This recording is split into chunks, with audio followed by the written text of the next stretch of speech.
The City of Palm Coast City Council special meeting this morning.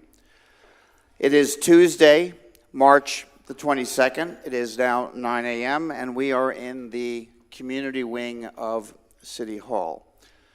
So again, a special meeting precedes a workshop today. So to open the special business meeting, I will ask everyone to please join me in the Pledge of Allegiance.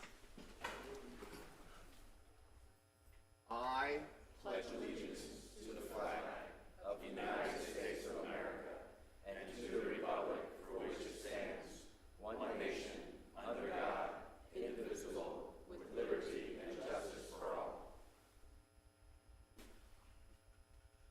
Very good. If the clerk would call the roll, please. Elfin.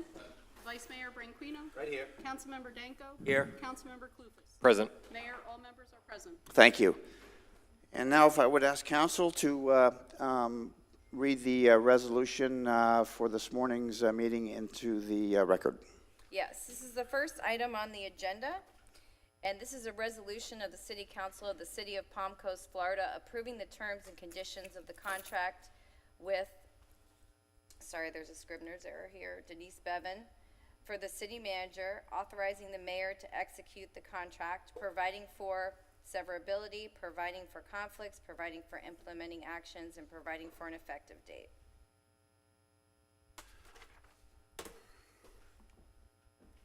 That completes the record? Yep. that's Very the good. total. So this is a special meeting, so let me take just a moment to describe the process under which we will conduct our proceedings today.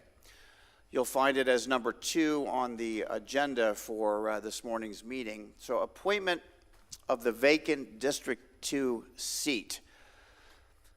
I'm going to provide you.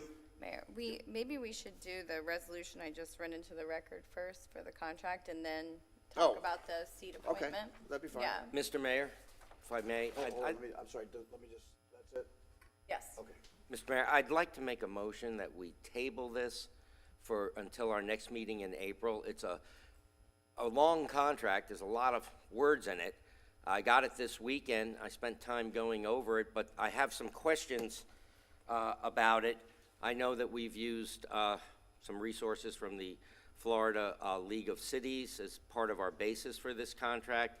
I understand there's also a professional group that deals with city managers, and I understand they have some information. They've done some studies. I'd like to have a little more time since I don't think it's something we need to do urgently anyway. I don't think time is of the essence. I'd like to just have a little more time to go over this contract to make sure that we get it right, and no reflection on Denise at all. We all voted for her, but it is a new contract. I want to make sure that we don't make some mistakes that we've made in the past, and I'd just like to ask for an extra, week or so to spend a little more time on this contract before voting. So, Councilman Danko, I think you've let me just ask the council first. So there is a motion that's been made. Is it a proper motion? Yeah, it's a proper motion, but what I heard, the motion is to move this item to the next agenda? Right, to give us just some more time, because again, we all got the packet this weekend, and I'm just asking for a little more time to go over this contract. Right, so, And is there a second? well, so since you started with a motion, then I obligated to ask for a second. So I would ask City Council, as opposed to it being consensus, is there a second regarding the motion at this time?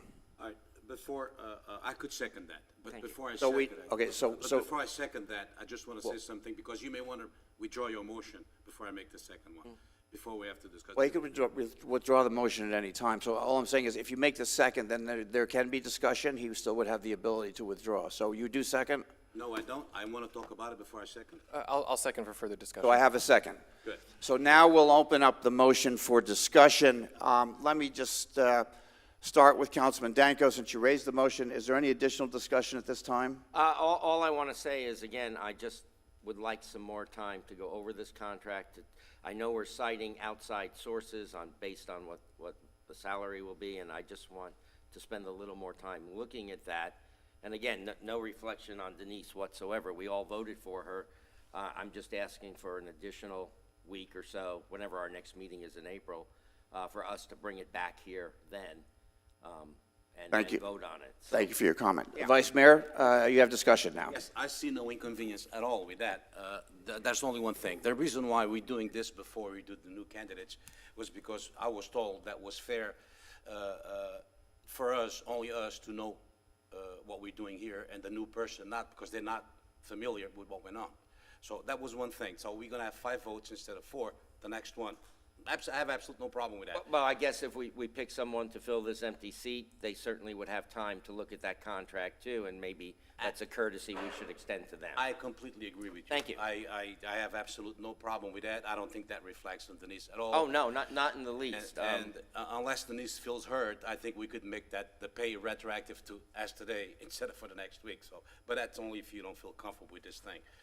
I just think that it's the proper way to do it, and we did it the right way, which is, we need a little moratorium, if I may, on this, so you learn, so you have time to think about things that are done.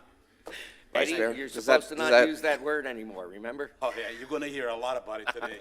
Hey, I just want to say, Denise, are you okay with this? Well, let's reserve the, let's follow the protocol and go through discussion. We'll get there, promise. Councilman Clufus, do you have discussion at this time regarding the motion that has been made and seconded? Yep, I have no qualms with the request. I think it's very reasonable, and also I appreciate yourself, Mayor, dealing with staff and Ms. Bevan for negotiation of the contract.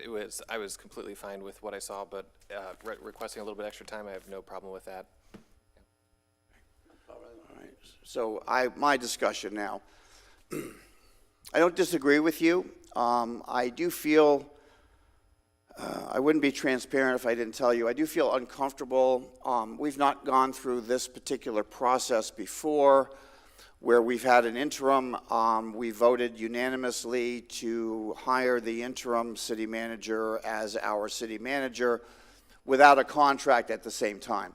So all that bothers me is that we have a gap. We currently have a working city manager who is not currently under a contract.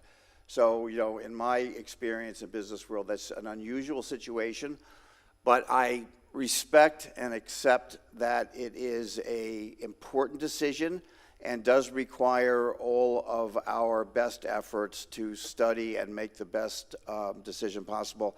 And I will take advantage of my position, my role now, and I will ask the city manager, is there anything regarding this short delay that will cause you a problem in continuing to manage the city as well as you have been doing during your interim term and as you've been doing since you were unanimously voted in as our city manager? Thank you, Mayor, and thank you, council members. No, this short delay does not cause any conflict with anything within my duties. Very good. Thank you, Denise. Then at that point, and Councilor, I have to ask the question, do I need to throw this to the public? Well, it's been opened, we're at a public meeting, so yeah, we can. So I will take this opportunity to invite any member of the public to come forward to comment on this particular motion, which is before City Council at this time. So is there anyone that has a comment? Seeing none, I will close public comment. I will come back to the dais one more time for any additional discussion. No further. Seeing none, I will ask for a, yes, sir. I'm only asking for public comment on this particular motion. Thank you. No further discussion by City Council. I will ask for a roll call vote. Vice Mayor Branquinho? Yes. Councilmember Danko? Yes. Councilmember Clufus? Yes. Mayor Alfin? And yes. Motion passes 4-0. All right, we will now move on to the next item on the agenda, which will move to public comment now, I would believe, right? Yes. If, To request it, yes.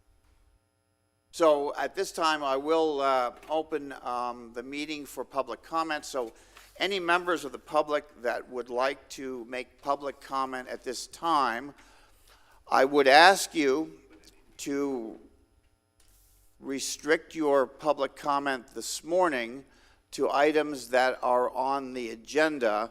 And the reason I ask that is to respect the fact that we have a very lengthy agenda today. If you have items that you would like to discuss that are obviously very important, if they could be held until such time as they appear on agenda. But we have an audience. I will respect anyone that comes to the podium this morning. 3 minutes only, please. And this is for item number 2 Correct. on the agenda, which is the appointment of the vacant District 2 seat.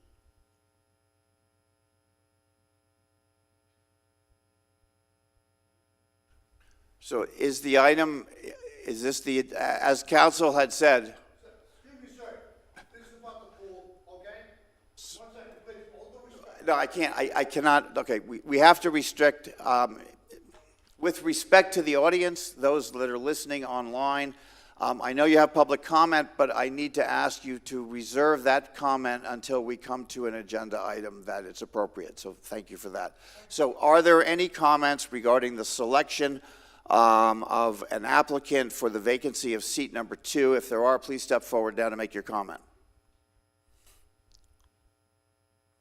Seeing no one from the public stepping forward, I will close public comment on this issue and return to City Council. And let me go through the process now. Thank you, Councilor, for reserving that for me. So I'm going to provide you with the process steps for this appointment to the vacant City Council District Seat number 2. In order to assist with keeping the interview process fair and equitable as a professional courtesy, City Council requests each candidate wait in the waterfront room while another applicant is being interviewed by City Council.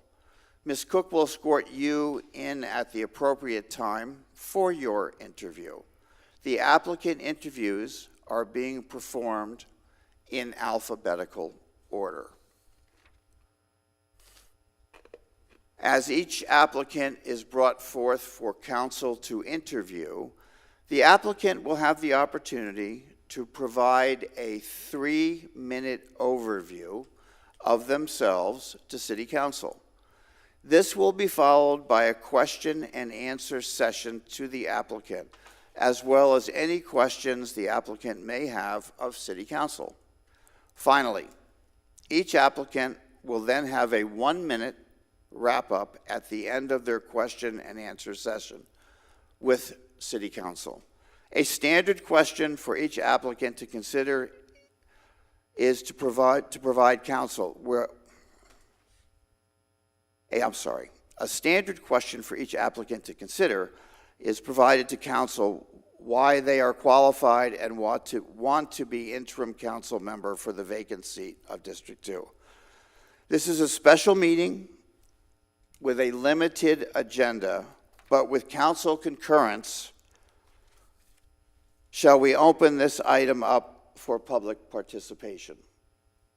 And council, when we say this item, we're talking about this item or any item at this time. So we've already done the public comment Right. for this item, so we're past that now on this one. So we'll pass that, okay. Yep. So now I will open up the meeting for the interview process to begin. I now open this item up to public participant. Prior to the appointment vote, each speaker will come to the podium, state your name for the record, and your 3 minutes will. Yeah, we're past that. Okay, we're past that. We've already been given that Okay, well, opportunity. just making sure, reinforcing it. So who will call the first applicant? The first one is Antonio Amaral. If the rest of the candidates will follow Ms. Cook to the waterfront room. And Mr. Amaral at the podium, please.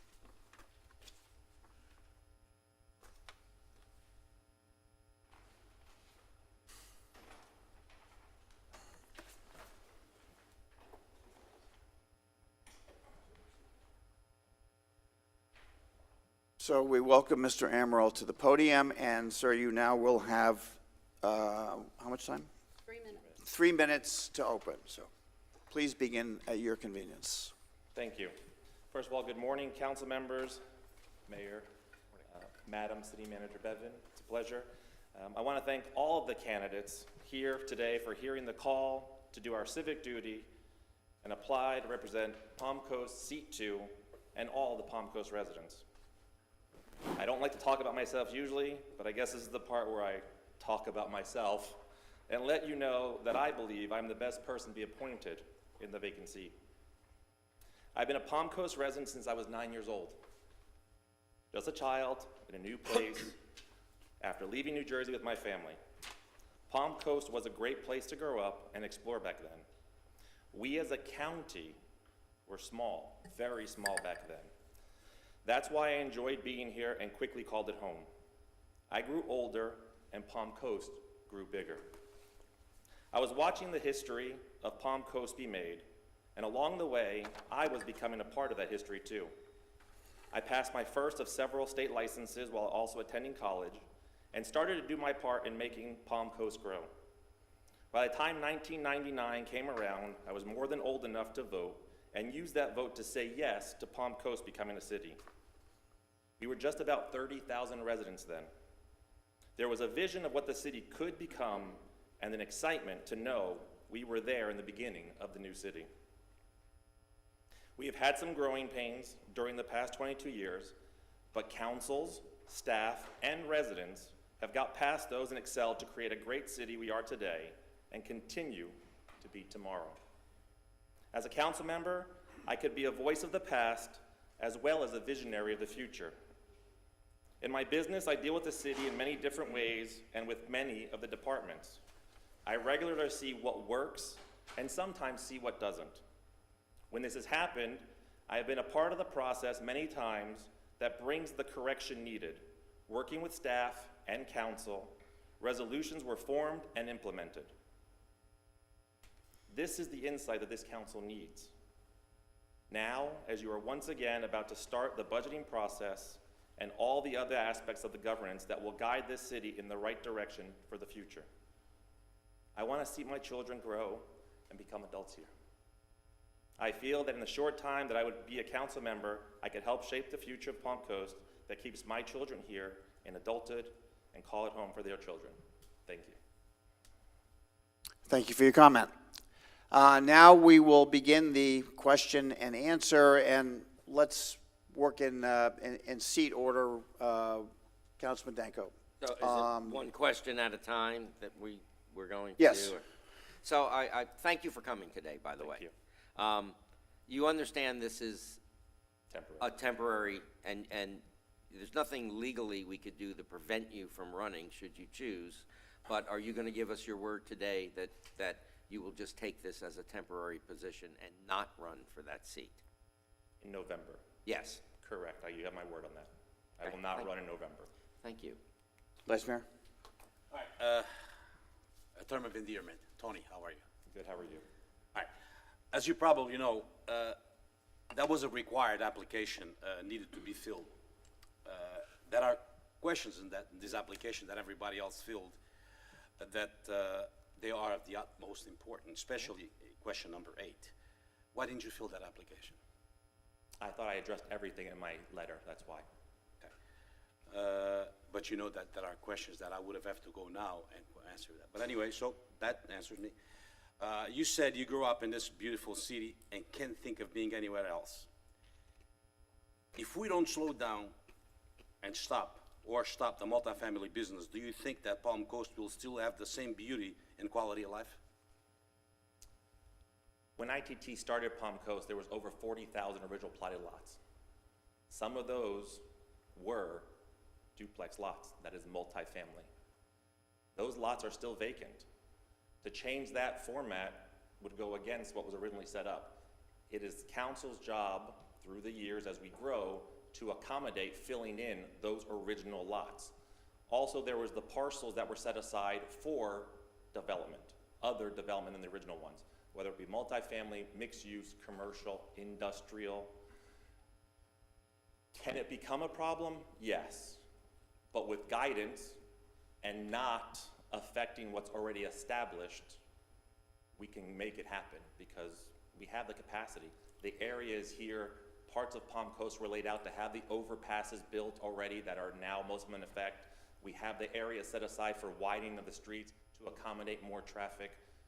So with thought and patience, we can keep the city growing and be realistic about not overgrowing. I'm glad you think that could become a problem.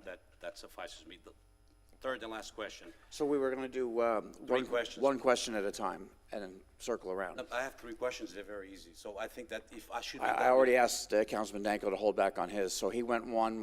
And the reason is so we avoid duplication. So let's continue with the procedure, if you don't mind. I thought that Councilman we were gonna Clufus, do it. I'm sorry. the next question. Good morning. Good morning. So, in my opinion, the success and effectiveness of our council is an overall function of its members' diversity and the diversity of our knowledge and our experiences and our history and where we come from and how we get to where we're going. Can you just explain briefly, and I don't want to lead this question, but can you explain the diversity that you add to this council in our ability to make decisions looking back into the past and into the future that currently isn't sitting up here? I would say the diversity is the fact that I use city services regularly for my business. I promote the city of Palm Coast through my business because I'm a builder. I'm not going to be happy to sell someone a home and say, oh, I'd love to build your home, but you don't want to live here. I think the fact that I do use the services of the city, I do interact with many of the departments, kind of gives me a little bit of the insight of where our potential, are they short-staffed? Are we having issues where they're just not getting all the funding that department might need to perform those services that we all rely on in one way or another to happen? And as far as I know, I'm pretty much the candidate that is there working with, technically for, and promoting the city as it is today. Understood. I appreciate that answer. And just for our council, I was reflecting on the questions that I would pose to our candidates today, and it's be much more easier, more comfortable decision for me to try to align myself with someone who thinks like myself, but I think the value that we have for this appointment is going to come from appointing someone who offers an additional vantage point and experience with our city as compared to how we sit up here today. So thank you for that answer. Thank you, Councilman Clufus. I'll go to my question next. My question is very short. Mr. Amaral, you have chosen to apply for a seven-month appointment to City Council. Why not 4 years? So a great member who actually sat in that seat that's vacant today, Frank Meeker, spoke to me years ago and said, Tony, I'm thinking about going to the county. You should run. And I said, well, I'm not ready yet. And he said, you know, it's a calling, you do good in doing this, and you'd be looking forward to it, and I think you have some good insight that would really help the city. And I said, I'm not ready yet. And I've been asked several times over the last couple of years, as a matter of fact, of why don't I run? And my answer has been, I don't think I'm ready yet. Frank also told me, when you get older, you'll understand. I'm not ready yet. I'm not saying it won't happen after November. It will not happen that's why I'm here today. But it is something that has been thought about. My wife and I have talked about it. I do have, my youngest child is still 9 years old. Campaigning takes time and energy, and right now, with having still a 9 and a 12-year-old and a 13-year-old still home, that time and energy I want on them. So maybe in 4 years, I'll be sitting up there running. Very good. Thank you for your answer. I could vouch for that because I asked you that question, I think at least 2 or 3 times. Yes, you have. Councilman Danko, next question, please. I actually have no further questions. You guys have asked them. Vice Mayor. Okay. Tony, sorry, I'm going to be a little tough on you. As a lifetime board member of the Home Builders Association, do you think that we should do away with impact fees? And if yes, which one? Impact fees do have their place when properly done. Yes, I have spoken up against recently the school impact fee. It wasn't about the fee. It wasn't asking to get rid of the fee. It wasn't even about you can't raise it. It was the methodology used and how it came about. So the school board actually had a study that was done that said, Path is the same, 2% growth, we're on a steady course. For whatever reason, that study got pushed aside, a new study came in, and they said, the alarms are going off, we have 2,000 students showing up, we need to have this fee doubled immediately and push forward. At that point, I think anyone would say, wait a minute, what happened? So I did speak up against that, but I don't have, actually we've been in support, and I've been in support of increasing our fire fee, increasing our transportation fee, because that transportation fee is going to get, like you said, and asked me earlier, how do we control the growth? How do we not have the problems? Well, the transportation fee is going to help with that. With funding from state, with funding from grants, that's how we move forward. Yes, as the Mayor Nets used to always say, growth pays for itself. Yes, in a way, but also the simple fact that our tax base will get bigger will help also offset these. So there are funds, and most of them we're okay with. It's when they start going off the rails or become exponentially, randomly doubling or increasing that I push back on, because my theory is, well, if it was good, what's the problem? And yes, a regular increase, because we're all having increases in life. We understand that. I'm okay with that, as long as it's done reasonably and in a manner that makes sense, if you will. You answered my questions. Thank you. Councilman Clufus. Thank you. My final question, since we're entering our budgeting process, could you reassure our council that you have budgeting experience? I'm not trying to lead you, Can you obviously. repeat that again? I apologize. Yeah. Sorry, my fault. Could you please reassure our council that you have proper experience in budgeting and ability to manage a budget with your past experiences, and I don't want to lead your answer, but in your businesses? Yep. Well, I'm still in business, so I must be working on my budget pretty good. Do I have a multi-million-dollar budget like the city does? No. I'm a small business working here. I have worked with staff in the past, with council, in the budgeting process when there have questions been arisen. I believe I spoke to at least one or two or maybe even three of you at the last one, and said, hey, when staff told you that $200,000 a year for 4+ years was misappropriated, and it was kind of a mute, was a concern of mine. Hey, well, why did we not speak up about this? Why weren't there more questions asked about this? So I am active in a background in the studies, and when I do have questions, I ask, and we've done it before. We've, I've been part of the group that has led in the stakeholders. The first time, for instance, the building department was not following the letter of the law and had an overabundance of surplus, if you will. We worked and negotiated with them to basically reduce permit fees by 90% to put them back in compliance with state law. We just did it recently, again, when it was found out that they were doing it again. Worked with them and said, hey guys, things are not just, it's not a cash cow, it's the way we do things. The city has to have money to spend to improve the city. I will always understand that. But it needs to be done in a fiscally responsible way where taxes aren't going to go through the roof and we still meet our goals of attaining the level of service and the level of life that we expect from the citizens expect from us to have that. So I hope that answered your question. That does, absolutely. Thank you. Mr. Mayor, I actually have one more question.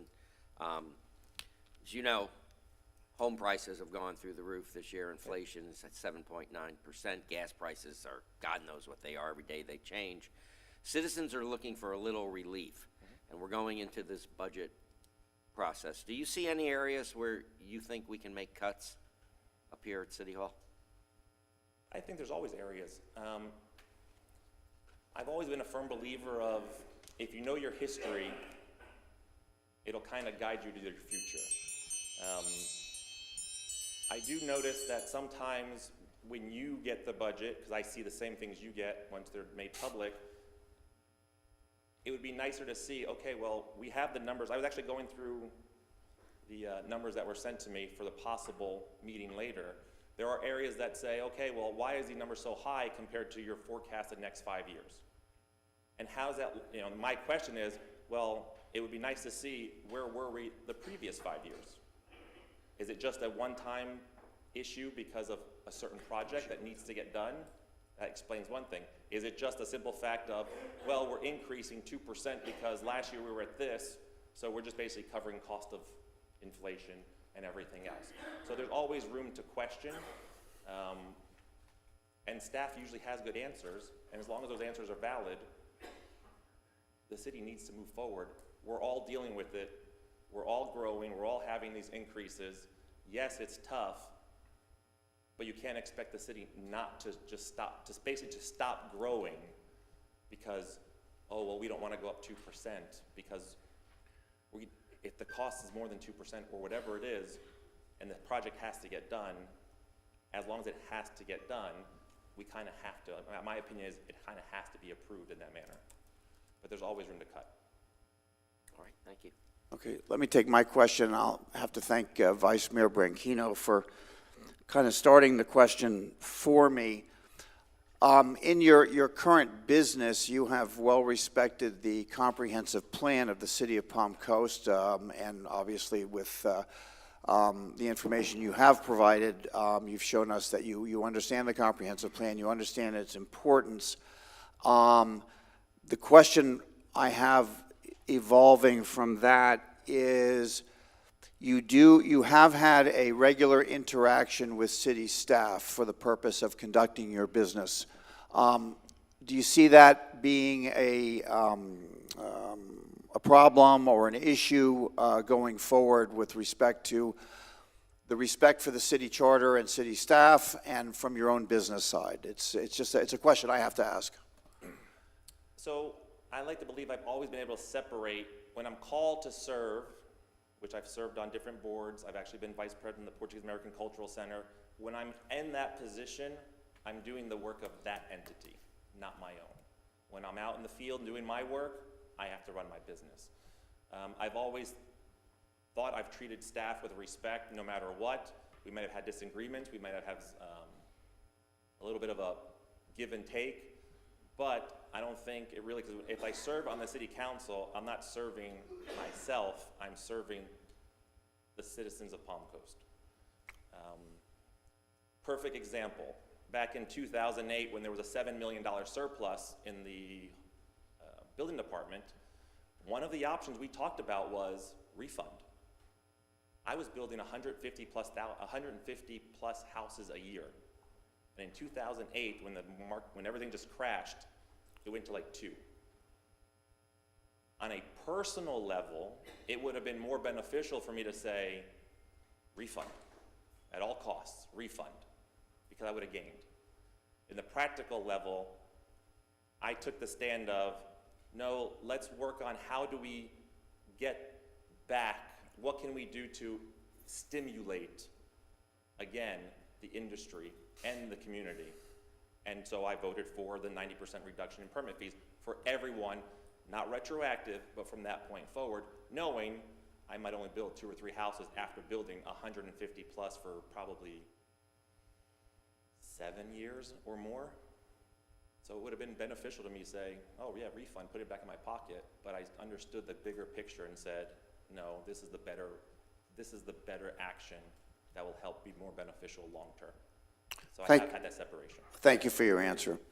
That'll conclude my questions. Now, Vice Mayor, another question? No, sir. Councilman I Kloufus? think I drilled you enough. I'll just go. I do have one Yes, more sir. question. A lot of folks are under an impression that all you do is attend 3 meetings a month, and that's all you do in this job. I can tell you firsthand that's not all you do. I get a lot of phone calls, I get a lot of emails, I get a lot of people that ask me to come out to their home and look at a problem or a situation in their neighborhood. I spend a lot of time engaging with the public. Somebody asks, I show up. I know you're busy. I know you run a really great business. Are you going to have the time to spend with constituents when they contact you and go out and address their issues or try to help them? What I'm basically asking, you realize you're getting yourself into more than just 3 meetings a month. No, I know. I do understand. I know because I spent over the weekend, I don't know how many hours going over the the meeting after this. Yeah, So it's a I've lot got of my notes, information, I gotta right? do it. I meet with people regularly, whether it actually ends in a contract or not. I'm always actually, I get phone calls all the time and said, hey, I have this question, can you help me? You built my house 17 years ago. I'm always available for them, not because did we make money then? I'm always available. I like to see myself as accessible. So yeah, I think I can do it because I pretty much do it now to whoever calls, whether it's directly business related or not. I'm always available. I always tell people too, hey, if you have a problem, give me a call back. I'll see what I can do for you. And one final question, if I may, since no one else has any other questions. You live in the C-section, correct? Yes. You know that dredging has become somewhat of a priority here on this Yes, council.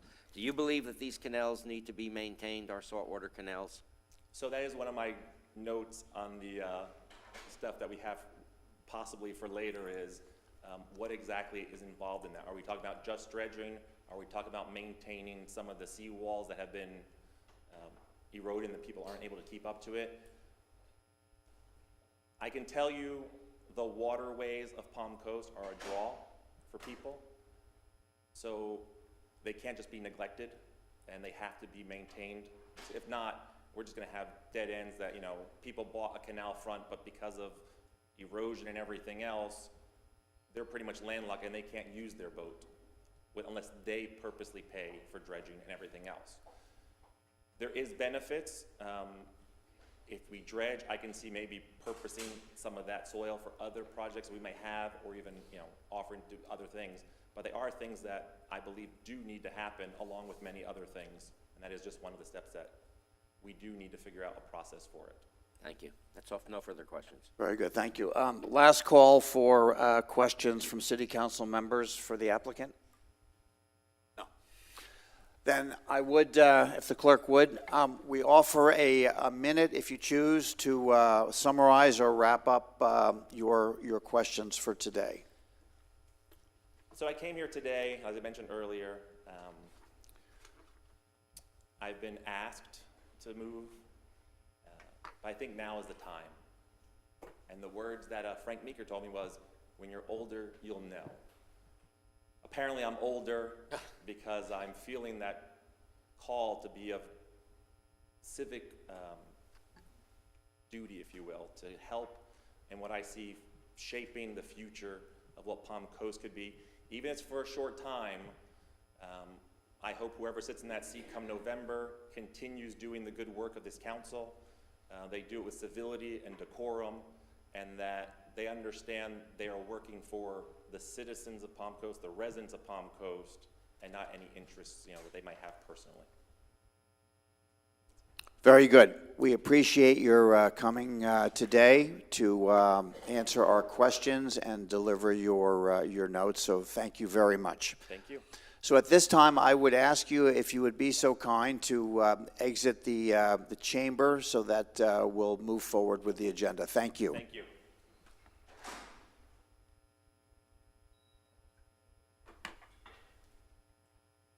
Mr. Kaufman is the next applicant on his way in. So we welcome Mr. Kaufman. Please approach the podium. Thank you for coming this morning. Thank you. And Mr. Kaufman, if you'd like to begin with your, and I'm sorry, and the clerk, you're going to advise me of the time here because obviously we're not very good. So please, please open with your remarks. We're ready. Okay. I'm Bob Kaufman, Robert P. for Better Records. So, Mayor Alphen, Councilman Barranco, Danko, and Clufus, City Manager. Congratulations on contract, almost there. And the new city attorney and city clerk. Thank you. And most importantly, thank you for the citizens of Palm Coast. Thanks for this opportunity to be applying for a really important position as we move forward between now and November. The opportunity to serve the public, the community, in a position that I'll talk a couple of minutes about.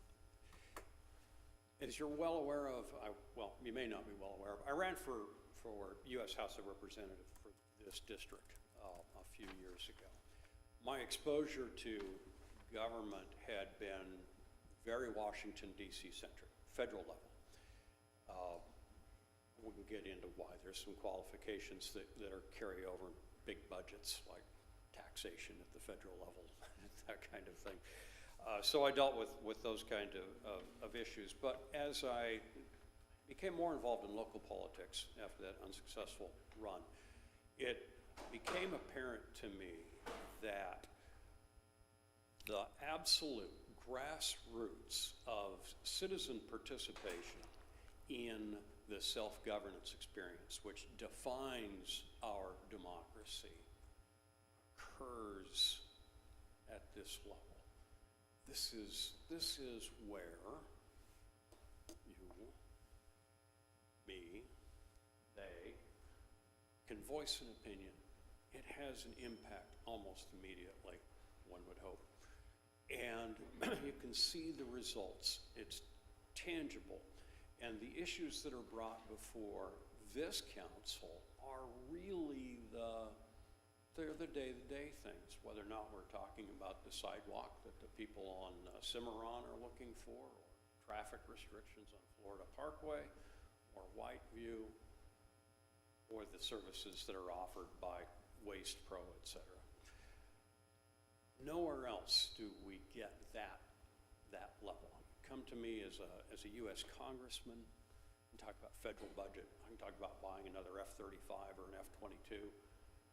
You can talk about what 1 cent of your taxpayer, where that goes.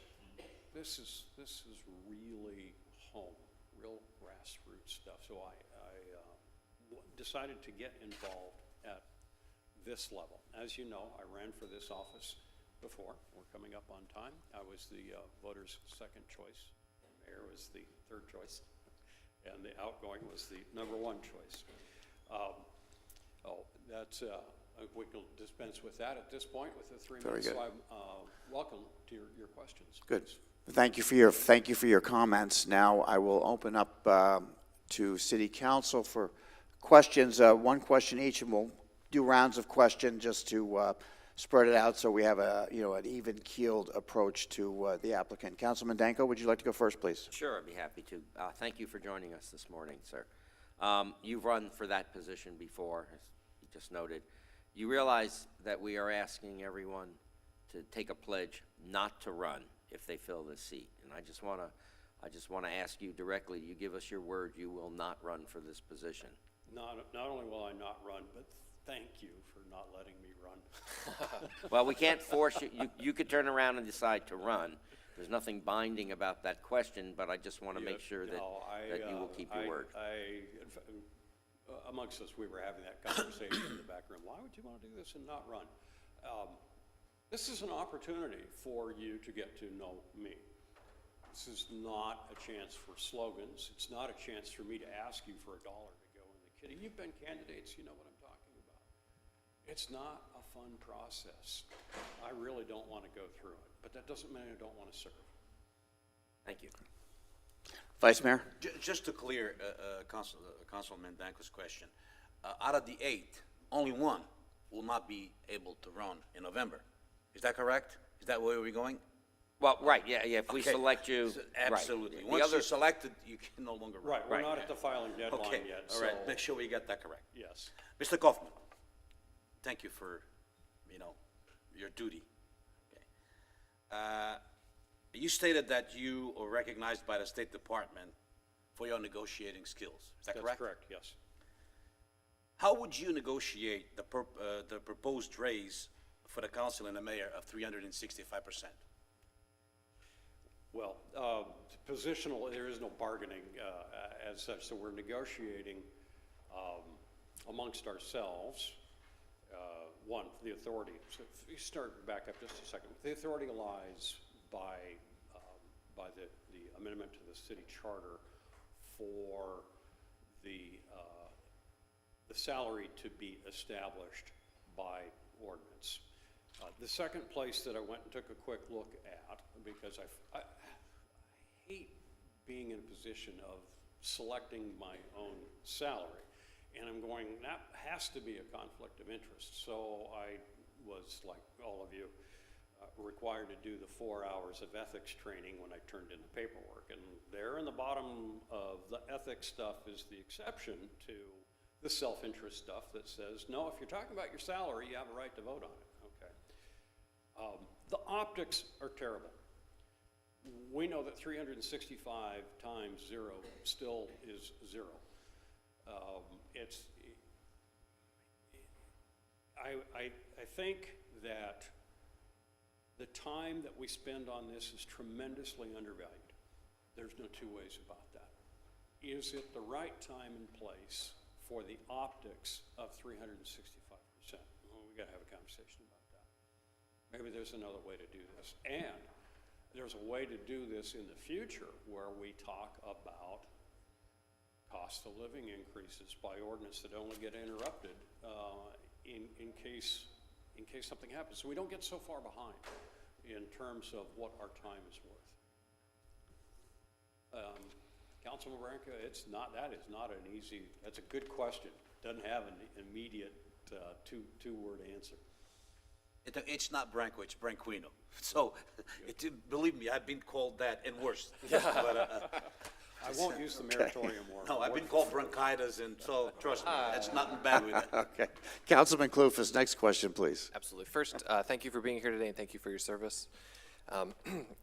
Similar question to what I posed to our previous candidate. I believe that our success as a council comes from a diversity of our knowledge and experiences and our forward thinking and how we're going to get there. Could you just shed some light on being part of this council, how you would bring, and specifically what you would bring to add to the diversity of our knowledge base here that could help us move Palm Coast on a successful trajectory into the future?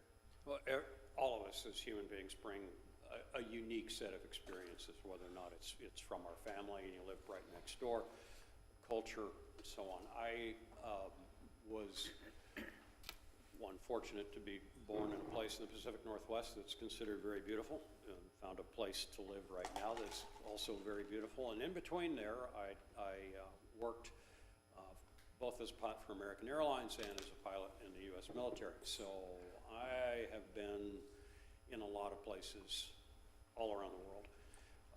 I've never been one who didn't have a couple of irons in the fire. So while I got an undergraduate degree in physics, I also ran off and got my minors in philosophy, in Russian language, in geology. I've never really had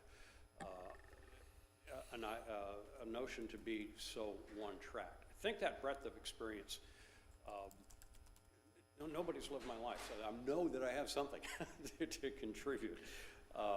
We have, amongst you, we have people who are technically beyond savvy, and we have some of you who may still have a flip phone.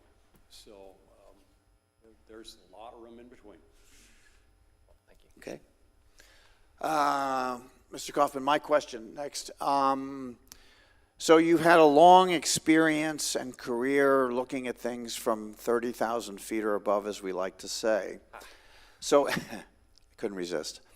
If you could enlighten me about your decision to run for a short 7-month appointment as opposed to a 4-year commitment as you had looked forward to previously, can you add anything to your answer? I didn't quite get the clarity of the answer before. Yeah, just so we're clear, we're right back where we started from 2 years ago, right? When Jack Howell decided that he couldn't finish off his term, and it was right before an election. So this council selected Mayor Netz, former Mayor Netz, to fill into that. And so you and I ran for actually a 2-year term instead of a 4-year term to fill in for the remainder of Jack Howell's term. Just to be technically accurate, it is the candidate process that I find personally distasteful, having been defeated twice. So this is an opportunity to not go through the election process and still be of service to the community and be involved at a very governance policy level, which I find very personally appealing. Very good. Thank you for the answer. Councilman? A lot of folks mistakenly think that we just attend 3 council meetings and that's all we do. I can tell you firsthand, I spend a lot of time, as I know these other gentlemen do also, engaging with citizens. I get phone calls, I get emails, people ask you to come out to their home, so on and so forth, help them with a problem. Are you willing to spend that type of time required, other than just attending the meetings? But Oh, absolutely, it's expected. thank you. Okay. Vice Mayor? Simple questions. I don't know if you've been ever in touch with our staff, personnel. What do you think of our staff in general, and if you think they're doing a good job overall? So I think our staff is exceptional.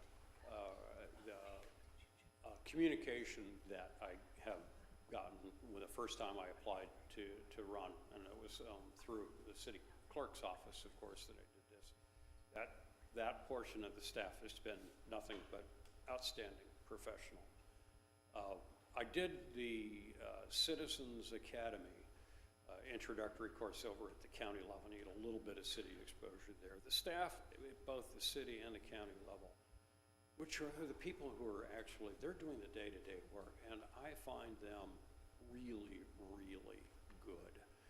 I've attended enough of these meetings, in fact, I had to catch the video for last week, the outgoing fire chief who has chosen, who is retiring, for instance, probably one of the best fire departments of any community I've ever lived in and I've lived all over the country.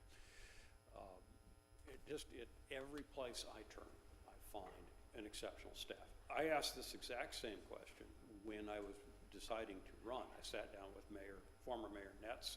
I sat down with Jack Howell and asked them, what are your problems that you see amongst staff?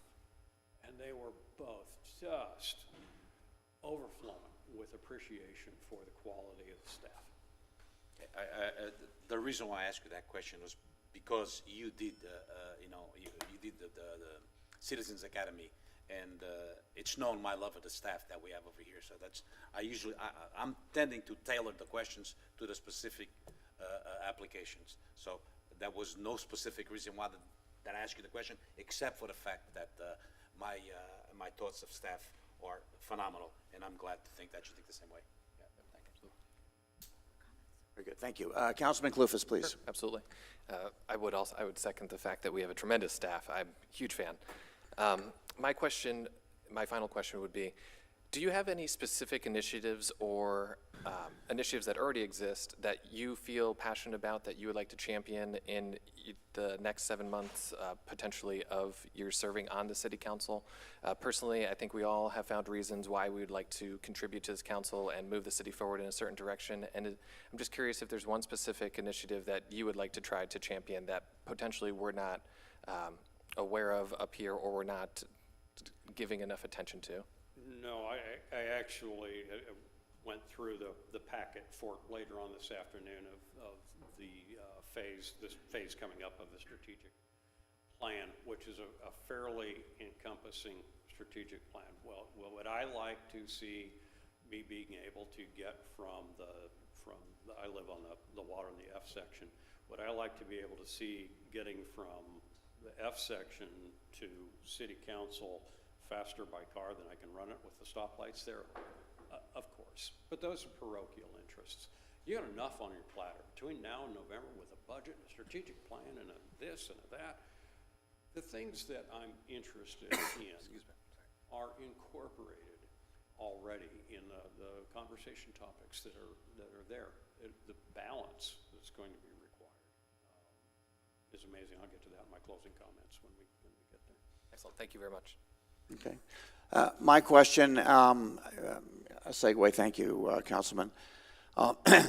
This appointment, the timing of this appointment just happens to be an almost exact overlay for our budget process beginning, as you mentioned, with the strategic action plan. and the interaction with staff. So my question is, in your resume, have you had any actual experience constructing a budget or navigating through a budget process?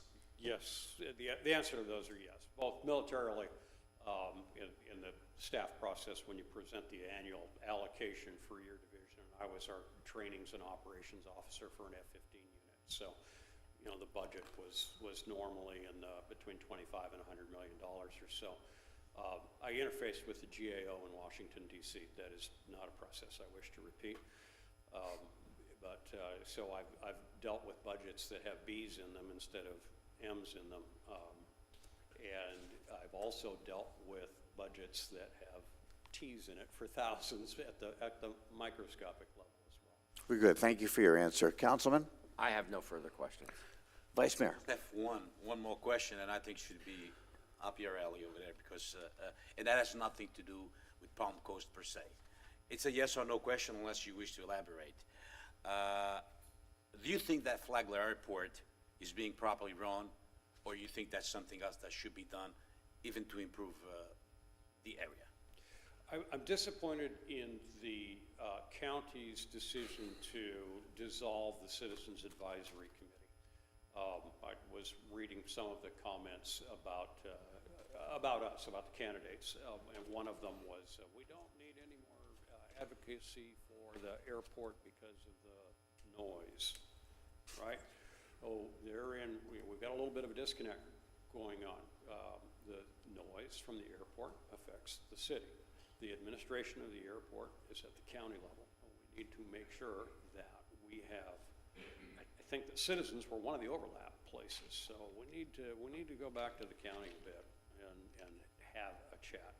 I think Roy has done a wonderful job at the airport of bringing business in. It is an economic engine for that area, and also he's been on board as a member of the Rotary Club and so on and so forth there of bringing businesses in. I don't think it's a simple answer at all, because at the end of the day, airplanes make noise, and at the end of the day, people don't like noise. So how do we find compromise? And one thing that the community has to do is make sure that they get the airport's attention.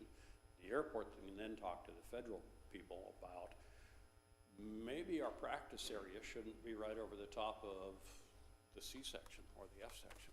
Maybe our practice area should be out to the west. Out to the west, you run into the military. They've got the bombing range just on the other side of the lake over there. No, but we've got real places that we can work with on these issues.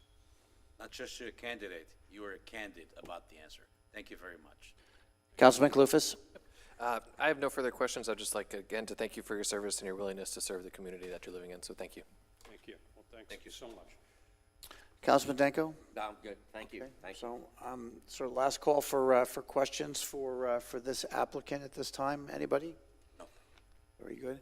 I offer you a chance to summarize your comments now for a minute, if you would. Yeah, and I'll try to keep, being used to a microphone, it's tough to keep it down to 60 seconds. But having watched the city council, that would be the pilot in you, yes, right? Yeah. Well, I'll try to stay off the PA too. What we have in front of us is always the balance. We moved here. Most of us moved here from somewhere. We moved here for what Palm Coast is. Our children decide to come back to Palm Coast, get jobs here based on what Palm Coast might be. We have to respect what it is. It's why we moved here. We have to provide for what it can be. Finding the balance between those is what is there in front of you and in the strategic plan and in the budget. I look forward to being part of that process and calling you my colleagues. Thanks. Thank you very much for your comments and joining us this morning. Thank you. Very good. Yes, sir. Next applicant is Mr. Fennelly.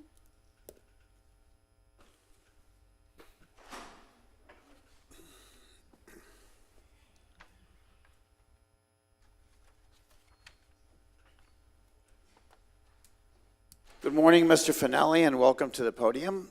So I would invite you to share with us your opening remarks before we begin our question and answer period. So welcome, and begin when you're ready, please. All righty. Thank you. Thank you very much for having me today. Mayor, city planner, councilman. My name is John Fennelly. I am a husband, father, leader, parishioner, and 35-year resident of Palm Coast. I was raised in our community, and this community has raised me, and I feel this is a perfect opportunity for me to give back to that community. Over the years, I've grown up loving and utilizing all of the wonderful amenities that are available to us here in Palm Coast, from fishing to golfing to boating to jet skiing to playing at Holland Park, the community center, fishing and buying ice creams up at the local marina, and even, yes, a few times jumping off the dock into the canals. So, I have had the distinct privilege of receiving a high-quality education in Flagler County schools, and I've also had the honor of giving back and serving our community as an educator and a leader in those same schools, and was given the distinct honor and privilege of being named the Principal of the Year in 2016. I, just like you, have a great love for our city, and I'm interested in helping to lead our great city into the future. I believe that my leadership opportunities that I have been afforded over my past 21 years in education have prepared me to represent the citizens of District 2. Over the past few years, the need in our community for additional juvenile mental health support has intensified across our state and city. Through building and maintaining strong relationships with community partners, I was able to coordinate a $1.2 million grant for Flagler County.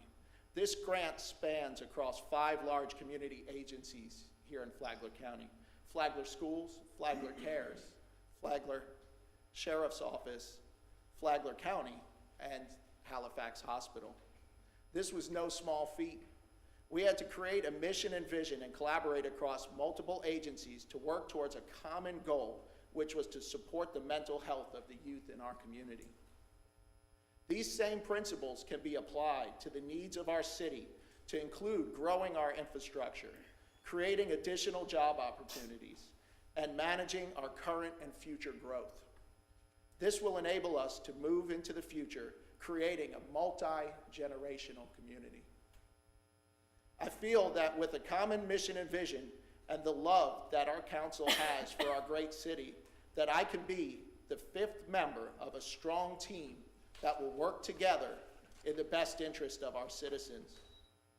I know that at times we will have disagreements, debates, and robust dialogue on what that looks like and the best way to achieve our goals.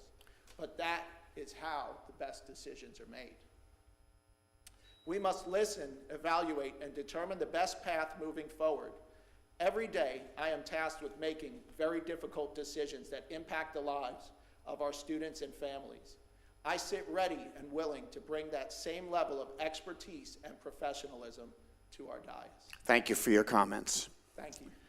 Okay, with that, we'll start our question and answer now. Councilman Danko, would you begin with your first question, please? Thank you for appearing today. Appreciate your interest. As I think you're aware, we've asked everyone who wants to fill this seat, if they get selected, not to run for November. And I just, it's not something we can legally force you to do. You could get the seat and you could run, but I'd just like your word today, your commitment, that you will not do that. You have my commitment that I will not be running for the election for District 2 seat in November. Thank you. Vice Mayor. Mr. Fennelly, good morning, Good morning, sir. and thank you for applying for this job. It is no secret that what my feelings are regarding a good education. Because of that, your resume actually impresses me. Thank you. I'm known to say one phrase that I would like you to, if you have anything to add, or if you think I'm right about it. I believe that we, as a society, should invest in education, because if we don't, we're going to be investing in hospitals, rehab centers, and things of such. Do you have anything to add to this? Do you agree with it? What is your opinion about my comment? Well, I've spent the past 21 years of my life trying to live into that mission of what you just said, of making sure that we're providing high-quality education to every student in Flagler County schools. And it is critical. Well, you're right, we are going to pay for it. We're going to pay for it now, or we're going to pay for it later. Either we can grow them strong and prepare them for a difficult, tough world out there, or if we don't, and we don't educate them well, and we don't grow them strong, then we're going to have to pay to support them because of our lack of investment on the front end of making sure that we've provided them a quality education. And I gather you agree with me on that? I agree with you 100%. Sir.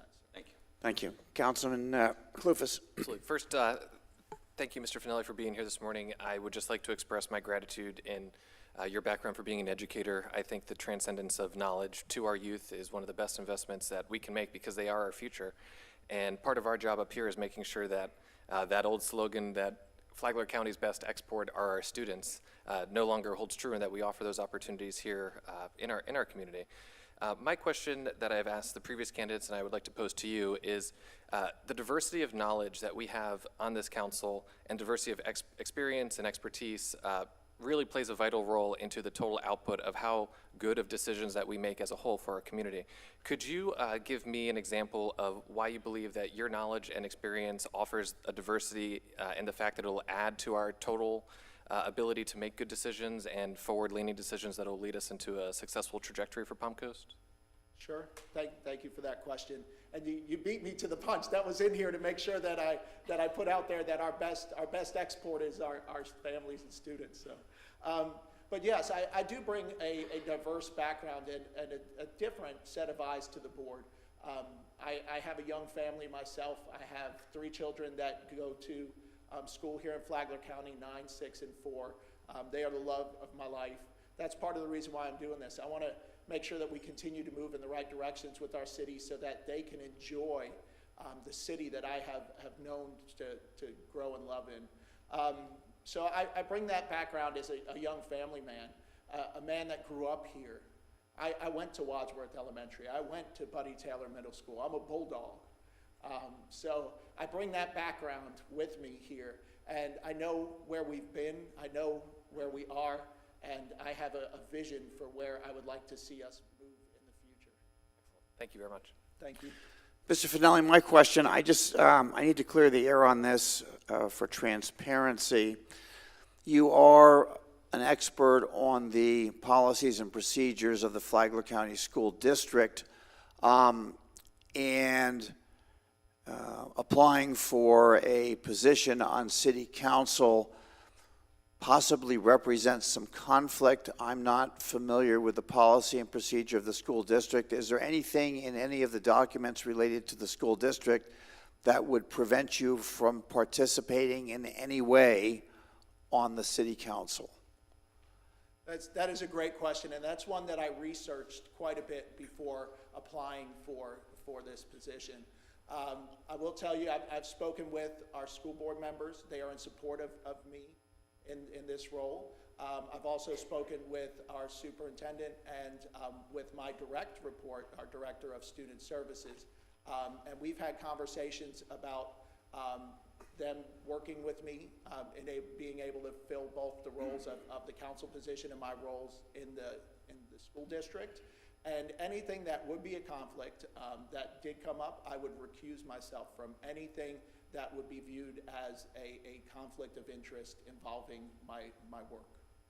There's none of which I know about right now, but if something was to come up, I would very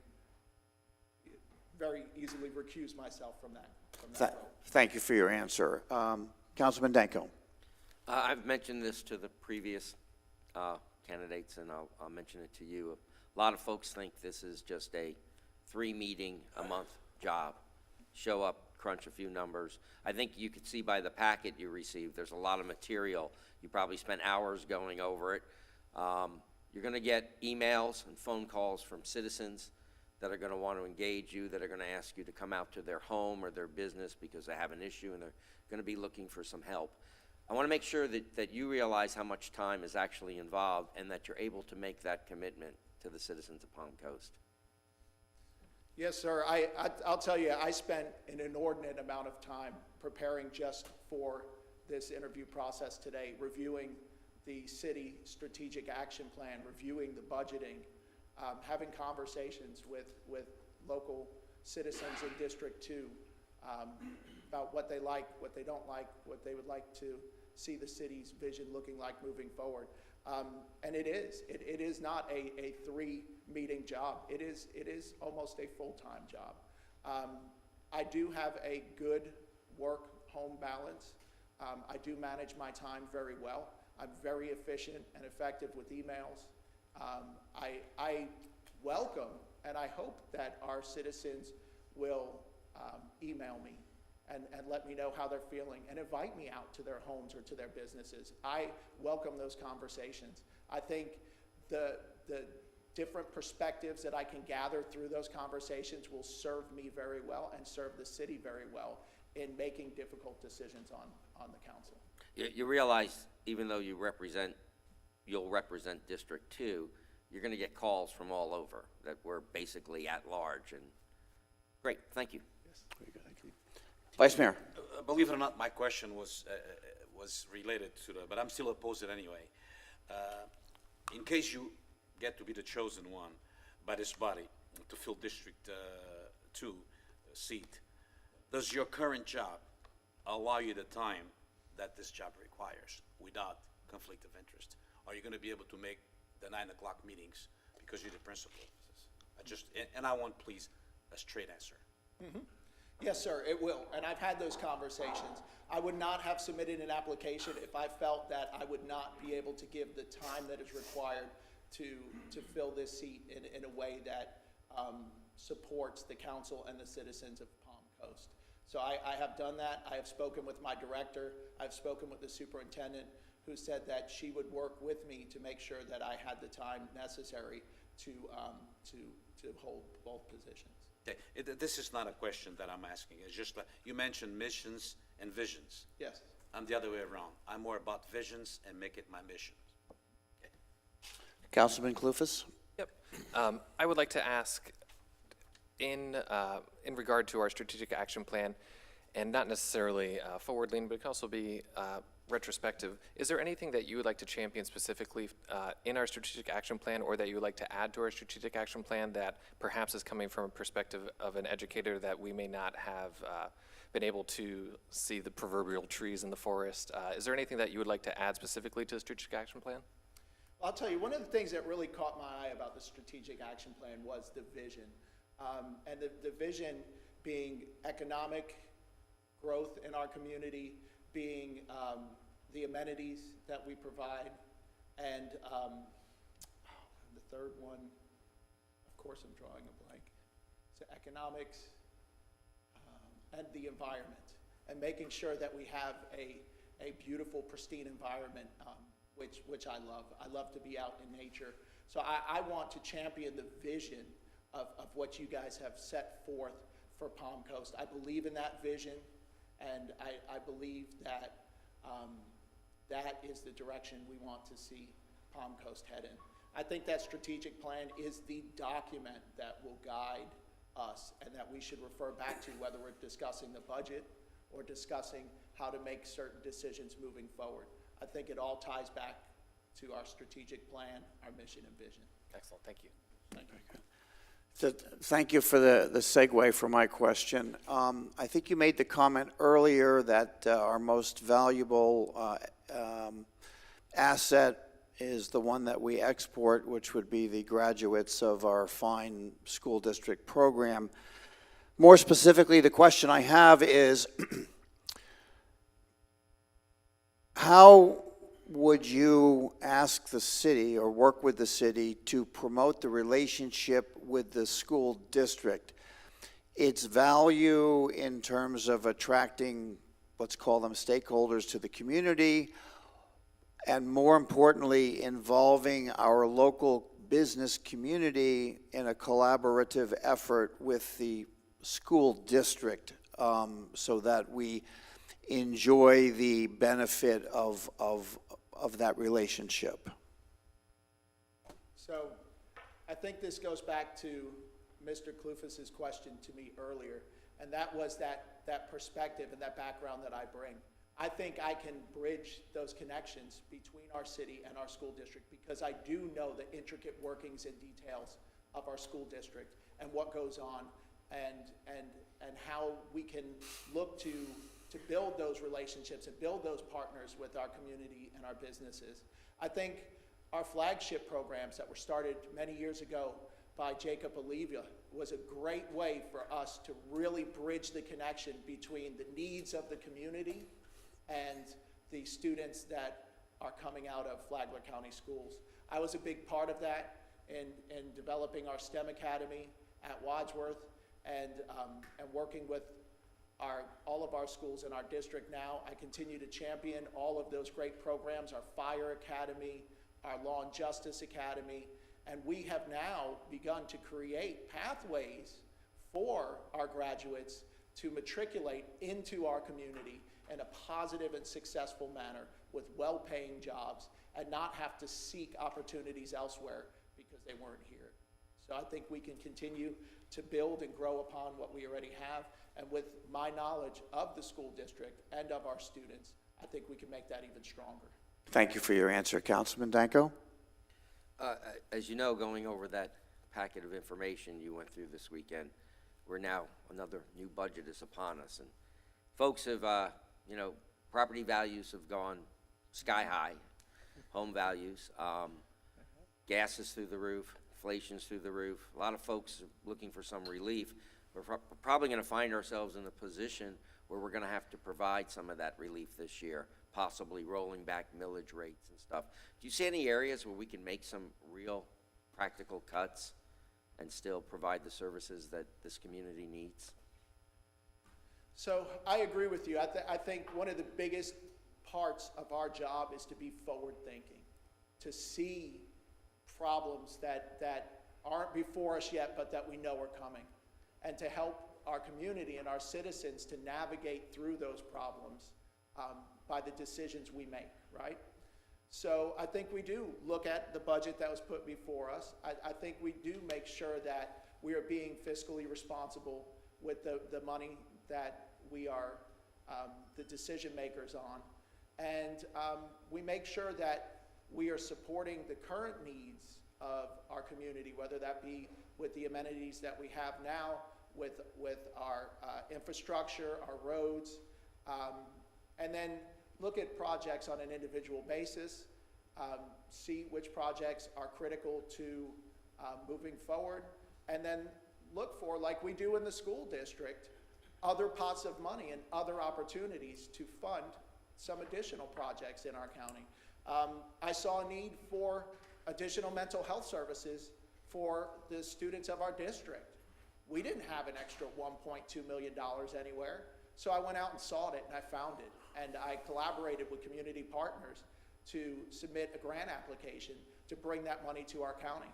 So there are other ways that we could look at, especially if times get tight, in order to fund future initiatives without having to overly burden our community with higher taxes.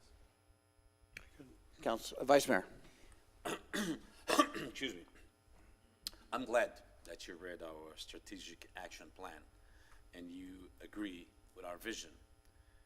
Once again, I hope our vision, if you get it to get picked, I hope you make it your mission, because we believe dearly in our staff. I don't think there's one person over here that doesn't dearly believe in our staff. As a principal, I mean, you are already administratively very, very oriented. I mean, I could say that. Operationally, once again, I don't think you have to worry because the staff out there are phenomenal. So they take care of that part. Having that said, your thoughts about Mednex and the University of North Florida coming into Palm Coast? I think Mednex is a great idea. Anytime we provide higher education opportunities to the students of Flagler County without them having to leave Flagler County, I think that's a great thing. I hope that maybe one day one of my 3 children will have the opportunity to be part of the Mednex program here in Palm Coast. So I support it. I love to see the vision of higher education coming to the city of Palm Coast. And again, it helps us to retain our greatest and biggest export. Let's keep them here. Let's keep them learning. And let's build them into our future citizens. I don't know what else to ask, to be honest with you. Thank you very much. Councilman Clufus. Sure. I don't necessarily have any more questions, Mr. Mayor, but I would like to just speak freely, briefly. I just want to thank you for applying for this position, and it's very clear that you're currently contributing a ton to our community and also to our youth, which is incredibly important to me because that's generational change that you're influencing. And I've heard from at least a handful of individuals that you have had an impact in their lives, and that out in the community, even years later, that you are still able to recall names and all sorts of things that mean a lot to not only the students, but also the teachers. It means you're being effective at what you're doing and having impactful change. And no matter the outcome of today, I just want you to know that I think you're one of the candidates that can immediately offer a vantage point that our council doesn't necessarily have because of your background and because of your current position, not necessarily because of the adjectives and great verbs that we've been using that you have in our community, but you very much add a component that, in my opinion, we currently don't have a purview of. So I just wanted to say I'm appreciative of you applying today, and thank you, and keep up the phenomenal work. Our community appreciates you. Thank you. That means a lot to me. I Okay. appreciate it. All right, my question. I'm intrigued by your reference to the flagship programs and the collaboration between the school district and our business community as it relates to economic growth in the area. You've chosen to apply for an appointment for 7 months. I'm pretty sure you would agree that that reference is not a 7-month beginning to end concept. So I will ask the question, why have you chosen to apply for a 7-month appointment as opposed to a 4-year commitment? So I do have a young family, and I don't feel that now would be the right time for me to stand up a campaign and run an election and to invest the amount of time for 4 years that would be required to bring all of me to that seat and position. For this next 8 months, I have made a commitment to my family and myself that if I am selected, to give this position my all, and we will do it as a family together. So you'll see me out at community events. You'll see me working with our citizens at Palm Coast. And for the next 8 months, you will not only get me, but you will get my family. And we are 100% dedicated to the city of Palm Coast and making good, reasonable, effective decisions moving forward. A commitment of 4 years right now is not something that I can get behind. Thank you for your answer. Last call for questions from City Council. Councilman Danko? One of the biggest items that's going to come up in front of us this year at some point is maintaining our saltwater canals. I just want to know where you stand on that. If they've been neglected for a long period of time. We don't know how much this is going to cost. We're going to get the experts to let us know our options. But I just want to know where you stand on maintaining those canals. Sure. So I am an avid fisherman. Like I said earlier, I've been swimming in the canals as a child, so I love them. It was what drew us to Florida to begin with. I remember my father telling me a story 35 years ago that we were moving to a place where the fish jumped out of the water behind the house. And that to me, I couldn't even, I thought he was messing with me. I didn't believe that really happened. And it's one of the greatest things that we have here locally. It's one of our greatest amenities. Whether you live on the water or you're just able to come out and boat or enjoy the water, fish on the water, all of the wildlife that comes with that water, that's part of our vision, is the environment. And if we're not taking care of the environment, we're not going to continue to be that premier destination for all of our citizens. So I would have to say that all of our amenities, we need to make sure that we are providing quality amenities for all of our citizens, whether it be our canals or our parks or our preserves or our pools. Thank you. Very good. Any further questions from City Council at this time? Just wish you good luck, sir. We thank you for the question and answer. Now, please, let me offer you a minute to summarize your comments for today, please. So I'd like to start off by taking an opportunity to thank all of you for your service, because I do know and see the time that you put into your positions. It's not a 3-meeting-a-month position whatsoever. It's a full-time job, or sometimes even more than that. But I know for all of you that it is a labor of love. I know that you all care greatly about our city. And I see and respect the depth and breadth of the positions that you hold. And I stand ready and willing to serve with a high level of professionalism and decor. I stand ready to listen, evaluate, and make decisions that are in the best interest of our great city.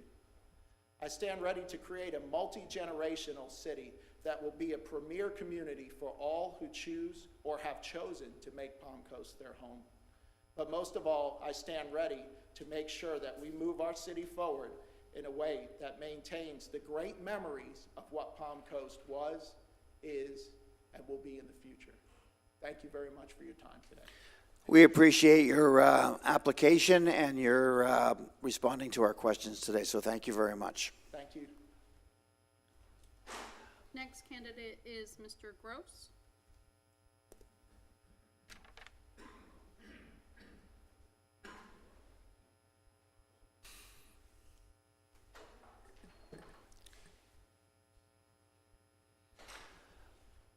Good morning, Mr. Gross, and welcome to the podium.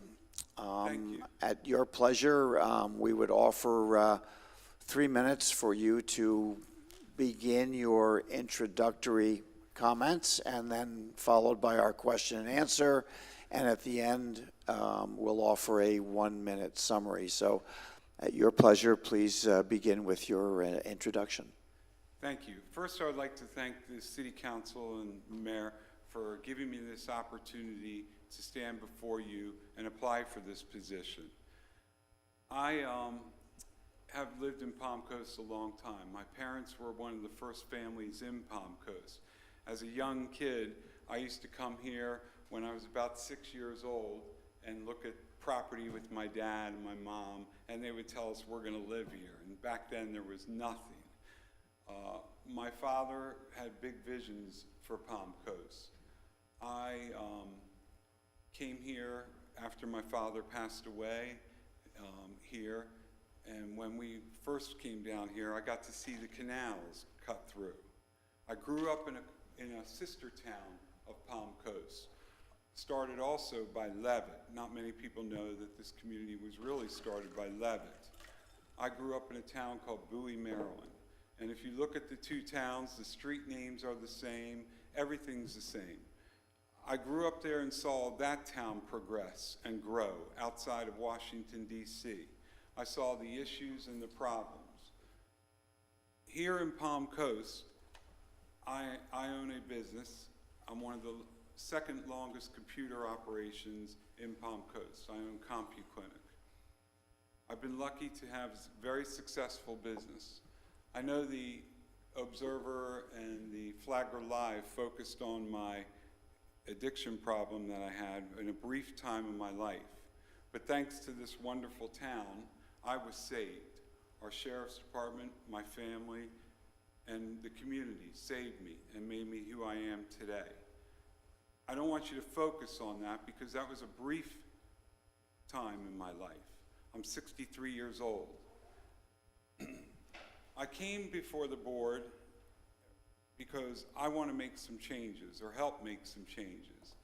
One of the changes I would like to help is economic growth here.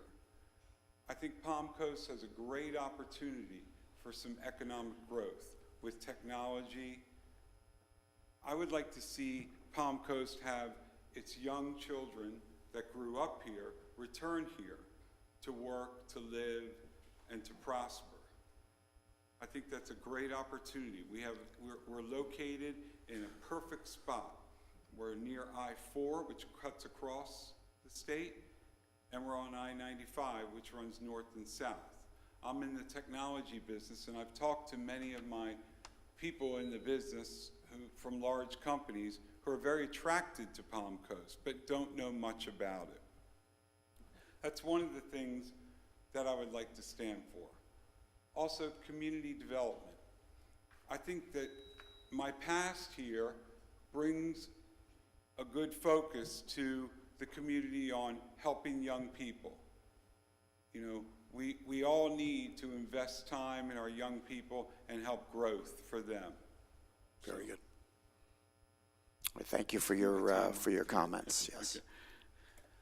All right. So at this time, I will open up the question and answer period of the interview. And Councilman Danko, would you like to begin with the first question, please? Sure, happy to. Thank you for coming today. Thank you. As you're aware, we've asked all the candidates to agree not to run for this seat in the general election. It's not legally binding. Can you give us, though, your word today that you will not run for this seat in November if you're appointed to this position?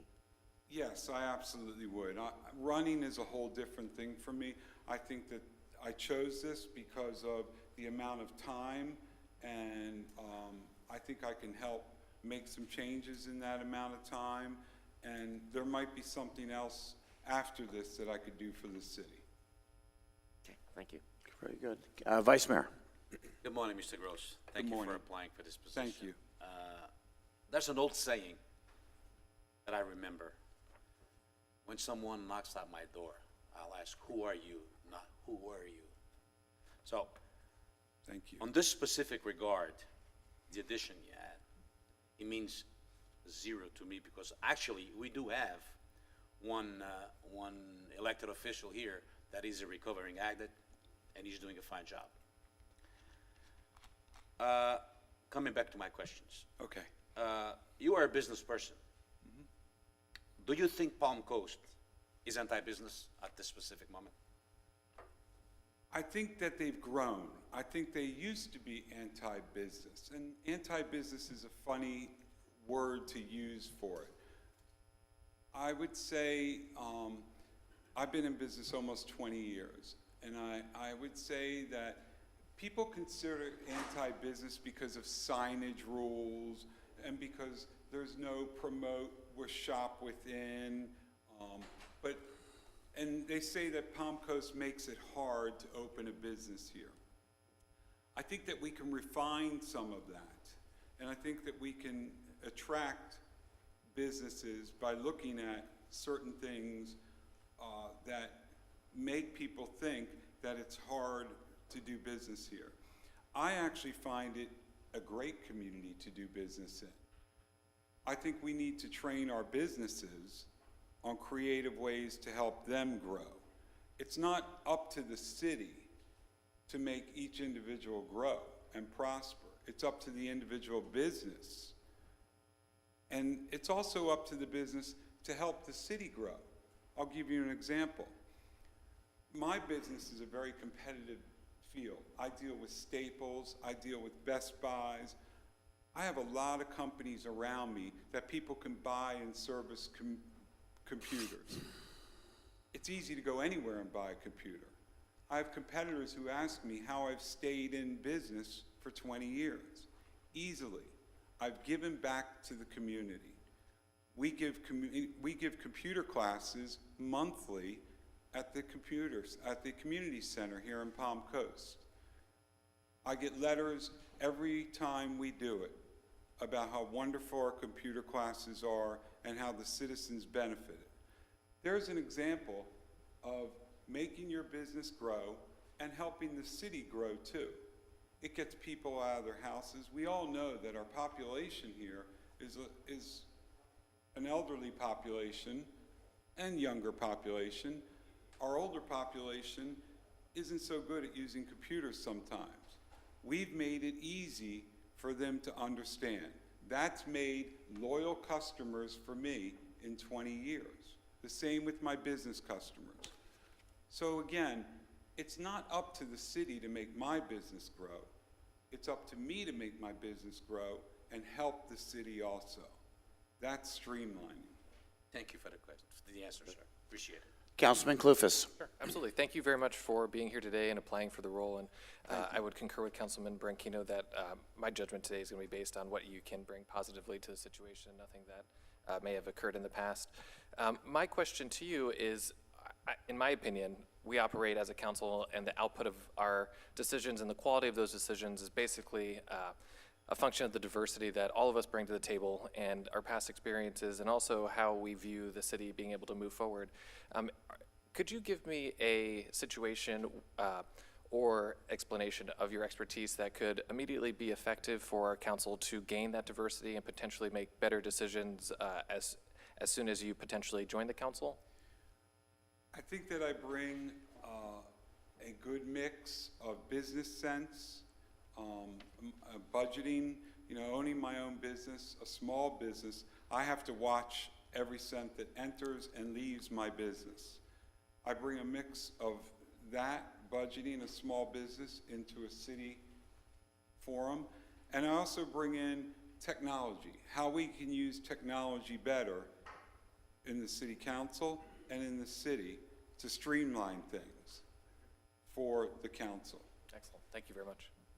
Very good.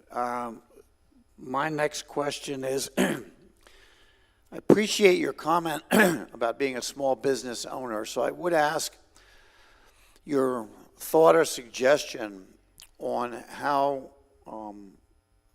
small business in collaboration with the city can promote our community to the rest of the universe in terms of bringing additional successful small businesses to our community, again, on behalf of economic growth. I love that question, Mr. Mayor. A long time ago, when I first opened my business, Palm Coast had an economic development committee. There was a gentleman from Ormond that was on that committee. I don't remember if it was an official part of the city, but it was a committee that went out and looked for businesses, small, medium, and large, to come to Palm Coast. You could not find anybody that loves this city more than myself, okay? I want to see this city grow. I want to see it grow in the right way. I want to see businesses grow here. And I do think, even though I have a small business, I do think we need more business. And I think one of the ways to attract more businesses is to leave Palm Coast and go out and talk to other businesses. I once had a computer manufacturer that I deal with called Asus Computers. They actually came here from Japan to meet with me about Palm Coast. They loved our city. They loved that we were close to I-95 and I-4, as I said earlier. They loved everything. They looked out at our industrial park and saw a great place for an assembly plant. But back then, I couldn't get anybody to go to them.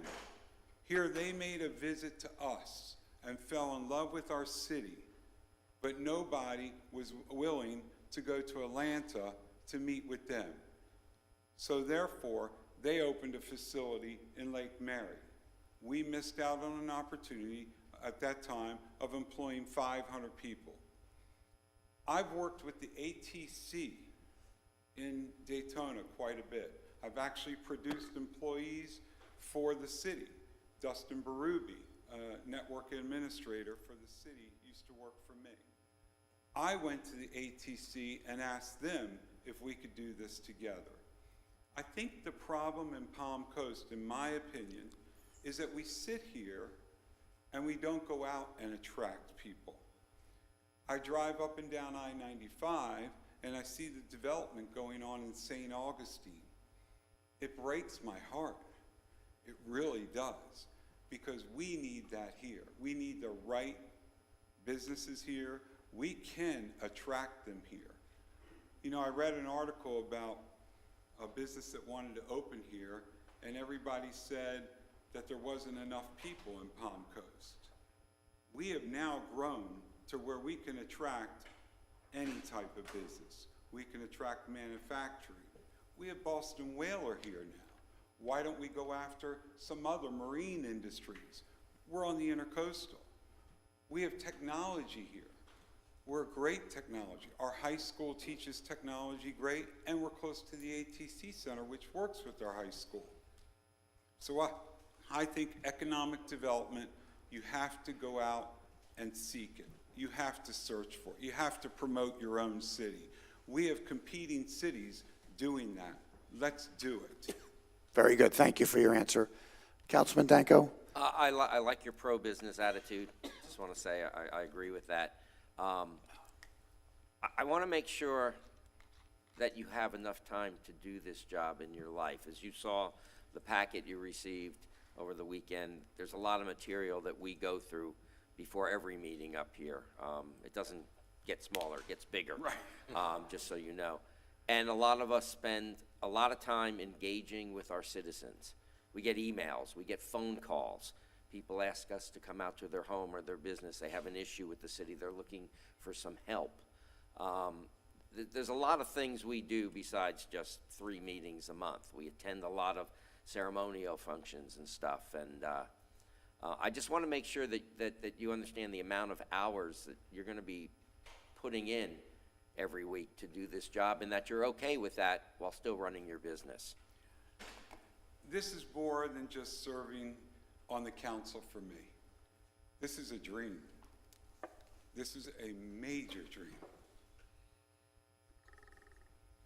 Yes, I do have enough time. I can work this in with my business. I've looked at this hard. I've talked to my family. I've talked to my fiance. We've discussed it at length. I have no doubt that I can dedicate time. You'll probably get sick of me. I want to dedicate so much time. This is my dream, to serve this city. Thank you. Vice Mayor. Mr. Gross, one recent survey done by us found that this city governance has a very low approval rating. What would you do to improve it? To improve that, I would get out more. I would make sure that we did things that the city of Palm Coast would shine on. One of the things I presented a long time ago, and everybody loved it, but nobody did anything with me on it, I wanted to present a recycling day at my business.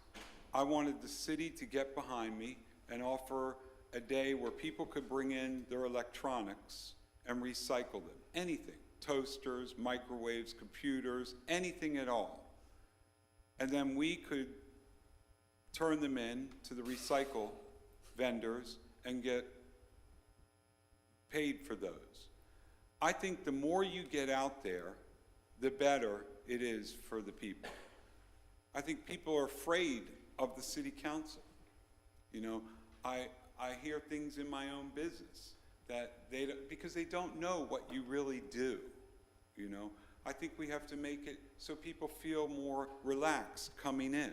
You know, go shake some hands. Go tell them what we're about. Go show that we do care. Promote. You know, just don't make laws or rules or, you know, approve budgets or anything like that. Let's get out there and be friends with the community that we serve. Thank you. Appreciate your question. Councilman Clufus? Absolutely. Your answer. I would like to just say I completely concur with your mantra of building bridges and not walls, and I think you're doing a tremendous service to the community, and I wanted to say I appreciate explicitly the fact that you're transcending knowledge to a user base of an older generation that definitely needs your services, and the patience that you show is phenomenal, and you're really providing a great service to our community. In regards to our strategic action plan, I'm curious if there's anything on our strategic action plan or something that you would like to see added that you would specifically like to champion potentially in this next 7-month appointment. In the next 7 months appointment, what I would like to see, what I would take charge of, if I got on, I would like to take charge of, one, making it more community friendly, going out and helping the council get community friendly. Secondly, I would like to promote Palm Coast for businesses. I would love to go out and attract businesses and bring them to Palm Coast. I think that's a real opportunity. And I'm talking businesses that would employ a good number of people. You know, that's so important to this community. As I said, I grew up in a town just like this, Bowie, Maryland. You can look at them. They missed the boat. They missed the opportunity. And communities around them, Annapolis, Maryland, Crofton, Maryland, communities around them worked hard to promote themselves.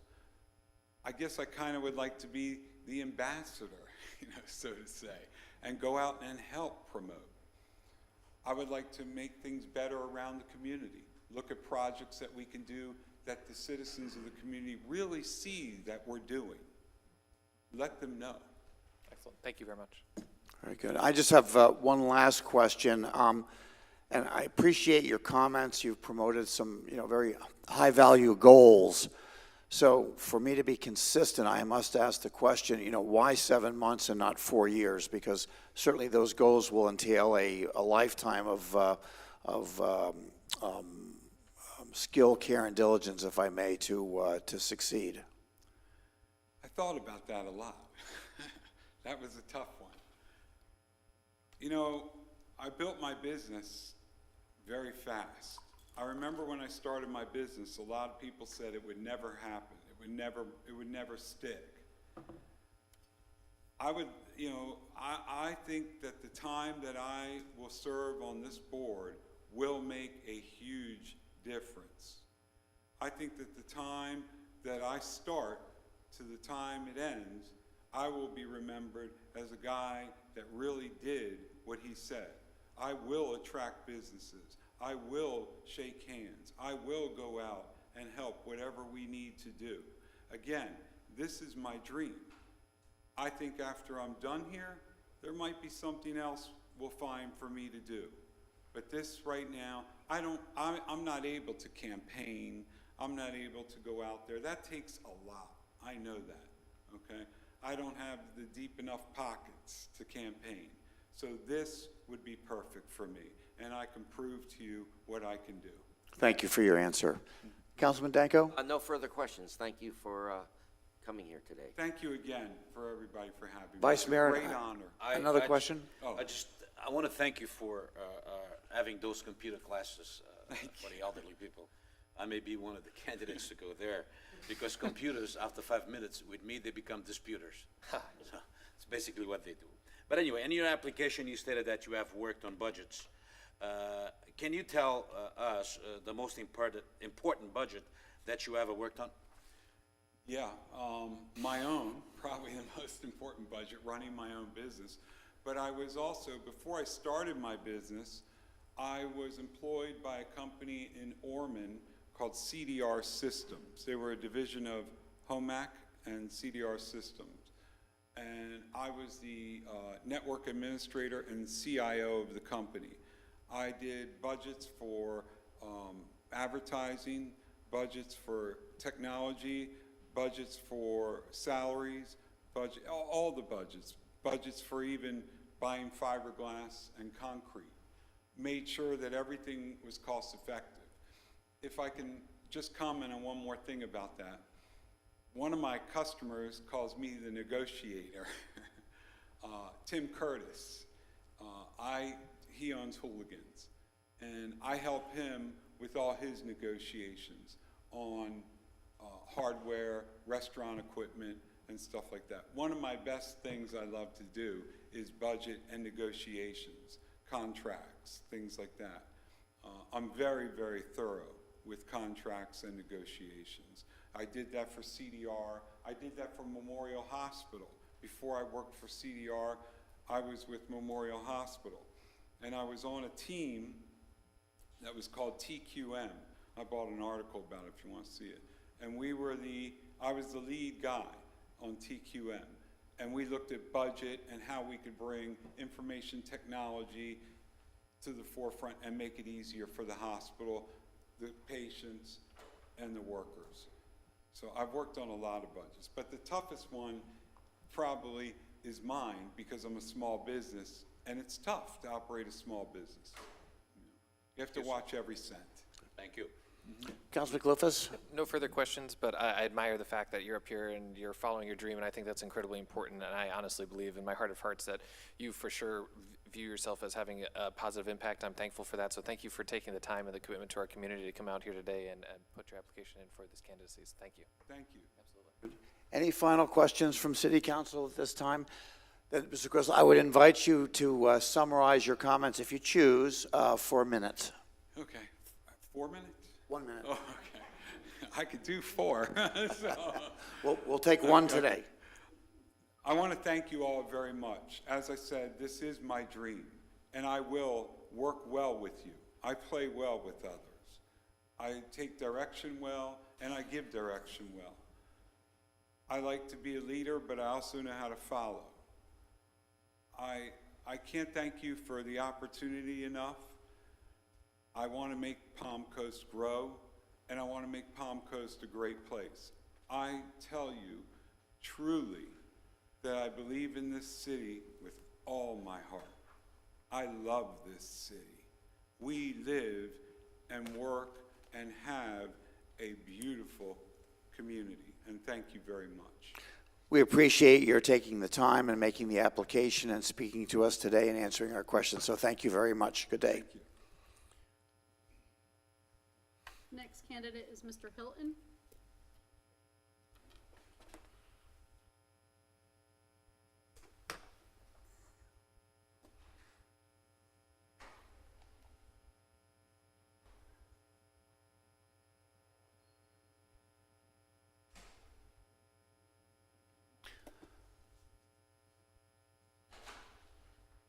Good morning, Mr. Hilton, and welcome, and thank you for your application and joining us for the interview process this morning. Thank you very much. I would invite you to share your introductory comments for 3 minutes, and we'll follow that with a question and answer period from City Council and conclude with the opportunity for you to summarize for 1 minute. So if you would be so kind, share your opening comments with us for no more than 3 minutes. Okay, sure, yeah, so, you already said my name, so I don't need to tell you that, but my family and I moved here to Palm Coast in 2015. Been, loved it ever since, been trying to be involved wherever I can, so been through this process once before when they appointed John Netz for a seat, and then ended up on the Planning and Land Development Regulation Board after that. So I've been an alternate member on that board since then. I guess when I say my family, I have a wife and 2 kids, both graduated from FPC. In 2020, my son graduated, and 21, my daughter. So everyone seems to like it here, plans to stay here as far as I know, so staying involved to make that something they want to continue to do is important. Professionally, I guess my title is Senior Principal Architect, so I work in IT.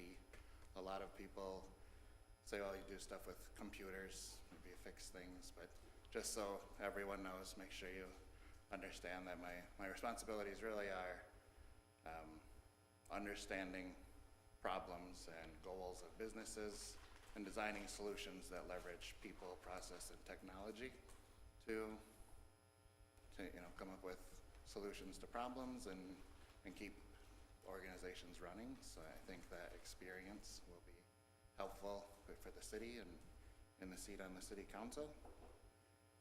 And so sometimes that job requires making difficult decisions, things that people don't always agree with. I think you're probably all familiar with that from the city council seat, and definitely something that I experience every day. So willing to make tough decisions, and as a manager once told me, defend those decisions for the rest of your life. So Very good. it's I think pretty much it, all that I wanted to cover. Thank you. Thank you for the intro. So now we'll start the question and answer. Councilman Danko, first question, please. And I've asked this question of everyone who's come before you. As you're aware, we've asked you to sign a commitment that you will not run in November. It's not legally binding. I just want you today to make that commitment to us, that if we appoint you, you will not run for this seat in November. Yeah, definitely. I actually was looking and thinking about running in November, but after some soul searching, I guess, I came to understand that I'm not good at going around telling people how awesome I am, which is pretty important for campaigning, and in this day and age, really not good at telling people how bad other people are. So I decided to hold off on that, see kind of what the universe brought into my life to improve those skills or go forward, and here we are with this opportunity to maybe get to know people, not have to tell people how great I am, but show them. So, Thank you. Vice Mayor. Yes, Mr. Hilton. Good morning. You said that as an architect, IT architect, it requires an approach to problems and solutions, and this often requires making decisions that are not in favor, but are the best for the, in favor of everyone, of course, but are the best for the customer organization. With that in mind, can you tell us what do you think about the 365% raise that has been proposed? So You could sugarcoat it, I don't mind. right. No, I was hoping you wouldn't ask a question like that because I'm worried that saying anything now would bring into question the integrity of the overall council, right? If you select someone and maybe it's based on You don't have to answer if you don't want to. then. Okay, then. I mean, as far as an increase, I absolutely think it's time to take a look at it, but that's a big leap, and I think it needs to be. I'm not sure what research was done in coming up to that number, but probably should be discussed and understood. Thank you. Councilman Clufus. Good morning. Thank you for being here today. One of the, I kind of understand where you're coming from as far as going out there telling people your strengths and weaknesses and kind of downing on others. And I just wanted to note that it's incredibly impressive to me the quality of candidates that we have coming forward today that just aren't willing to put themselves through the ringer of running an election. And you amongst them are the highest of quality. So I wanted to thank you for that. It's just an interesting perspective that I see. So in lines with how well our council produces results and gives direction for our city, I think is basically a function of the diversity of our council. Could you explain to us the additional diversity in thought process that you could bring to this council to try to continue to keep Palm Coast on a successful trajectory? Yeah, sure. So I think definitely part of my job is to look at the goals of organizations, the structure of organizations and what they do, and review solutions and objectively. And so I think my approach just to overall understanding solutions, and again, it's not just technology. A lot of people think maybe I design networks or software, but it's really people, process, and technology, and changing organizational structures, changing how things work, and using technology as a tool to deliver those things. So I think my just approach to problems, breaking them down into manageable chunks, and helping things move forward would be beneficial. Excellent. Thank you. Very good. My question, Ms. Hilton, you have stepped forward to participate in our PLDRB, and we thank you for that volunteer effort. And we throw that acronym around a lot, so that would be the Planning and Land, PLD, Planning and Land Development Regulation Board, so that all in the audience know what we're talking about. That's no easy task to sit through or to be involved with those meetings. That particular committee is really one of the foundational pillars of how the city of Palm Coast has developed, is developing, and will develop for the future, as you well know. Do you have any comments regarding the comprehensive plan, which tends to, blanket that process based on the experience that you've had so far? Yeah, I mean, I think, and there's been, since I've been on the PLDRB discussions about, reviews and things like that coming up for the comprehensive plan, I definitely know everyone on the city council has talked about reviewing that. Most recently, probably needing to take a look at some, how we handle multifamily housing and things like that. So, I'm looking forward to being involved in changes. I can't really call out any specific changes I'd make now, but just, things that it's definitely exciting to think about taking the opportunity and being involved in figuring out what's next, if you will. Thank you for your answer. Councilman Danko next, please. I think you probably saw the amount of information that was in your packet that you needed to go through this weekend. That's one of, a lot of folks think that if you get up here, it's just 3 meetings a month. There's a lot of prep, there's a lot of material. All of us get emails and phone calls from residents who have issues, need some help. You spend a lot of time going out, meeting these folks. We go to a lot of events also. I just want to make sure you know what you could possibly be getting yourself into, that it's going to involve a lot of your time. And I just want to make sure that you have that time to dedicate to this job. Yeah, I think so. I definitely, I welcome it. I work remotely at home, so very flexible there. I've made sure, because I did start a new position in the last just over a year now, but made sure that that company at Majesco is willing to let me take the time I need to participate, and they were all for it. It doesn't mean I don't have to spend time in my day job, but wherever, definitely willing to commit the time it takes to be on the city council and look forward to it. I'm excited to. Thank you. Good. Vice Mayor. Sorry to throw this one at you too, because the last one you apparently find controversial. This one is even more controversial. All right. But due to the fact that it's a division here, that's why I like to ask the question. Yep. What is your opinion about the multi-family homes / apartments? So, being on the planning board, we've had a lot of, maybe not a lot, but there's been a few things that come up that deal with rezoning for multifamily housing. I'm getting a little worried in those scenarios where the city's already planned for multifamily housing. I think is fine.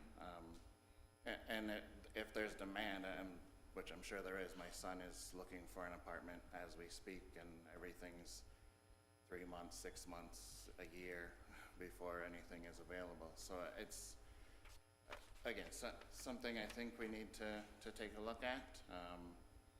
I know you went one extreme, maybe got a lot of backlash for that, but I think it's definitely time to step back, take a look. Hopefully someone could analyze that with storage units. It's been a big thing people have been complaining about, but we've had those storage unit developers come in and say, here's how the market looks, and it'd be nice to see that from multifamily housing as well. What's coming down the pike, where are we now, and what do we expect we need in the future? Yeah, I'm glad that you recognize that being on a planning board, that you are a little worried. I am a lot worried, so I thank you for your answer, because it falls right within what I want. Go ahead. Councilman Cliffus. Absolutely. I love the fact that you are data-driven and that you were referencing the feasibility reports and level of optimizations that have been provided to us for some situations and potentially not others. I can totally see the path of solving problems. That's what you really are at the end of the day. Calling yourself a programmer and architect is tough for individuals not in the industry. You're a professional problem solver. You're breaking things down from the top down, and I'm fond of that. My one question that I have left would be, our strategic action plan is incredibly important to the vision of the city, and is there anything on the strategic action plan that you would like to champion, or is there anything that you would like to add to our strategic action plan that you would be the champion of? There is, and in preparation for it, just in case I'm appointed, I have the presentation printed with some notes on it, ready to go. And so yes, there's definitely some notes and questions. Fair. Councilman Danko, any further No questions? further questions. Vice Mayor, any further No more questions? I think you had the toughest questions so far, so. And Councilman Clufus, any additional questions? No additional questions, but I would commend the way that you handled Vice Mayor Branquino's questions. I was very fond of you being able to defer a question because it could potentially impact the decisions that our council made. That's an incredibly enlightened set of words that you chose. So thank you for applying today. Very good. All right, and I have no further questions for you, but I would ask, would you like to make a 1-minute summary on your comments today? I mean, I think the only thing I would say, and I mentioned it already, is I'm excited to get started. Think we can hit the ground running, and I've got the strategic action plan presentation and some of the more detailed budget sheets printed out and ready to discuss. Very good. Well, we thank you very much for making application for the empty seat, and thank you for indulging us in the question and answer and your summary. So thank you very much, and you have a good day. All right, thank you, you too. Thank you. The next applicant is Mr. Jones.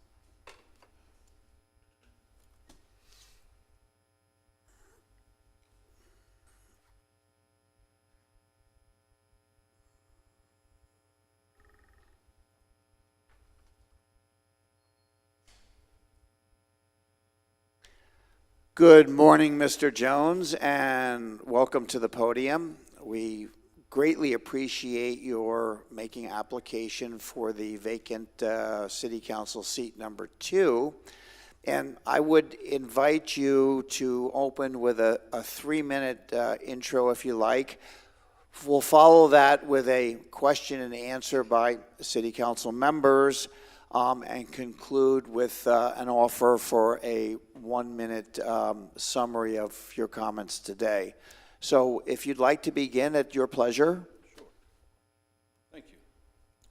Mayor Alfin, council members, citizens of Palm Coast, my name is Carl Jones. I'm a retired decorated U.S. Air Force veteran. And just to tell you where I came from, in 2010, my wife and I were looking for a place to call home.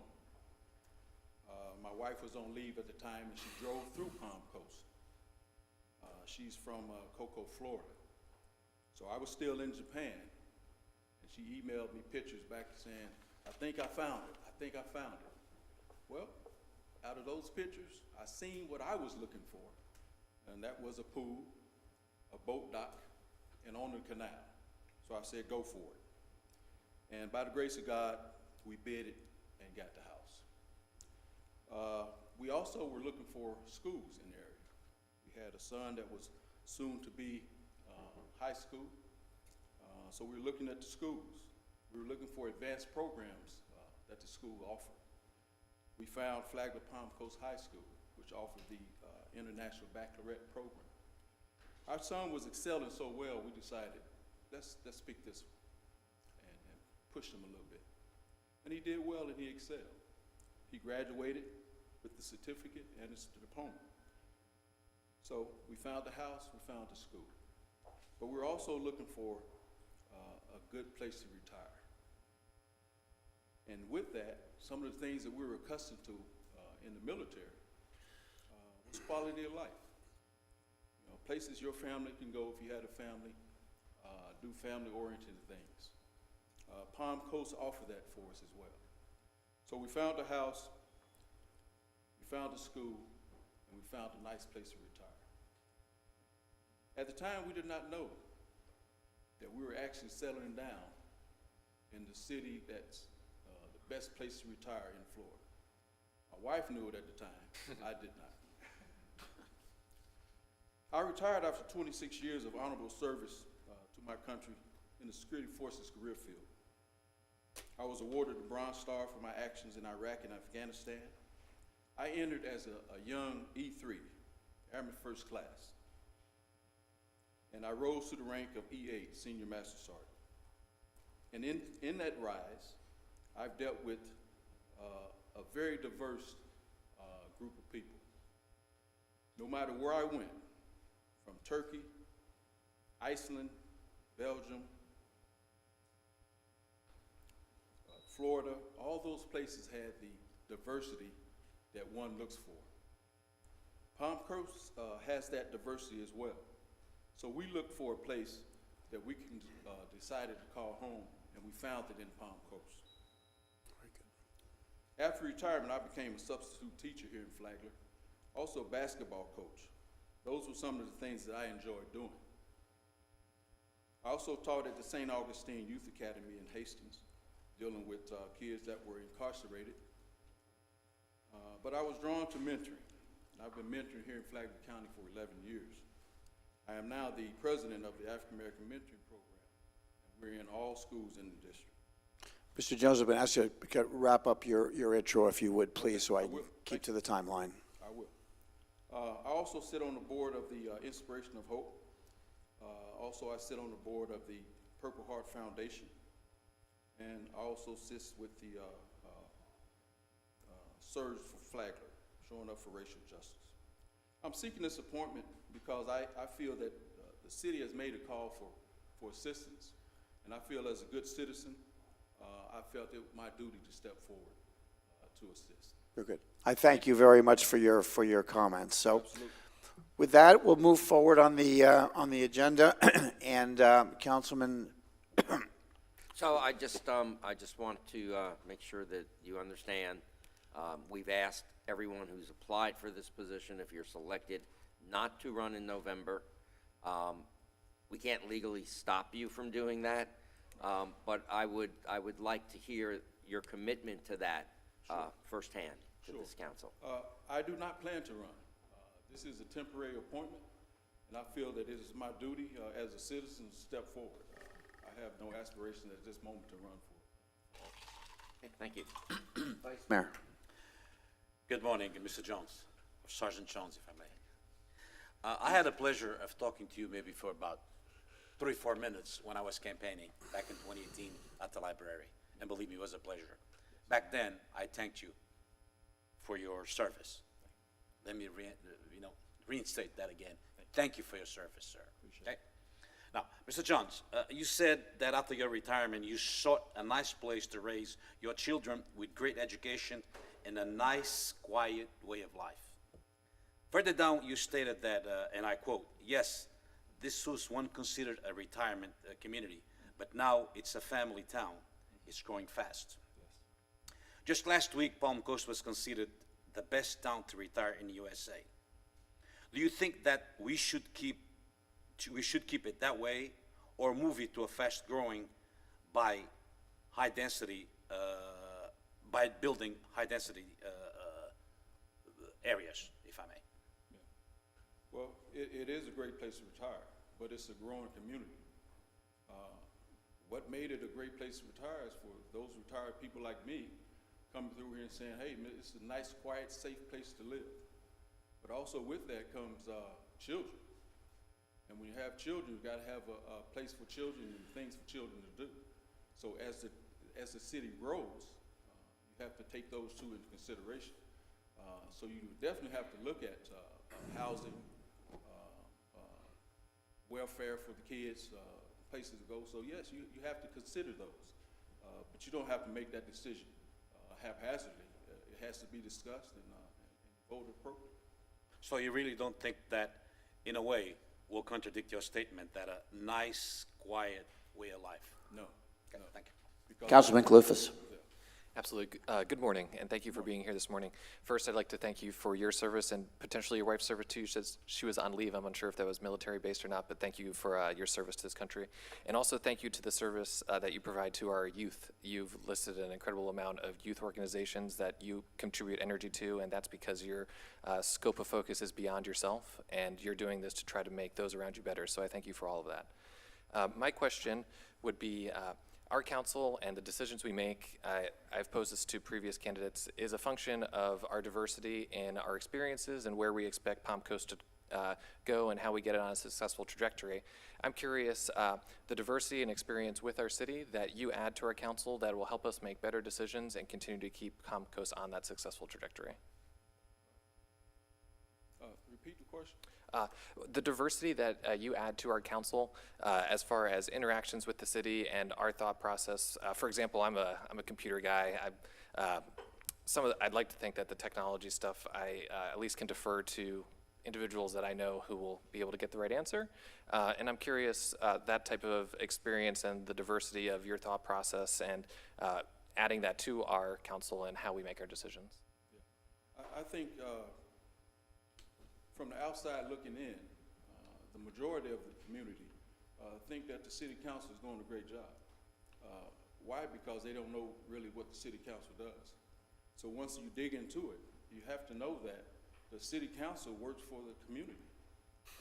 So if you're out and about engaging the community, you have to bring that back to the city council and discuss that, because that moves the city. And if the city is safe and solvent and successful, it'll show through the city council. So always, every place I've gone to, you have to mix it with the community. And every base that I've been on has been a small community. Excellent. Thank you very much. Very good. Mr. Jones, my question, and I thank the Vice Mayor. Let me try to, in my own way, elaborate on his comment without steering the answer. Do you feel that we can achieve a balance between the retired folks here in Palm Coast and the youth that are hopefully coming to the area? I do. As mentoring, when I'm asking a high school student, what is it that you want to do when after you graduate? They always say they want to leave Palm Coast. Well, do you think you go to college, or are you going to come back? No, because there's nothing to do. This is coming from high school age kids. So they don't see the greatness of the city, because if they're stuck at home on the computer, that's what they're doing. So we got to have things for them to do, exciting things for them to do, and you also have to take care of your retiring people. So that is that's the balance. Your youngs coming up will eventually be taking care of the retirement going out. So there is a balance there. We just got to find it. Very good. Thank you for your answer. Councilman Danko, next question, please. I'm sure you read through the packet of information you got this weekend, and that's what we get before every meeting here. A lot of people think that this is just 3 meetings a month, and you sit up here for a few hours and that's it. Right. There's a lot of material that precedes every meeting. There's lots of private meetings with city manager and with staff being briefed on things. You get a lot of phone calls and emails from residents that ask you to come out to their business or their home to deal with issues, and they may need help with the city.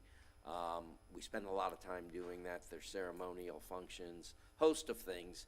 I just want to make sure that you understand this is not some 3 meeting a month job, that it entails a lot more, and that you have the time and desire to take that type of responsibility on. Sure. Well, undoubtedly, I do have a full plate. But when the announcement went out that there was a vacancy for the city council, and it would be a temporary placement, it piqued my interest, because I want to be involved in the city. That's what kept me here. What this city offers is what kept us here, because we had an opportunity to go further down south and find a home and find a community, but we chose this here. So no disappointment. Although it'll be 8 months, it'll get 8 months of my time, and that will be 110%. Thank you. Vice Mayor? No further questions. Thank you. Councilman Clufus. Yep. I would just like to ask, our strategic action plan is kind of the framework and the plan that we have moving forward. Each year it gets adjusted by our council priorities. on how we, view the vision of the city. Is there anything in a strategic action plan that you would like to champion, or something you may want to add to our strategic action plan to champion yourself that we currently don't have in our purview? Well, no, because what I'm seeing is that the city has established itself and is looking forward with a vision of looking forward. So with that being said, I would definitely need more time to really dig into the plan, but I think it's a good plan to start. And if given the opportunity, I would definitely pick something to champion. Excellent. Thank you very much. Very good.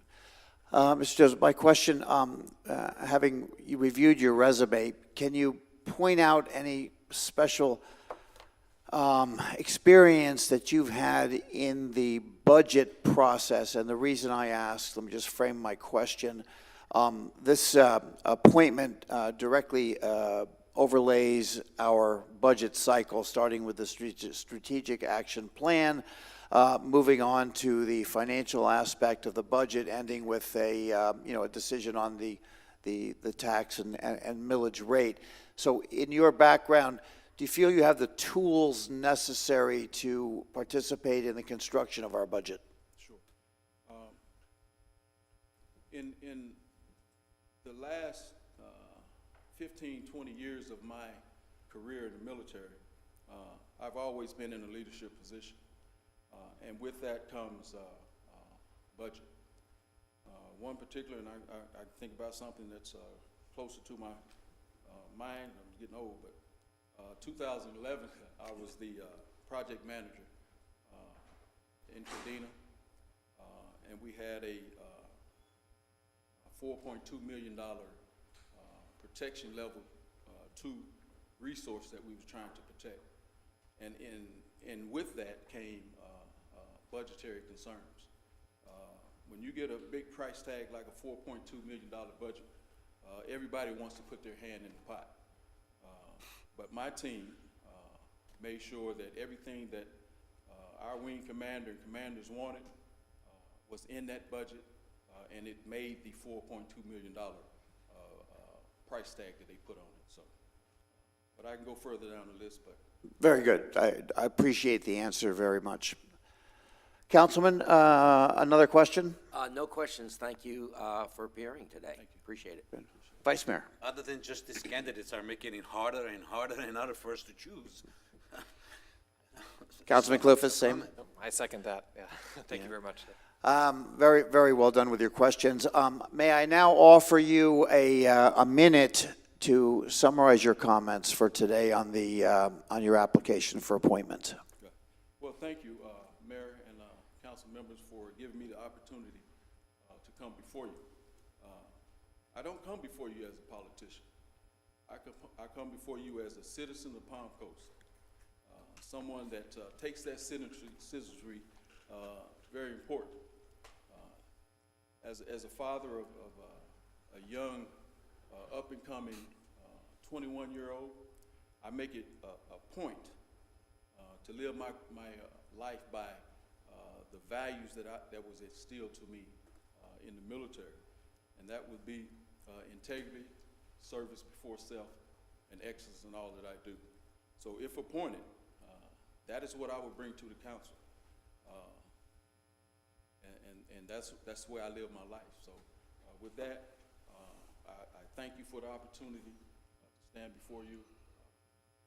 Thank you. And we appreciate your taking the time to talk to us, answer our questions, and we wish you the best of luck. Good day. Thank you. Thank you. Thank you. The next applicant is Mr. Metrano.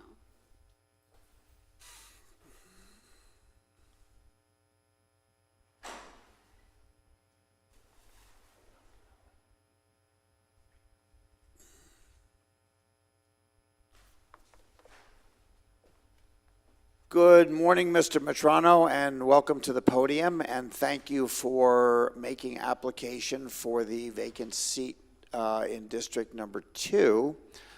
We will offer you 3 minutes to introduce yourself and your comments, followed by question and answer from each of our city council members, and then we'll conclude with an opportunity for a 1-minute summary if you choose. So, at your pleasure, please open with your remarks. Thank you. First of all, it's an honor to be here, and it was my pleasure. I wanted to get up here and serve the people and serve at the wish of the board here, and thank you for being giving me the opportunity. My name, Perry Metrano. It's Metrano, if you want to phonetically spell it out. Originally from New York and moved here in 2005. We built our house in 2004, and from that point, we've been here for that length of time. With that, we've immersed ourselves into the community, and I have been working for the city of Bunnell. As a director for 10 years, 9 years or so. Prior to that, I was a consultant for them for 1 year as they wanted to go into their own solid waste management business, and today that department still exists and is very successful, very profitable for that department. I myself, my career stems back, and I'll get back to my family in just a moment.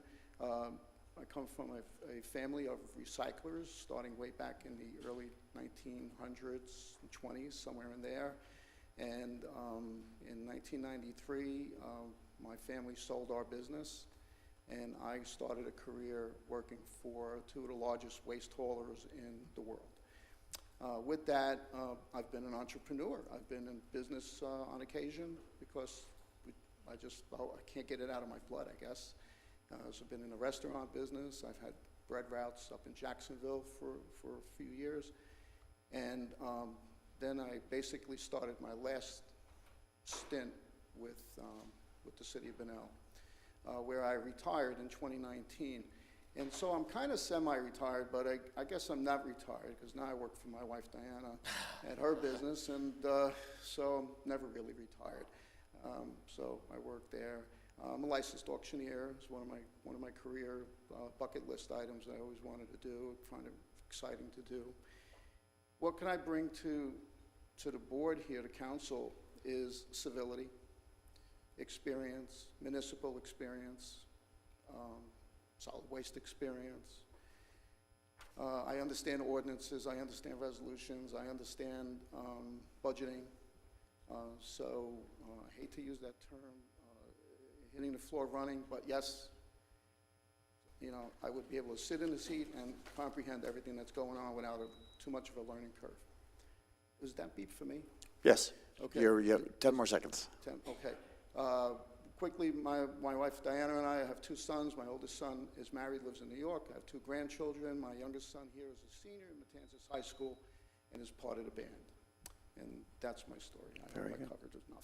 Thank you for your comments. Now we'll begin the question and answers from City Council. So, Councilman Danko, do you have a question to begin? Thank you for coming today, Perry. My honor. As you're aware, when you filled out the application, you agreed that you would not run for this office full-time in November if you get appointed to this position. It's not a legal binding thing, but I just want to hear from you directly.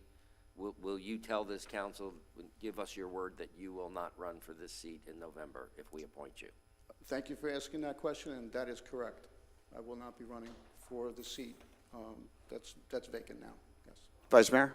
Yes, as you know, I've been tailoring all the questions based on the applications. Good morning, Mr. Metrano, and thank you for applying for the position. Thank you, sir. You are a business consultant for the waste management industry. What is your opinion regarding the way that Palm Coast staff handled the current contract and the new contract extension? Well, I remember I come from a director side too, so I really understand it. Sometimes your directors, they don't have experience in it, so they have to rely on consultants, and really consultants can make or break what you do. So if the city has the right consultant, then the directors will do exactly what's needed to get it properly put out there. But if the consultant is not correct or doesn't understand the business, or doesn't understand what direction you should be going, you will have troubles, and your RFPs won't look correctly.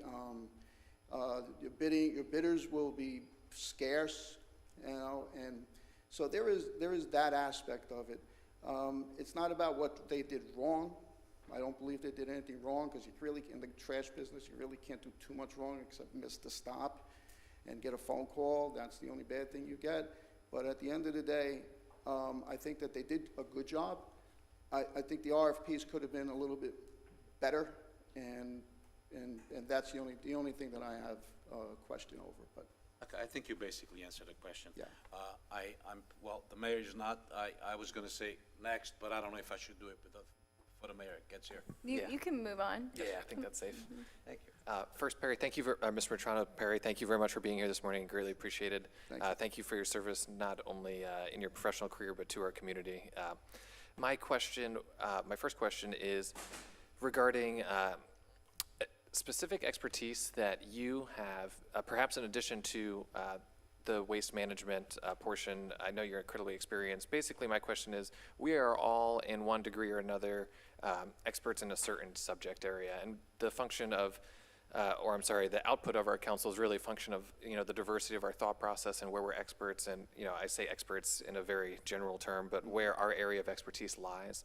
Are there any other areas of expertise that you would contribute immediately? And I also just like to note, I have no doubt that you are one of the candidates that would have the ability to hit the ground running because of your experience in municipal government. So that also, I just wanted to applaud that. This is a short appointment term, so it really is critical that whoever is seated not only can hit the ground running, but will add and contribute to our discussions. But ideally, I'm looking for someone who has unique experience and doesn't necessarily think like one of us up here or have those past experiences. So your waste experience is tremendous, because I don't believe any of us have anywhere near the experience you do. But are there any additional subject matter that you would say you can hit the ground running and contribute to us where we're not experts? yes, I do. So for a period of time, a little over 2 years, I adopted, let's say, 6 departments at one time. So I had all those budgets under one control at Fennelly. We kept losing directors, and someone has to watch the budget, and someone has to sign those papers to people get paid. So every time someone left or terminated, the paperwork would continue to come into my office. And, you have to be a director so you're protected. I'm signing payroll, I'm signing bills, So before you know it, I became the Public Works Director. I was also the Parks and Recreation Director. I was the Fleet Director, which not really was a director position, but Fleet was under me. I did safety, which they never had safety. Like I used to say, in the trash business, safety is key. So I conducted safety meetings, developed a safety book. I mean, it was crazy, but we did it. Water, the drinking water, and wastewater. All of that at one point. And 2 hurricanes, Irma and Matthew, came at the same time. All of that at the same time. So I also have the FEMA experience, the cleanup experience, the understanding of what to do, how to do it, when all hell is breaking loose, what all of their roles are, and what to do as a public servant. So yes, I do have that. I will say it's different everywhere, and the needs are different, but the end of the story is water floods here, Public Works and the stormwater has to figure it out what to do. If there was a resident that came up and said, I have that problem going on, I probably would be able to look at what's going on and speak intelligently over the matter. Excellent. So those are all whatever other things that came in that I've had. Thank you. Thank you for wearing so many hats in your previous role. Yes, and then since then, truthfully, I retired from the city of Fennelly. I was on my 5th city manager. No offense, you're doing a wonderful job.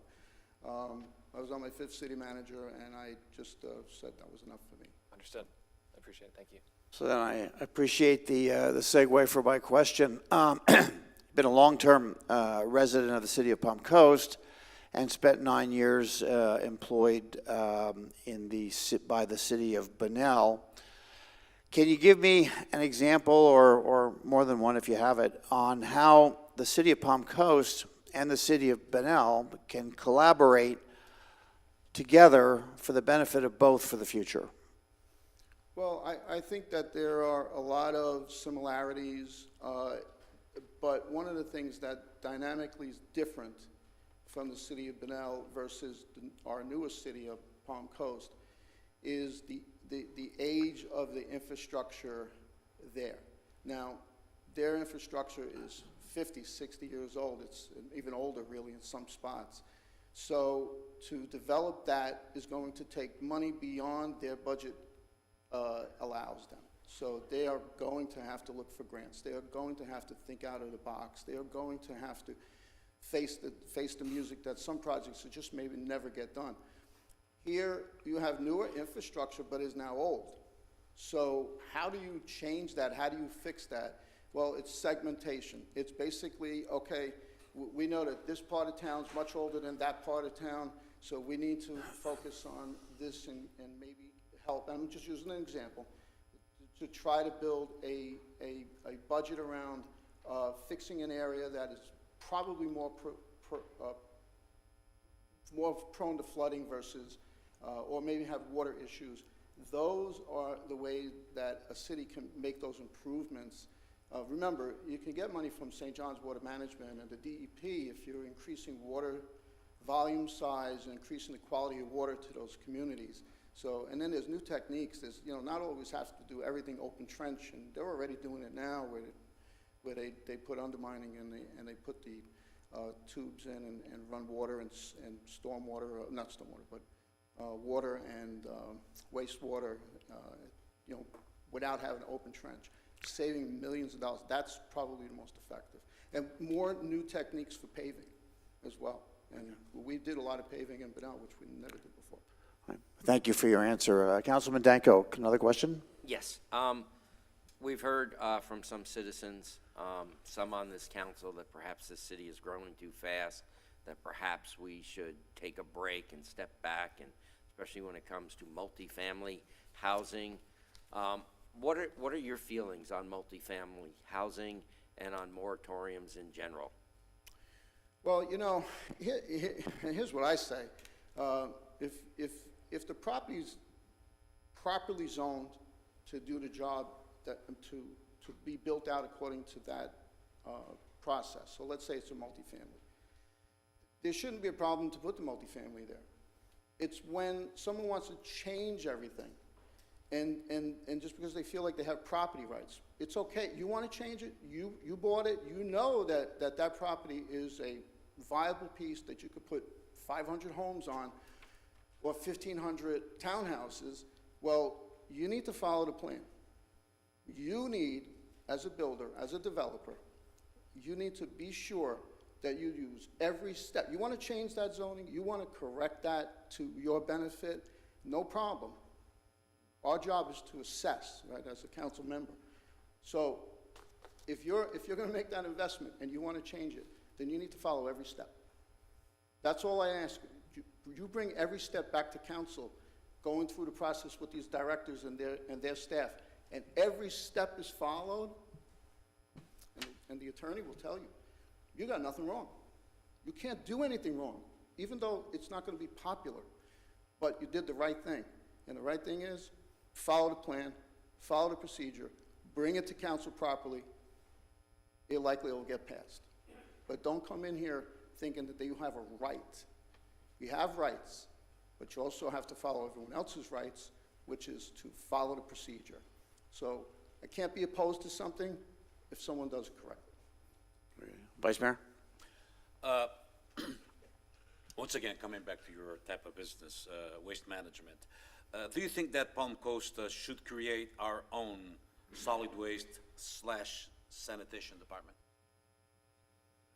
Well, I'm going to tell you what I told Bunnell when they first asked me to consider the plan. I said, this is not for the faint of heart. This is an investment with the same strength as your water utility, your wastewater utility, your public works department. This is not a whim business. This is like, okay, I'm in it. And it's going to take investment. It's going to take planning. It's going to take a lot of equipment to do this job, and it's going to take time to you always have to buy new equipment. So you have to be prepared to be in the business. You can't say, okay, I'm going to stick my toe in the water, it's a little cold, I'm going to get out now. No. It's time to buy a new truck, council. It's $500,000. You got to buy it. You can't just guess at that. You have to be in it. Should the city be in the business? Well, I will tell you this. Service down there in Benel is probably the best in the county. It's fully automated, which means everybody got a garbage can, both a recycle can and they're all big cans. They're 95-gallon cans. Truck pulls up, dumps it in, puts it down. The driver's hardest part of the day is to see what jacket he's going to wear, or she, because it's too cold in the truck. That's what you want, safety.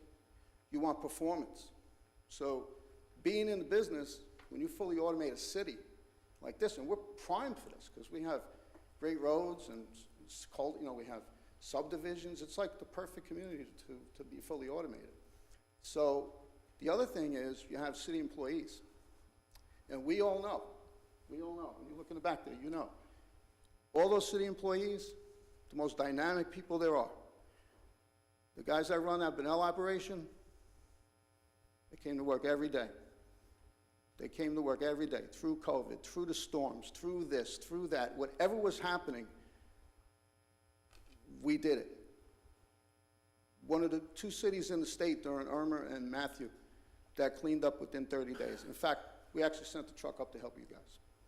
So when you have your own operation, you get pride. They come to work, excited about their equipment.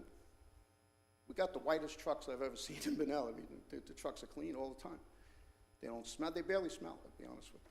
So maintenance is better. Quality of life is better. The employee is happy and proud to come to work. So by having your own department, you're prepared for the bad thing when that hurricane comes in and what you could do to manage it. Because you'll have a proper director who probably comes from the industry that knows what to do.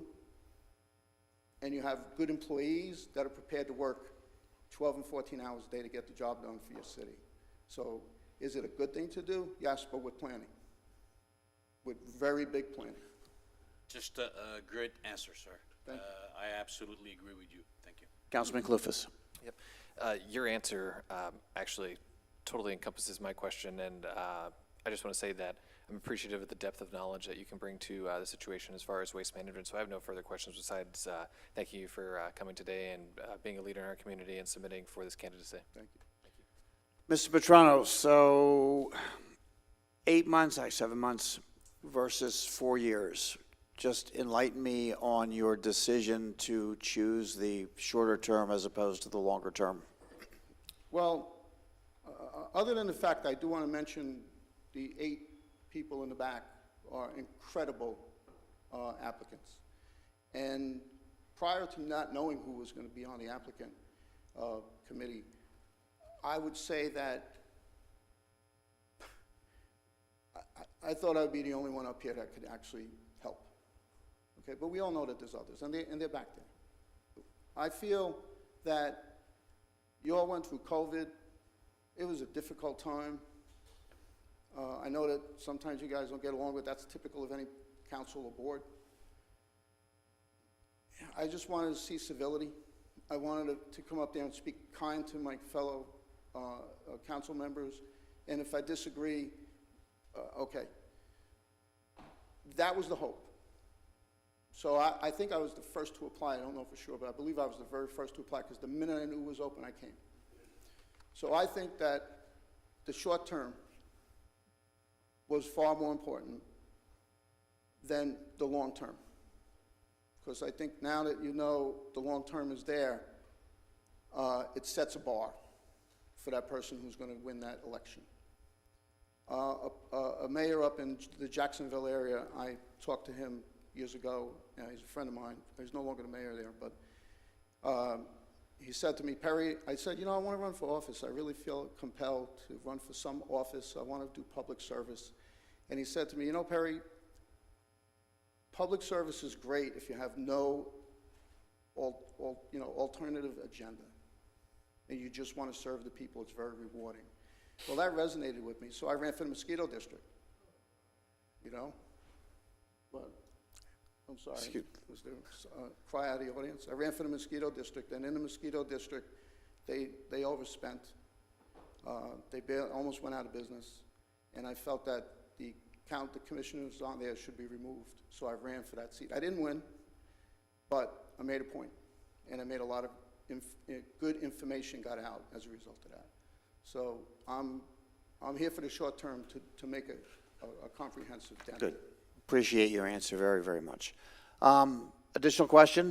No further questions. Thank you for Vice Mayor? appearing I today. just have one question. And forgive if any sarcasm on that question.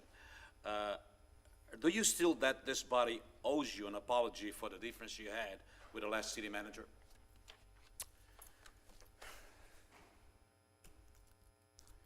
Well, and the pause wasn't to. It could be a yes or no. Elaborate if you wish. No, I It need could to be a, I'll take elaborate. it. I need to elaborate because I was really trying to help, and I think that at that time the city manager was in such a flux over what was happening with the garbage pickup and the pressure that it comes from.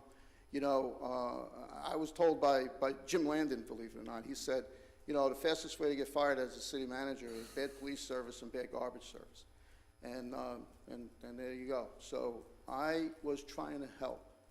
And whatever was happening in that person's personal life, it came out. And I think I was just a casualty at a moment. And I was mad because it sounded wrong what he said. But after reading it, I just realized, sometimes people just go through a bad moment. So no, the city, nobody owes me anything from the council. Councilman Clufus, final question? Nope, thank you, Mayor. Any other questions? No other questions. Then, Mr. Metrano, I would ask, if you like, to summarize your comments about your application for a minute, if you would, please. So essentially, I'm here to serve. My application was pretty simple, straightforward. I have a resume of experience, because I'm up in the years, but yet young enough to realize that I could do something. And at the same time, I want to make a very clear statement. Although I know each and every one of you, I have never contributed to anyone's campaign. I am up here because I want to be here, not because I was asked to be here. And so therefore, your decision for me will come from the fact that you trust what I can do for the city. And that's my summary. Very good. Well, we thank you again for taking the time to make application for the seat and coming up to speak with us and answering our questions today. So we wish you the best of luck and good day. Well, thank you again. Thank you. Thank you. The final applicant is Mr. Schreiber.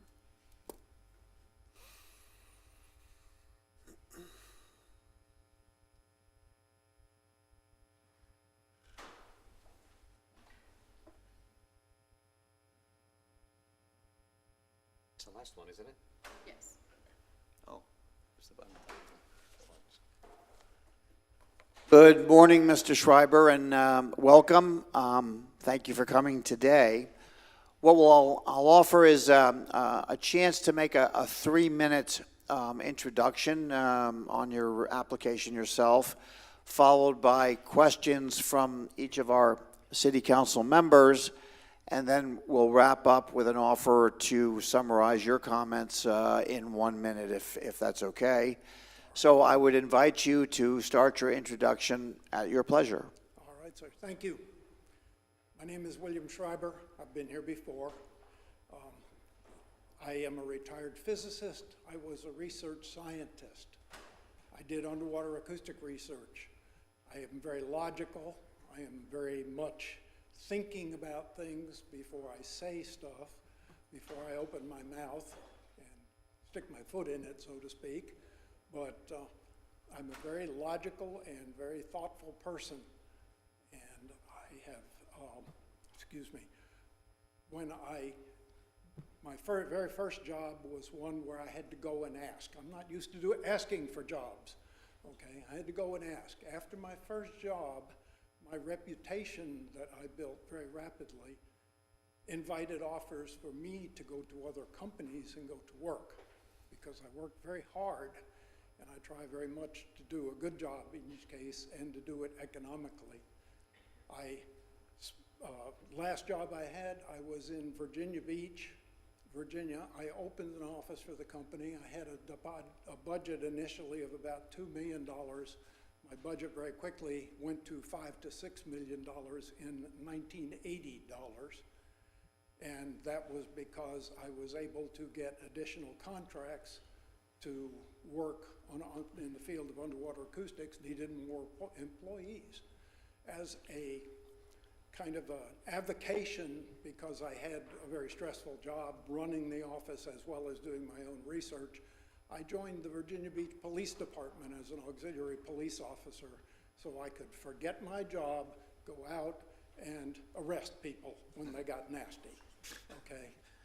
Know the feeling. I enjoyed that job very much, and within 2 years on that job, I was a supervisor with the police department as an auxiliary officer, full arrest powers, patrol alone, etc. And I am the only officer in that department of several hundred police that made a cocaine bust while in uniform of 2 kilos. When you have an individual who is not really smart, they're not very difficult to catch. Okay, I realize that I'm the last guy standing up here. I'm the last individual you will hear from. And with that, I will turn it over to you to make whatever questions you would like to ask. Thank you for your introduction. With that, I will ask City Council now. Councilman Danko, a question? Thank you for coming today. I've asked everyone the same question. I will ask you this question. As you know, we've requested that if you get appointed to this position, you not run for election in November. It's not a legally binding thing. People are free to do what they want to do, but I would just like to hear from you directly. Will you honor that commitment and not run in November if you get seated? Absolutely, I will. I am not a politician. I do not like begging for votes any more than I like begging for jobs. I want to do a good job up here as a commissioner. I will spend the 6 months doing so. If I am appointed, I will walk away, say thank you very much for allowing me this time, and I will not run for any office. I never have run for any office. Thank you. Very good. Vice Mayor. Yes, Mr. Schreiber, good morning. Yeah, good Thank you for taking the opportunity to fill out the application. Mr. Schreiber, you stated that you have a bachelor's degree in physics and in math, and you held upper-level management positions with responsibilities for planning and budgeting. My question is, I'll ask you, when was the last time that you worked on a budget and what type of business it was? The business was government contracting in the field of naval stuff, underwater acoustics, and evaluating U.S. Navy operations. I was in charge of the office in Virginia Beach. I had, at that particular time, when I left, I had 14 other technical staff members that worked on various contracts. My budget when I left was just under $5 million, and I left in 1985. 85. So, 1985. Thank you. And what I did when I left that office is I started an office. I had started the Virginia Beach office with just me. I then went to Hawaii at the company's request and started an office in Hawaii. I was there for 18 months, getting used to working at the Navy out there. And when I left, I turned that office over to 3 other employees, having been the only one when I arrived. So it was going very well. I do have another question, but I'll wait for my turn, and that probably going to be asked of you before I even do so. Councilman Clufus? So, a physicist, a mathematician, and a police officer walk into a bar, right? Here he is. I have no doubt that your background produces incredible lines of thought and problem solving and approaching technical problems being data-driven and analysis. I have no doubt that you can make decisions based off that analysis. My question would be, is there anything in our strategic action plan that specifically you would like to get behind, or is there anything that it's lacking that you would like to try to implement or champion over this next 7 months? Because it's a short time span, and if you really want to get something done, you have to identify it and go forward. And I'm just curious if you have anything that you would like to see accomplished by the time that this short term is over. I'm not exactly sure how to answer that. I think I understand what you're asking. I'm a very logical thinker. I investigate everything in detail. Yep. I spend lots and lots of extra time. My wife was a computer programmer and mathematician. I would plan an experiment and get a budget for it, work it all out, figure out how to pay for the ships and the people. And then she and I would sit down and talk about how to analyze the information that we were going to collect. And we have to figure out what we're going to collect as well.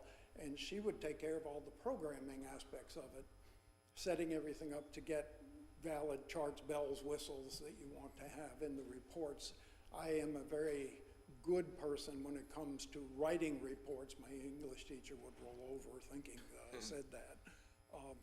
I was very well thought of for having comprehensive reports with a summation in the first couple of pages of all the results. If you don't want to read the other 100 pages of it, you read these 2 or 3 pages. I think logically, I'm kind of tooting my own horn, I'm sorry, I'm not used to that. I think very much in a scientific format. I evaluate everything.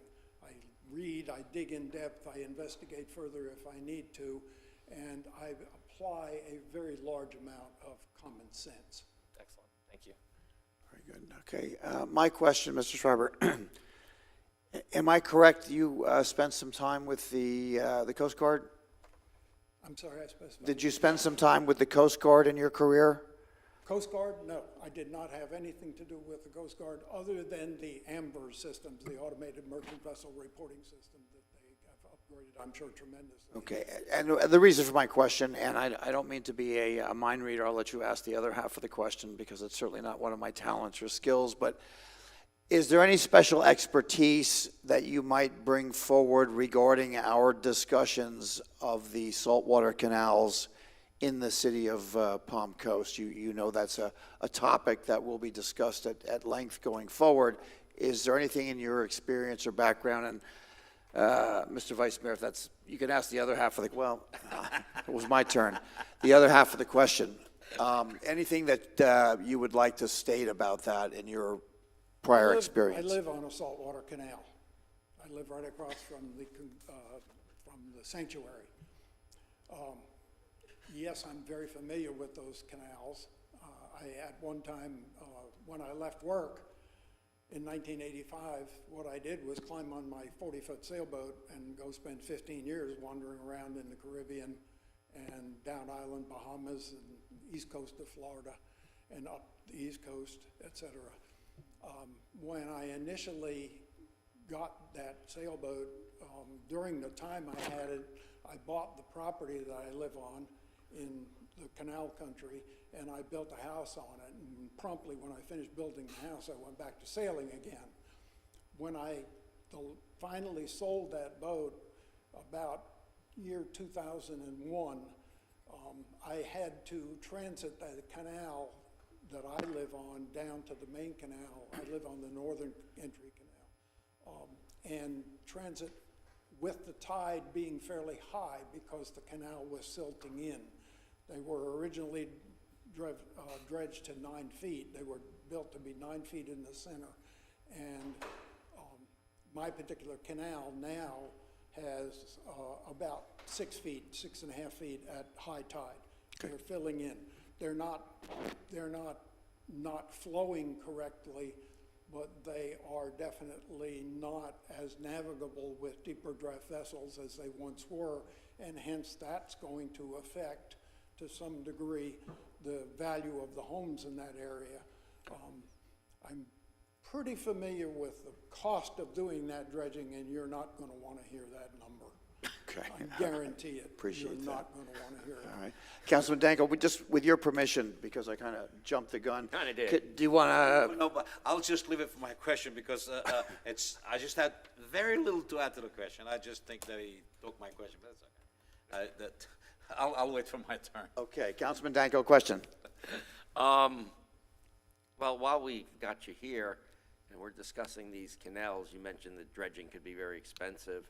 Just off the top of your head, and maybe this is unfair because you like to think things through, maybe you have. Do you think we should be looking at a permanent system for dredging that we operate, or do you think we need to just go with the one time? When I built my house, I had to dredge my canal right out in front of me, so I would have enough depth because there was no bulkheads. The bulkheads had the dirt had all slid down in, so I dragged it all out of there with a drag line and dumped it on the property, had a bulkhead put in, and then pushed the dirt back in behind the bulkhead. I have no recollection of what that actually cost me at the time. It was 1995 when I did that. At that time, the Army Corps of Engineers, who was the primary people responsible for that you need to go to get permits, along with a few hundred others, it seems. The Army Corps of Engineers had a permit in effect to dredge it because it is a man-made canal. So they had a blanket permit to allow me to dredge what I needed to do out of it as long as I maintained the 1 to 5 slope in the canal. 5 feet out, I could go 1 feet deeper in the dredging. And that's what I know about it at this point in time. It's fairly old information. All right, good. Vice Mayor? Let me have the mini question I have for you right now, because my original question was this. Proven, you are a marine man, maritime if I may. Based on the type of boats that we have in Palm Coast, what was your opinion about the saltwater canal dredging and how deep we should go? I don't want to talk about the price because that's scary already, but just how deep we should go. Yeah, the price is very, very scary. If we were going to dredge it, I would bring it back to 7 feet in the center at dead low water. You will save a lot of money that way. The real problem you're going to have with it is you're going to have to use a hopper barge in order to dredge it. You're going to have basically a drag line. There's no place to pump the material to. It's pretty close. There's no real close facility to pump the spoils that you're going to get out of the canal. So it's got to go. It may be possible if you can get the Corps of Engineers permission to put it way up north from where the northmost canal is. They dredged the waterway up there about 2 years ago. And there is an area where they pump it. It's very far away. It's several miles. I don't know if you can pump that spoil material that far. Probably with booster pumps you could. But if you're using a hopper barge, you have to then bring that hopper barge somewhere and dispose of material from the hopper barge, which probably means it has to go somewhere where you can dump it on the land, then you put it into dump trucks and haul it away, and the price just keeps going astronomically high very quickly. Thank you. I want to know something. You are a wealth of knowledge when it comes to that. And if you're the one that makes it to that seat over there, I think we're going to be lucky on that aspect. But if not, I may even consider calling you personally to find out about these things, because it's very important, and we are in a process trying to help the people of Palm Coast. It's one way or the other. We're going to have to do something about this, and that knowledge I could absorb really easy. Thank you for your answers, and I think they were very pristine. Councilman Clufus, another question? No questions. I would just like to thank you for your application today, and I'm a big fan of the thought process, and I also try to adapt somewhat of a scientific method up here, trying to just be logical and data-driven, and I appreciate your approach to problems, and thank you very much for coming here today. Thank you. Very good.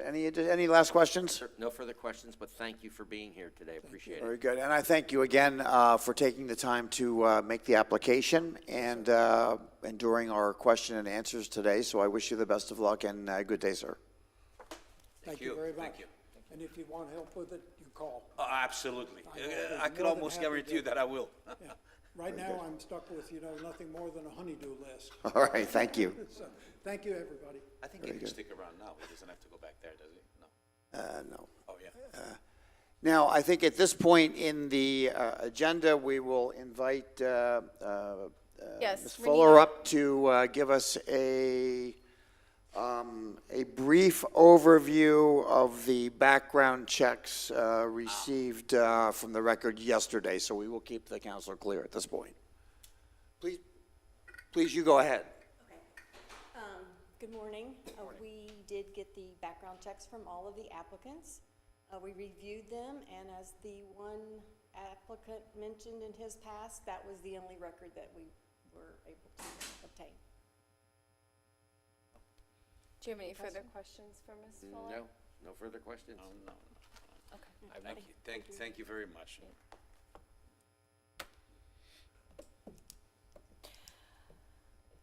Okay, so while the mayor takes a brief break, you the next portion of this process will be for the council to discuss who they would like to appoint. I believe we're at that point now. Is that correct, Virginia? So if you could start thinking about, if you don't already know, after these interviews, who you would like to put forth, that would be great so that we're ready to continue once the mayor returns. If I may start, I feel like, to be honest with you, that I'm in that show that called American Got Talent. We are in Palm Coast Got Talent, because I tell you something. Out of those 8 people out there, I think we have about 20 choices, because some of them are double good. Honestly, some of the questions, they are so genuine, they were so direct, they were so precise, and answer what we wanted. To be honest with you, I'm torn, and once again, I feel, because some of these people, I would say some of them, most of them, are standing ready to start here with us. And I'd just like to say, I'm glad that all my colleagues here stayed out of politics with this one, which was beautiful. I think that's the whole idea. It was a beautiful thing. Good luck, my friends. I don't know what the heck to do at this point. I think I'm coming down with the choices. So let's try this. Let's devote a minute, begin a minute, for general discussion regarding the interviews we've just had. What will then happen after discussion is I will then ask for a nomination, but I'm going to ask for a nomination with an underlying reason. In other words, you're going to champion your nomination with whatever it is that you've heard and you feel is most important. I think that's the way we should proceed, and I agree with Vice Mayor that we'll take this minute. I am absolutely thrilled with 2 things: the skill set and the high level of competency that each of our applicants has shown. And I would also say I am very thankful, and I'll thank each one of you for the thought and the questions that you have all put together towards the candidates, because this application process is a two-way street.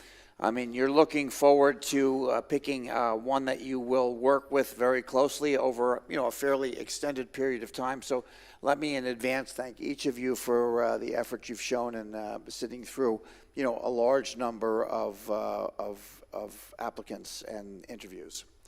All right. So with that, is there any discussion, any comment on any of the interviews that we've seen? Any thought that you've seen in terms of any number of candidates have brought forward, thoughts that affect the city? Just general comment at this point, at this time. Oh, you're asking me, sir? Well, I'll start with you. Okay. I'm a stickler for process. We do have some good candidates to choose from, no doubt. And, you know, I kind of wish we had more time, to be honest with you. But I'm pleased that they've all agreed to follow our precedent and not run for this office in the election, so I think that's good. I take them all at their word. You know, at the moment, I'll just leave it at that. Vice Mayor. If you ever had a good headache, this is a good headache. We have plenty to choose from. If you find this, trust me, before I answer the questions, I was confused after reading some of their resumes. Now I'm a lot more clear and a lot more confused. Because they are, I mean, one by one by one by one. They're going to bring all different things to this seat, one by one by one. So, unfortunately, we have to pick one. We have to pick one, and that's our duty. And please, anybody out there that don't get picked, do not resent us for that. It's just that we have to pick one person. So, and that's what it is. That's how hard and how easy it is. This is a good headache for us to choose from so much talent. Councilman Clufus, any discussion comments? Yep, I would just second exactly what Eddie said. I think all of these candidates are not only leaders in our community, but leaders in life, and they've had representation, experience in such a vast amount of different situations that, you know, I think we could all gather something from every single one of them. And like the late John Nett said, everybody you meet is better at something than you. And I think every one of these people certainly exemplified that.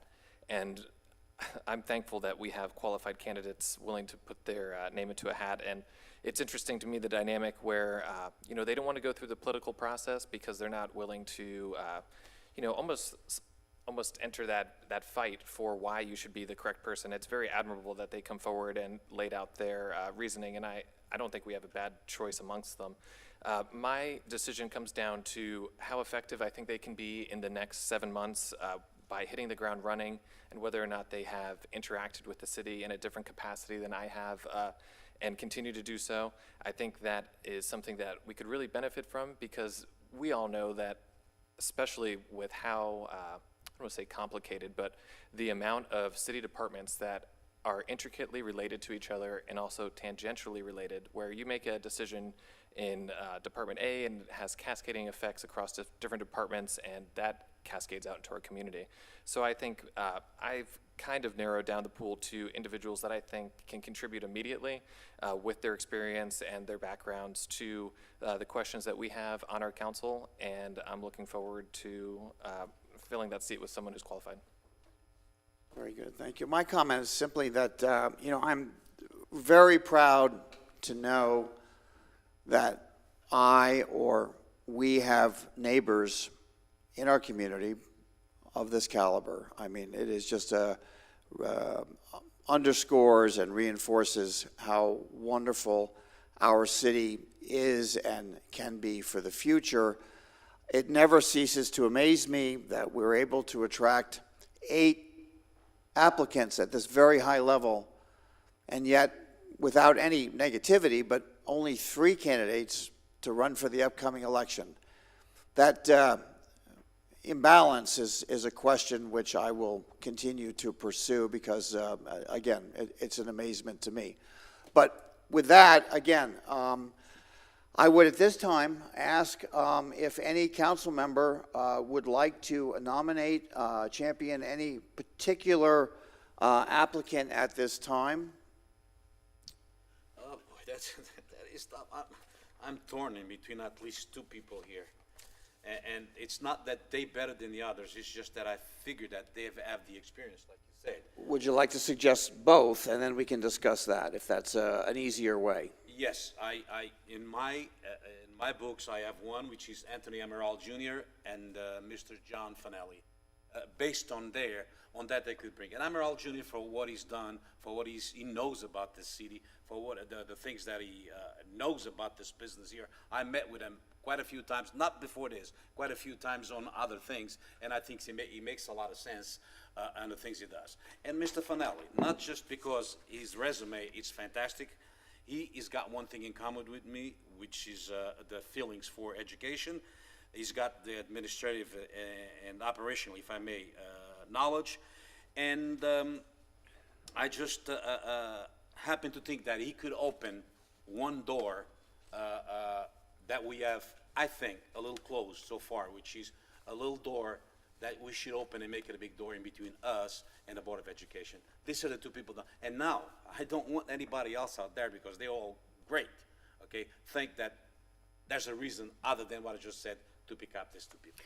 So let me continue with City Council now. I want to give each City Council member an opportunity. So Vice Mayor has narrowed his list to champion 2 applicants.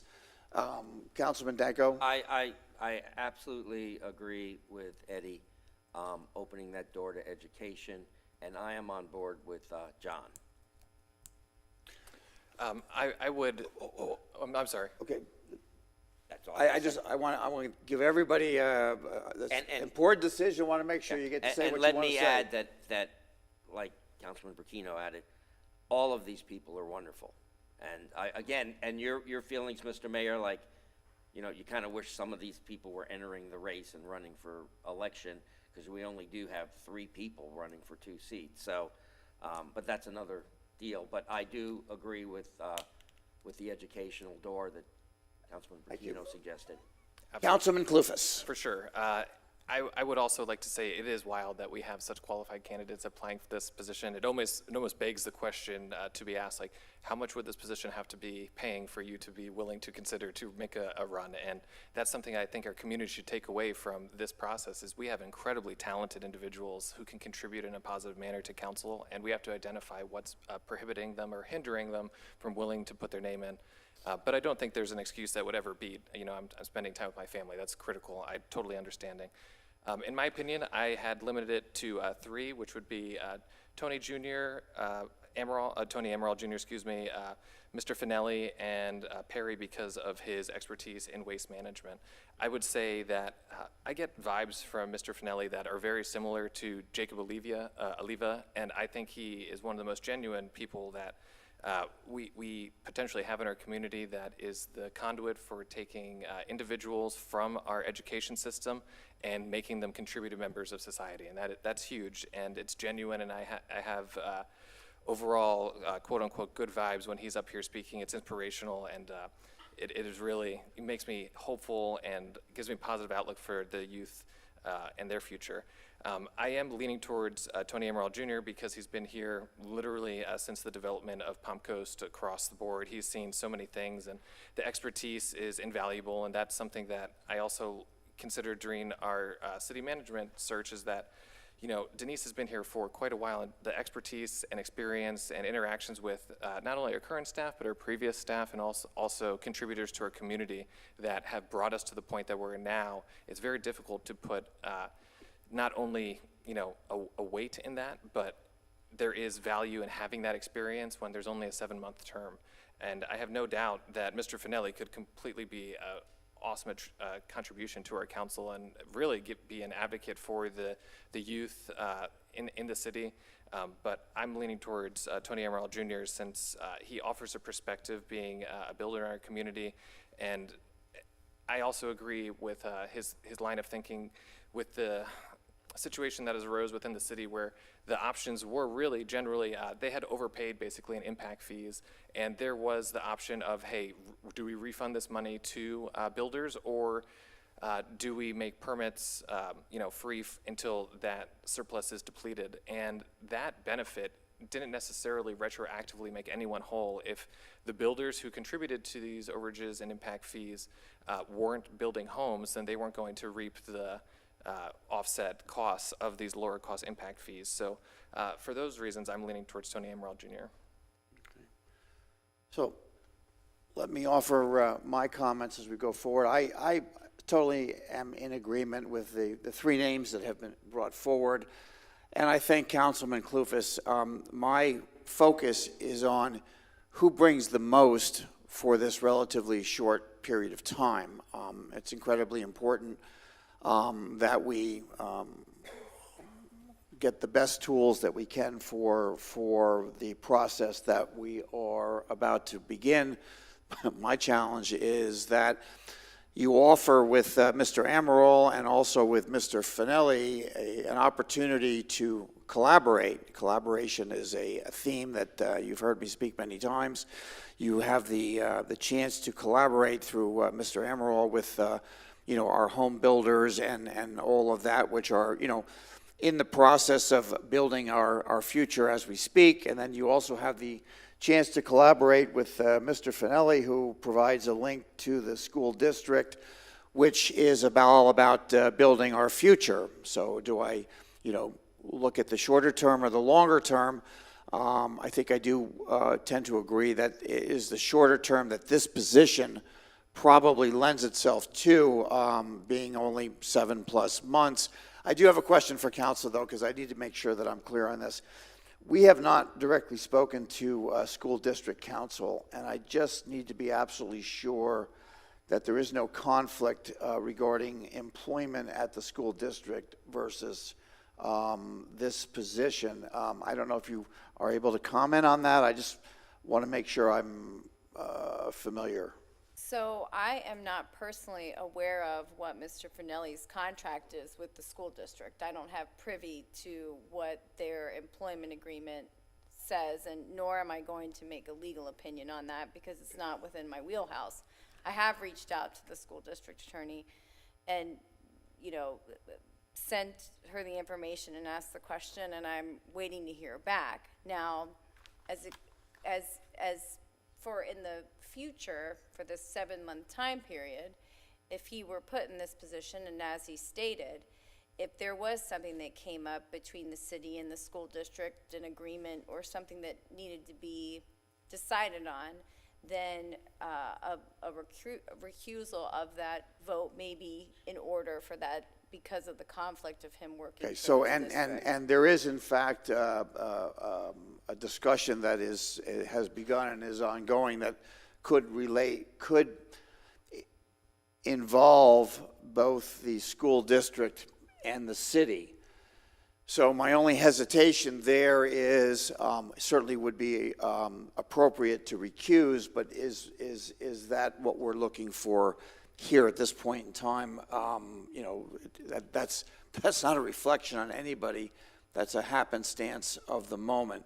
So with that, I would, at the top of my list, put Mr. Amaral at this time. So I would ask now if City Council is ready for someone to make a formal nomination for an applicant at this time. I would like to nominate Mr. Fennelly. Okay. And for the sake of And discussion. I'm sorry, if I may, Mr. Council, we're making nominations. Is there a second to this process? So, yes.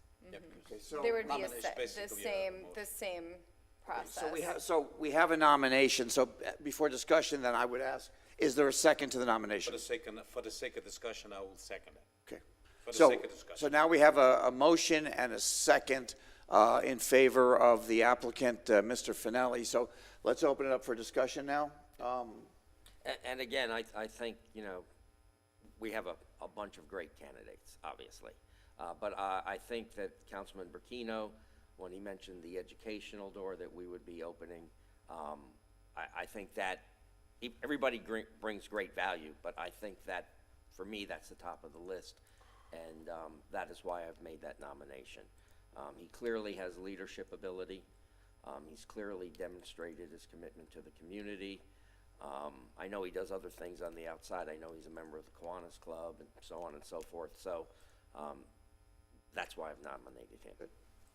Additional discussion, please. I would like to add to the discussion. I don't believe that there would be any legal conflicts unless he was running for school board, but again, I'm not legal counsel, so I say that only with information I've been provided. The only impediment that I see in having Mr. Fennelly join our council is the current discussions amongst our council and amongst the community about how we move forward with the Belterre Swim and Racket Club and how the school board has ownership of that, and I've received, and I'm sure everyone has, incredible amount of feedback on the community wanting us to do something. I don't want to go into further discussions about what we're going to do or my opinion on that, because I think that's for another time, and I don't want to take away from our candidates. But that would be the only impediment in my view. But yeah, that's where I have some trepidation, because I know that's going to be a decision that we're definitely, in my opinion, and we all may have a different opinion, we're going to be addressing within the next period of time before the upcoming election. And you don't think by, I don't mean to ask you a question, I don't think that by having Mr. Fennelly in our on our group would actually make us understand better the situation that goes on with a pool, which, by the way, there's certain things that in between the Board of Education and us that we don't know a lot, because there's not a lot of communication. That's the only reason why one of the reasons that Mr. Fennelly could bring is that communications that we don't have with the Board of Education. It would open that big door. And like I said, smoke must be coming out of my ears, because my head's going crazy over here. It's going crazy. Honestly, it's going crazy, especially when you don't do two. And one of them I consider a friend. Okay, so it's like my head's going crazy over here. To be honest with you, never wish that we had to be in this position when we have to pick in between two great people. Okay, it's just what it is. Boy, I don't know what to tell you. Heavy is the mantle laid on your shoulders. I don't know. So let me ask City Council now. I am going to ask for a roll call vote. So we're all on the spot, and we recognize that. So I will proceed, because unless there is another question or another statement that somebody feels absolutely obligated to make, I want to make sure that each City Council member has had a fair and complete opportunity to make their decision. So I'm seeing a kind of a head shaking and eye rubbing and so on. I just want to say that I feel what Eddie's going through. Of course. But I think he made the case for this candidate himself, and I think opening that door to education, and I think for our future, I think this is so vital, and okay. This is why I'm where I'm at, and I want to thank Eddie for helping me get rid of my headache by his comments. Yep. The Councilor, just confirm with me, I'm now going to ask the clerk to call a roll call vote. One more comment? Oh, sorry, yes, please. One of the other reasons, two things. I think with the Belterre Swim Racket Club, it might be precarious for Mr. Fennelly, because he doesn't necessarily act on behalf of the school board, and it's more, it's not necessarily him that's making those decisions. So I would hate to put him in a precarious position. But number two, Mr. Tony Amaral Jr., the value that I see in him being involved with our board is the fact that he interfaces and has interfaced with so many different departments through his history with the city, and that he has a firm understanding of the logistics of interdepartment communications, but also how process flows from top down, essentially from builder to resident. So I think that's something that, with the short time frame we have, that he would be able to speak freely to us amongst on the council of where we can be provide less friction, be more conducive to responsible development, and I think that's an opinion that we don't necessarily have up here today.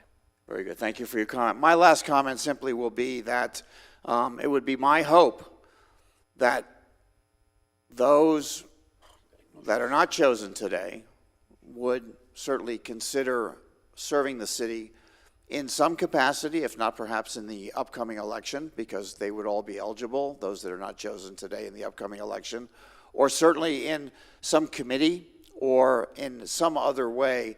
I would be proud to serve the city next to every single one of them. So with that, I will ask the clerk to roll call for roll. Mr. Fennelly. That would be correct. Did you have anything, Nasa? Well, I was just going to follow up. You would ask me a question. So we have a nomination for Mr. Fennelly. We have a second. There'll be a roll call vote. There has to be a majority vote for the person to be appointed to that position. So if this vote fails for lack of a majority or just fails, with enough nay votes, then the next step would be to entertain another motion for another candidate. Another So I just nomination, wanted to, lay out the It's not, process there. it's not an automatic, in other words, we would That's start right. the You would- voting process You again. would need another motion to Understood. nominate, yes. Is City Council clear on the procedure? Very good, then if I would let the clerk begin. Vice Mayor Branquinho. Yes. Councilmember Danko. Yes. Councilmember Clufus. Reluctantly, nay. Mayor Alphen. Yes. Motion passes 3-1. Congrats.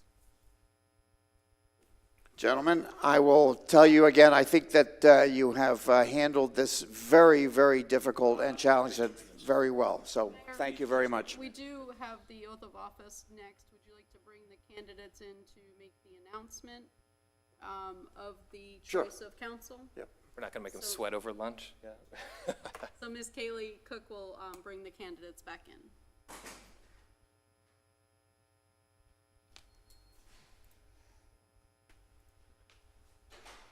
And good job, everybody. This is awesome. Yeah, great job. Yeah.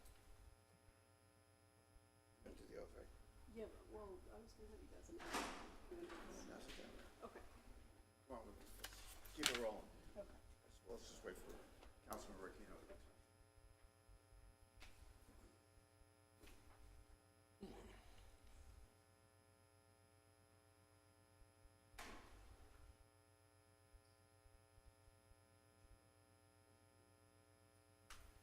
Gentlemen, welcome back.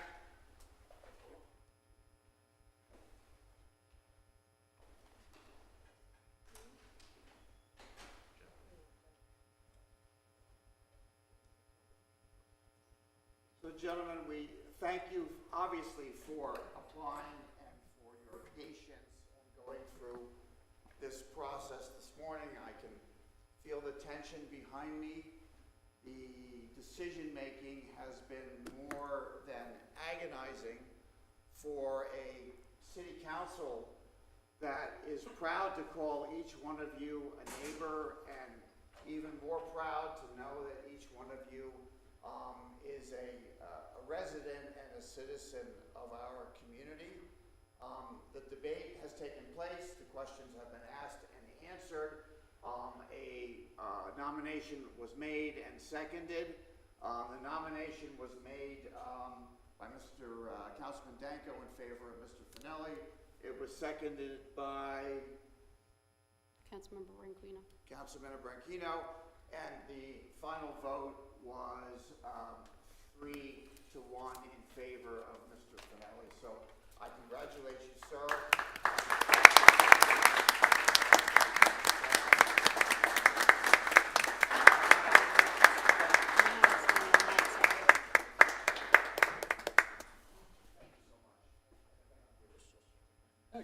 Brittany.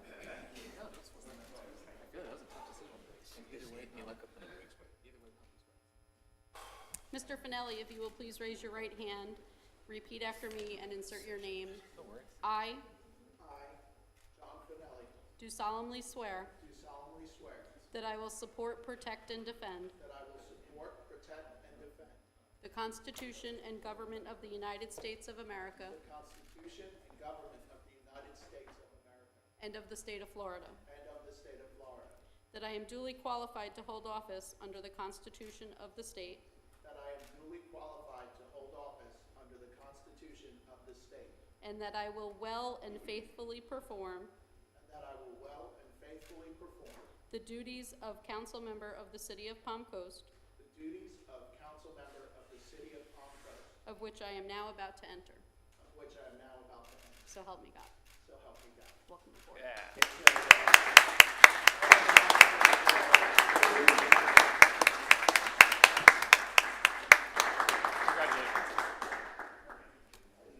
Congratulations, young man. Welcome, congratulations. Well, Congratulations. you could take your seat now. Congratulations. Does the clerk have an announcement for break at this time? Where are we? We do have to adjourn. Mr. Fennelly is welcome to take his seat at the dais.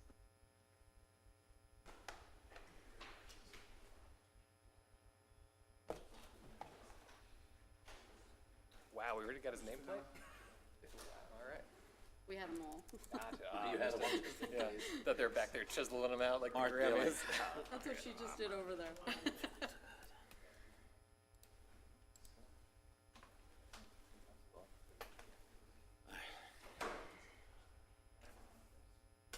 Good luck to you. Next item on the agenda, please. Is the adjournment.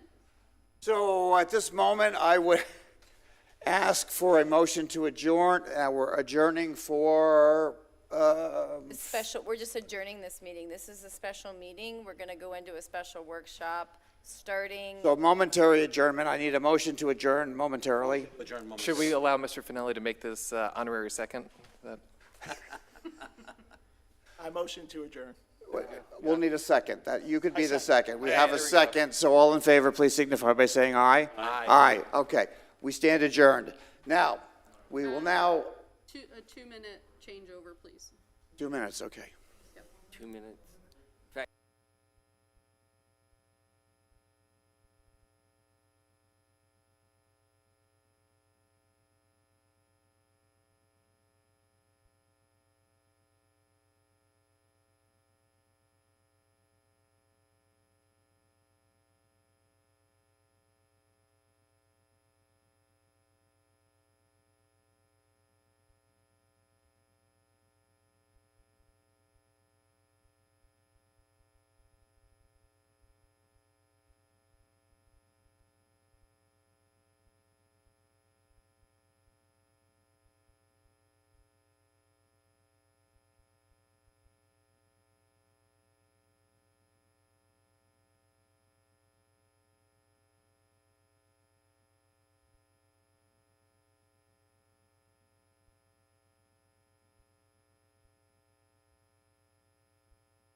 And the clerk with the new addition, would you please call the roll? Mayor Alphen. Present. Vice Mayor Branquinho. Right here. Councilmember Danko. Here. Councilmember Fennelly. Here. Councilmember Clufus. Present. Mayor, all members are present. Very good. So if council permits me, I would ask that we take, I would ask for a motion to take a 15-minute break. I'll make that motion. I'll second it if you don't, I don't think you need one, but. Yeah, Okay. just by consensus. Right, all in favor? Good, thank you. 15 minutes will bring us back here. What time? At 1. Clock. There is lunch in the back. Yeah.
It's Tuesday, March the 22nd, 2022. It's 1 p.m. and we are in the community wing of Town Center. So moving down the agenda, we are ready to begin with our first presentation. So I would welcome, I guess, Mr. DiLorenzo to inspire us.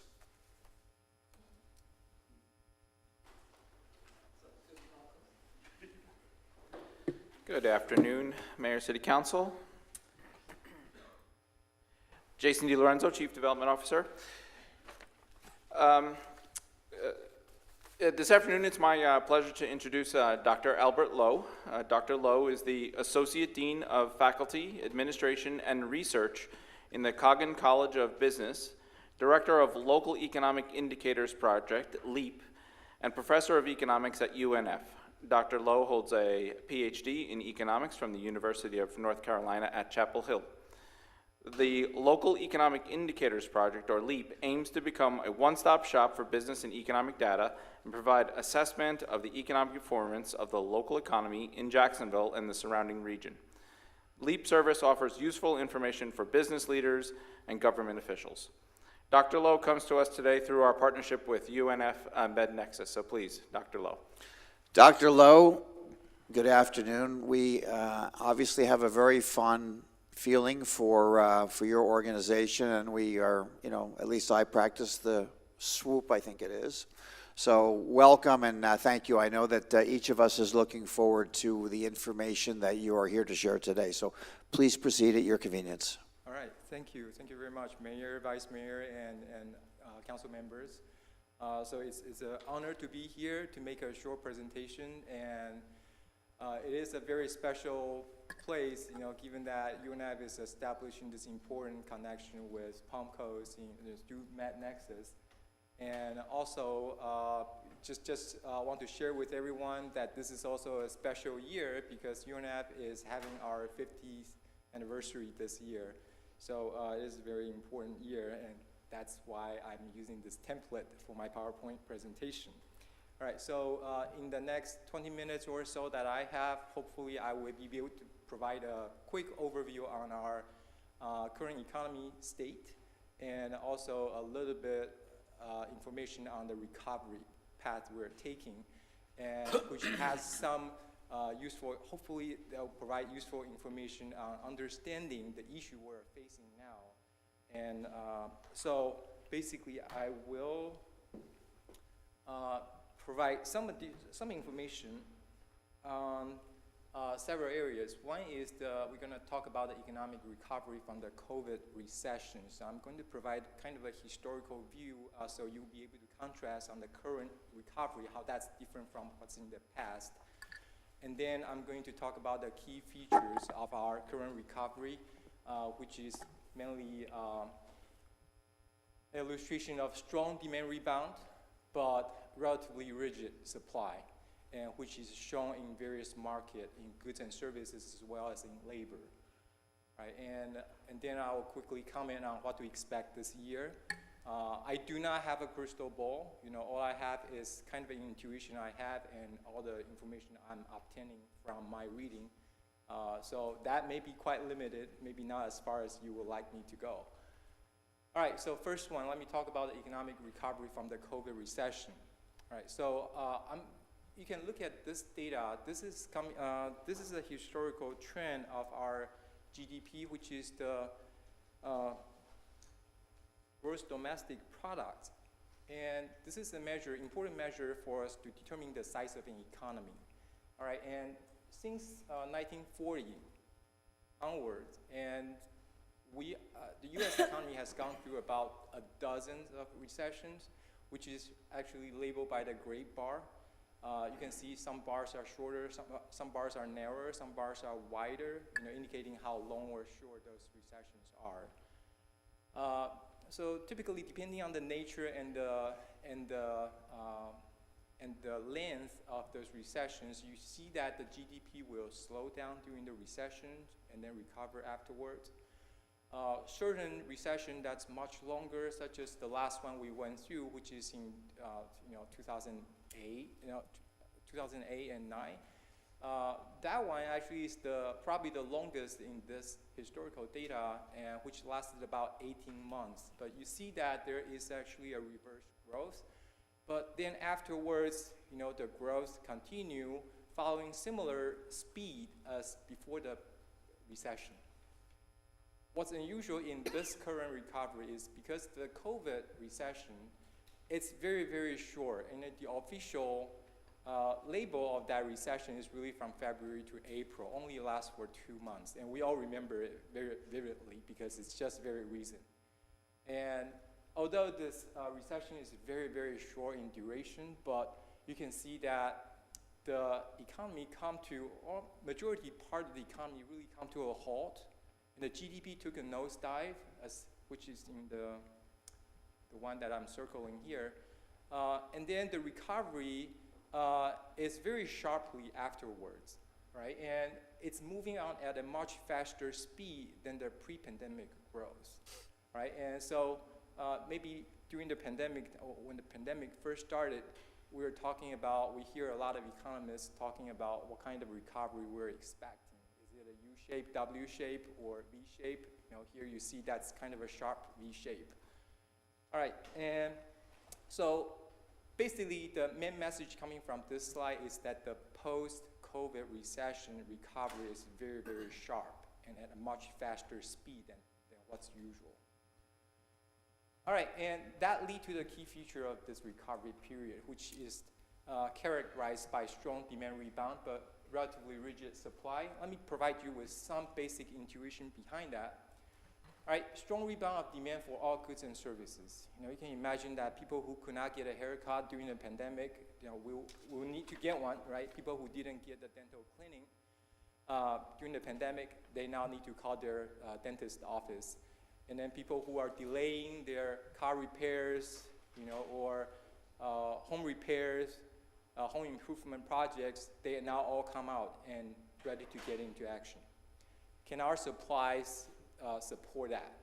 The answer is no, not quite, because our production capacities and the supply chain capacity is not really designed for such a surge in the demand. All right, and so not only that, so you're going to have a lot of bottlenecks in the supply chain, and further, we are in a global economy, right? And a lot of the goods and services or materials or production inputs, a lot of them come from abroad. So maybe we have international suppliers who are still in lockdown mode, and they are not ready to ship out their output to us for additional productions. Then it's going to create a major issue, right, in shortage.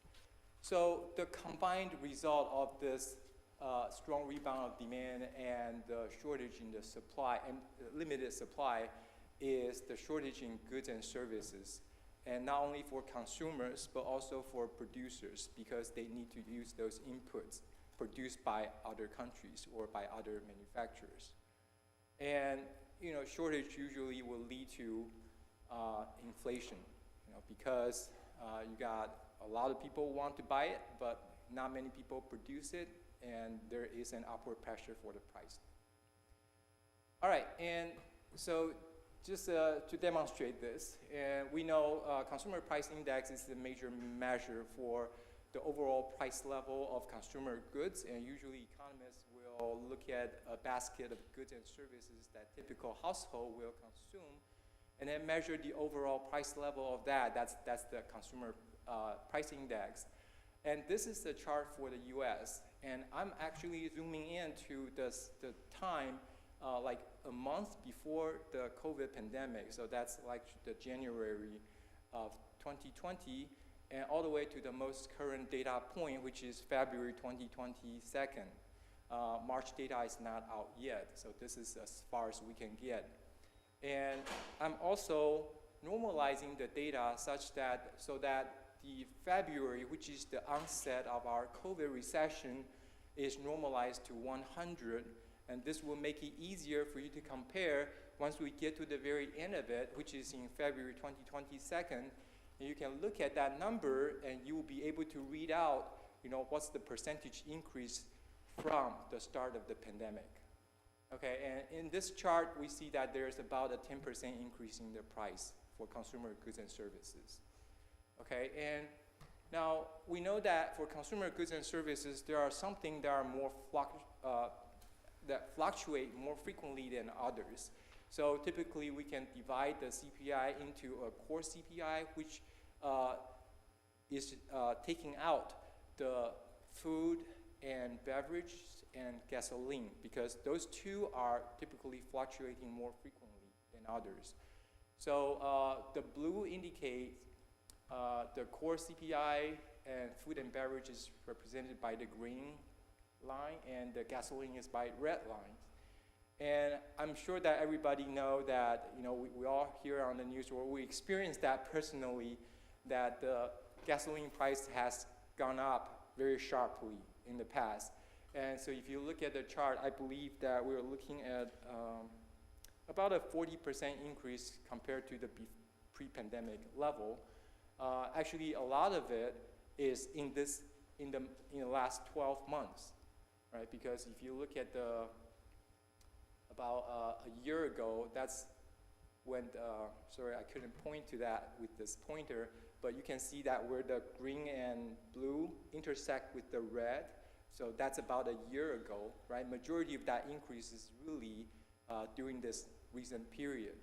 So it has gone up very sharply. Of course, we all know that the war on Ukraine, the reduction in the oil import from Russia, they all played a role in the increasing the gasoline price. But this is just show you that how gasoline price has gone up very quickly. Actually, food and beverages, although it looks fairly flat, but you can also see about a 10% increase compared to before the pandemic. The core CPI is also going up a little bit. All right, so if we, but don't let that core CPI to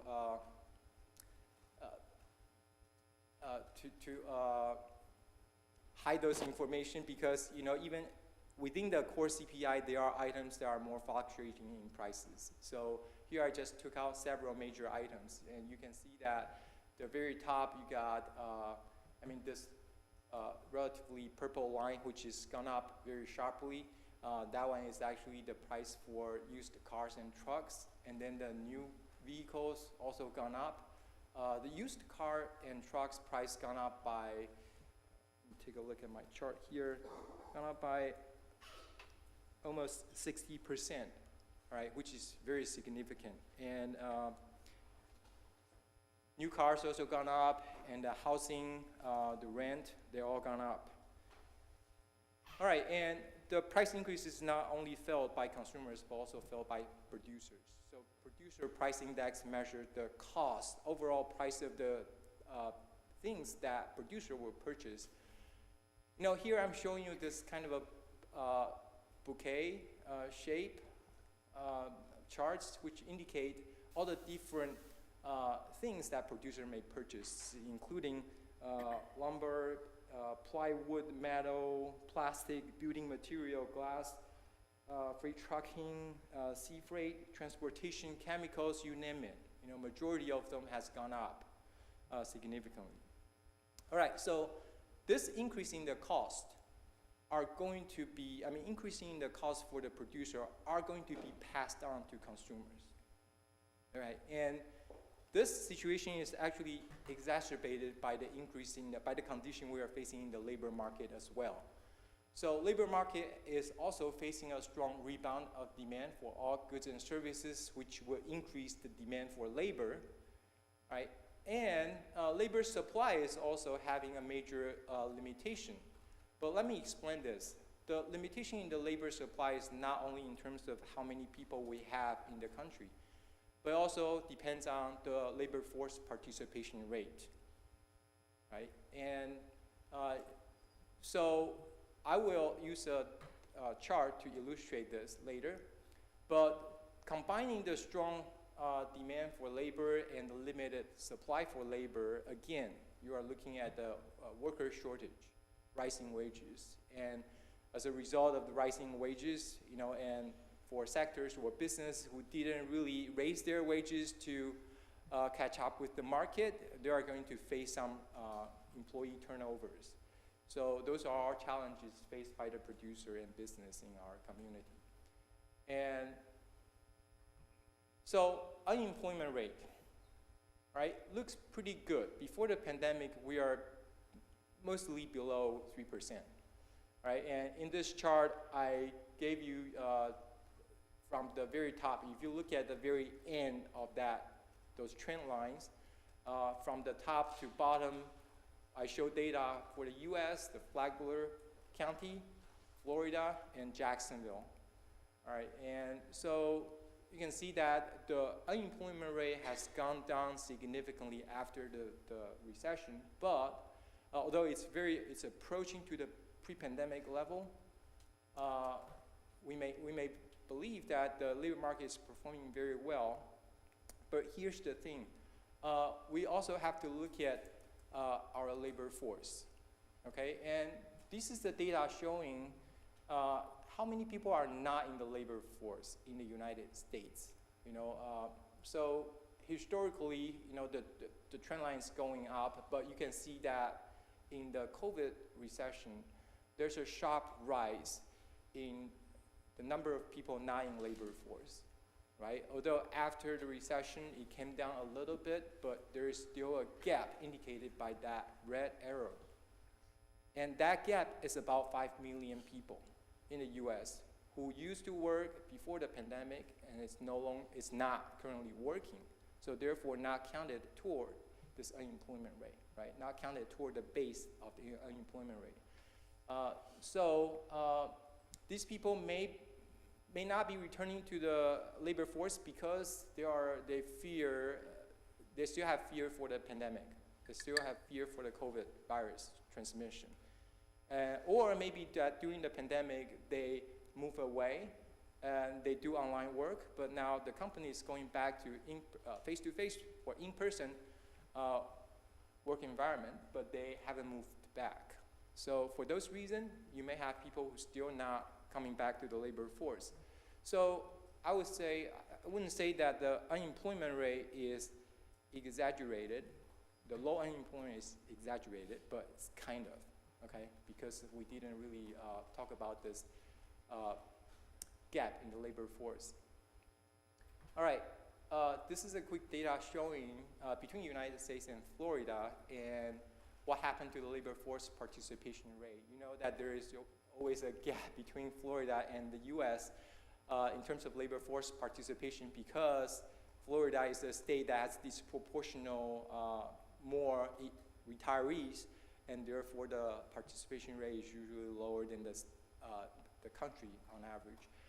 All right, but although it came back after the recession, but still not quite there yet. All right, so now what to expect this year? Just very quickly, I think that the demand side pressure will gradually release because a lot of the pent-up demands will gradually get absorbed. By suppliers who are trying all kinds of ways to running their operation more efficiently or to expand their capacity to meet the demand. And on top of that, I think the Fed, you must have heard from the news that the Fed has decided to raise interest rates several times, right? And raising interest rate is going to raise the cost of borrowing, and therefore that have a negative impact on the investment, which can reduce the aggregate demand, and hopefully that will bring the inflation to a more stable level, right? Bring the inflation rate down. But this has to be done very carefully because, reducing the demand, you don't want to ruin the economy when it's on a very healthy growth path. So how to do it in a not overdoing way, so that's pretty important. So all of these factors will help to reduce inflation and shortage, but we do not anticipate the effect to be very immediate. Actually, Federal Reserve Bank will be very cautious. They are doing this several times and not really raise the rate all the way up to the, at once. That's because of this consideration. All right, so that is a very brief presentation, and hopefully I provide some useful information for you for your important work later today. If there's welcome any comments and suggestions, here I provide my email address. So thank you very much for the presentation. I'm not sure that city, and this was city staff's idea, thank you, Jason, for introducing an economic overview in advance of our very important strategic action planning. So I listened to your comments, spoken like a true economist. I hold a degree, not nearly like you do in economics. Probably I may have earned it before you were born, it's possible. But some of the basics of economics have not changed that much, but your ability to interpret and to collect data has certainly improved in all of those many years. The one takeaway at the highest level that I see is that based on, if one were to listen to the media, the spin, social media, and comments, especially in a community like ours, which has a rather specific demographic shift, perhaps out of balance in terms of age, I've heard nothing today that should tell us to delay decisions in terms of, financial considerations. It looks to me like most of the grid lines on the graphs are in line. There's some resiliency here, and there's no good reason that I saw today to stop and not make a decision on issues that come before City Council purely based on the idea that this isn't the right moment in time because of what may be happening in the national and the global economy. Mr. Mayor, so the increasing in price is certainly, when we are making decisions regarding, how to budget stuff, we do need to incorporate the potential rise in the prices, but I think that there are, if we trust the Federal Reserve Bank's actions and its effect in bringing the inflation in control, and I think that it can, it can still have a pretty productive strategic planning, even amid all these challenges we are facing in the economy. We just need to be cautious. Questions from City Council based on the presentation, if you would? I just, that's one question that everybody's asking. Why are the gas prices so high? Is that speculators, supply and demand? What's the main reason? In a few words, if you could, sir. It's mainly supply and demand. And it's a fairly complicated process, and I think that it has to do with, because U.S. gas energy depends, a significant portion of it still depends on international producers. So, if the oil producing countries, decided to pump more and increase the supply, and which can actually lead to a fall in the gasoline prices, because on the international market bidding process, the price will come down as a result of oversupply, but vice versa, if they reduce their production, or if, like the war, Russia's, we reduce the import from Russia, and that is going to lead to a reduction in the supply, and which definitely will, lead to an increase in the price. So mainly supply and demand. So OPEC is still one of the main reasons why we going that crazy. Yeah, they are part of it. Thank you. Councilman? Appreciate it. I just wanted to say thank you very much for being here today. And usually when we're talking LEAPs, I'm talking about long-term equity anticipation securities. So it's nice to hear the term LEAPs in a different sense today. And I also wanted to thank you for normalizing the data to a 100 basis so that it was easier for our council to interpret. This presentation may have been much easier to give a few years ago before all of that last highlight on the bar graph that you were showing. So thank you for coming here today and kind of giving us an overview of where we are, where we're heading, and the anticipated trajectory of our economy. You're welcome. Thank you. I have no questions. Councilman, Thank you. this is your first question, so make it a good one. Yes, thank you for being here today. So with with COVID and what's gone on, I know that a lot of people have opted to take an early retirement. Are those early retirement numbers figured into the data that you presented to us today, and how might that impact the economy?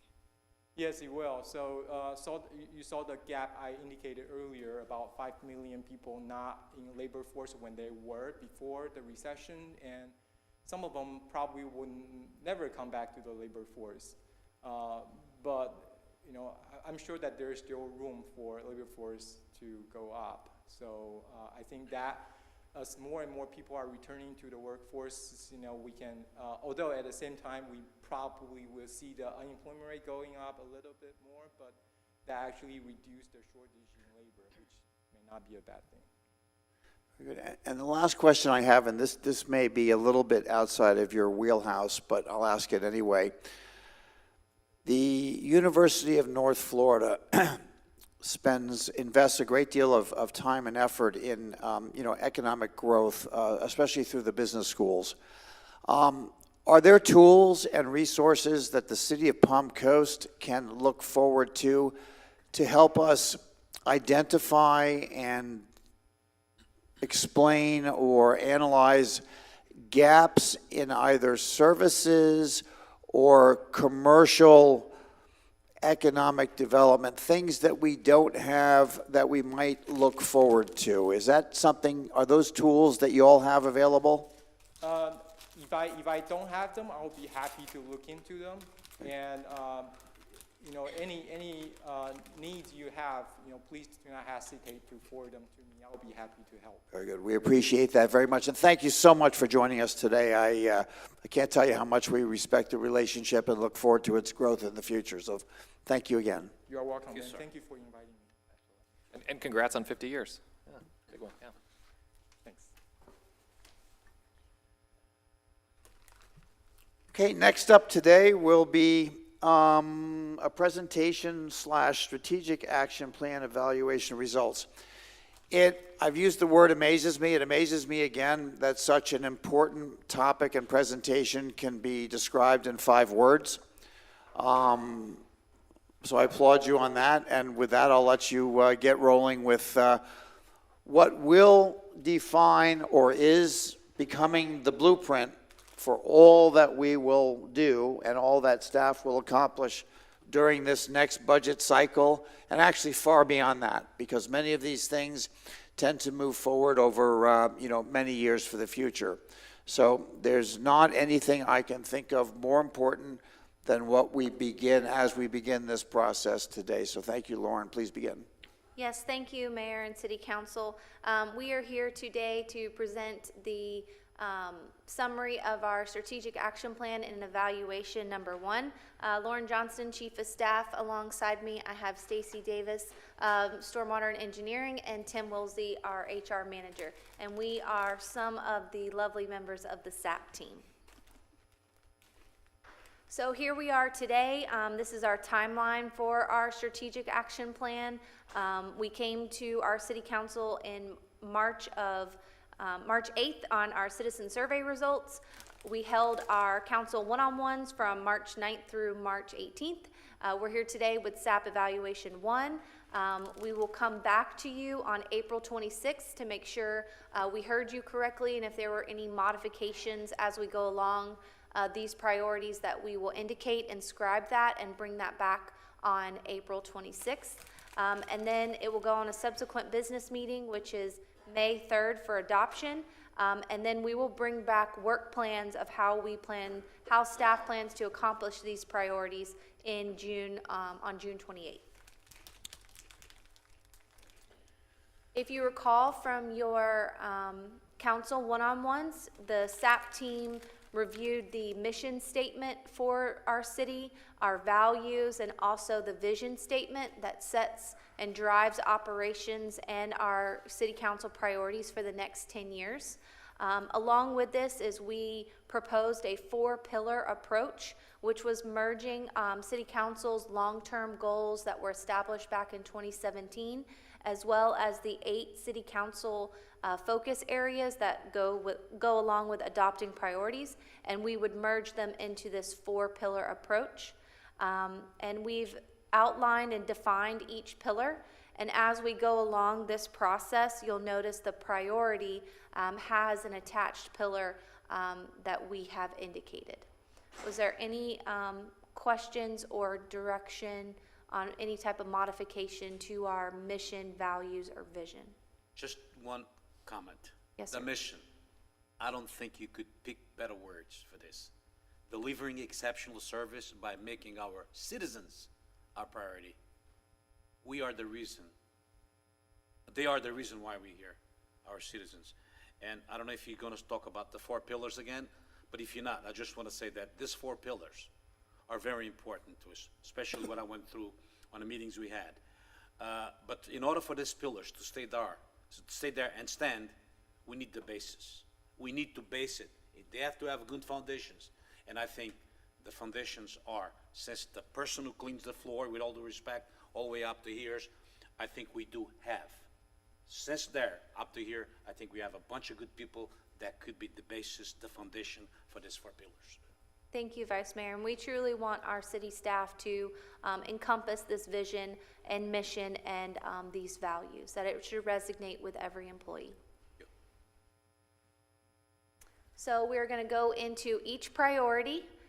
This is the existing priority was to foster, support, and elevate the arts district. City staff will conduct the following: formalize membership of the United We Arts Committee while expanding programs and experiences within the Arts District, and provide a comprehensive presentation to City Council that details the proposed approach to establishing dedicated funding for the Arts District that includes status, timeline, recommended set percentages of revenues within the Arts District. We did hear a modification to this priority, which is Town Center should promote and partner with well-known higher education institutions to become a regional center for learning. Partnerships will be enhanced by a home for arts and culture offering opportunities for performance, display, creative expression, and training. And I neglected before we got started to mention, staff today is looking for our input so that they are able to take this to the next step, which will better define details that this eventually translates itself into a budget. So staff is going to be unrelenting today, I'm sure. When they need specific direction, I'm going to get a nod, and we will, amongst City Council, offer that direction. And I'll just make one comment on the modification here. When we get down to the bullet point which mentions focus on town center brick and mortar shopping, I'm struggling with the concept, with the term bricks and mortar. Bricks and mortar is a term that probably our economists before would say dates way back in time. I think that we all have come to the realization that bricks and mortar success requires traffic count, requires traffic, requires people to go by and to visit bricks and mortar establishments to have success in their business and their business growth. So I'm just, I don't want to get hung up on the term bricks and mortar, because as a metric for bricks and mortar, we may not be able to count actual bricks and mortar in terms of building. I think what's more important is that we build these economies, these smaller economies that will come together to satisfy the same principle, that the town center area become this destination, a reason for people to come here and spend money and to create revenue for the city. Just a comment. Understood. Comment on that from anyone? Okay. So seeing council consensus on this, we will continue to move forward with the modification of this priority, which brings us into the next slide, which was what you were just speaking specifically about, Mayor, was the brick and mortar. We did hear an add to this priority, which was evaluate town center land for potential acquisition of open space to meet the need of future growth. We'll look for... I brought that up, and I think we should keep it. And basically, I brought that up because I think that we should acquire certain properties that could be very valuable to our land here around, especially City Hall in the future. But I don't want to go any further with that. I just think that we should start thinking about acquiring some of the land that we're going to need in the future. So I would just ask, and again, not getting into the detail, just so I understand. So acquiring land for what purpose? Okay. As much as I didn't want to go into this, I have to, because as soon as you mention it, the price is going to go up. That's the reason why I think that we should give the opportunity to staff. Well, generally speaking, in terms of, you don't have to tell me Okay. what it's used One piece for, of- but just kind of generally. Say, we have shows in the back over here. If we let that land be sold to somebody else, you soon have no place to do those shows. You have no place to parking and any of those. And I think that our land over here, especially right behind City Hall, that's as far as I'm gonna go. So to maintain, No, acquire some of them that don't belong to us, acquire them, so in order to maintain, I'm sorry to interrupt you, so to maintain the possibility of us holding shows, holding food truckings, all those types of things. so to enhance our ability in the future to offer these, I don't want to call them amenities, but this economy of help me with this, economy of, Not talking at all about economy. Yeah, I don't want to say city Well, performances or city services, but. Vice Mayor, when you give a show, people come to Town Center and they pay money, and For there are example. taxes paid and on and on and on. All right. So what I'm looking for is the collaborative effort of many smaller economies from the thinking that was done in the past. So Mayor, if I can, what I'm hearing is we may take this evaluate town center, and add it to the modification for our arts and culture offering, our special events, that type, and so it would fit nice in line there. Beautiful. Okay. Does that kind of get us both there? Absolutely. Good. Absolutely. Okay. So just to clarify one more time, the priority on focus on town center brick and mortar for shopping opportunities, entertainment, and restaurants, should that continue to maintain its course or be modified or to be removed? So what I'm hearing is the modification to additionally look to acquire, to maintain and to acquire additional property within the town center area to fulfill that same goal. Okay. If it's feasible and. If, and no, if no, it's- obviously, if it's practical. I think we're clear. Okay, thank you. Our next slide is the priority states continue to support UNF MedNexus and foster relationships that continue to align program initiatives with Flagler County flagship programs, Daytona State College, and medical institutions. And the blue boxes are objectives within that priority. And we heard a modification to this specific priority, which is Palm Coast brands its future as a regional destination for healthcare training, complemented by research and technology innovation. So does that mean with the new educational resource, if we can accomplish that in the next 8 months, we'll be good?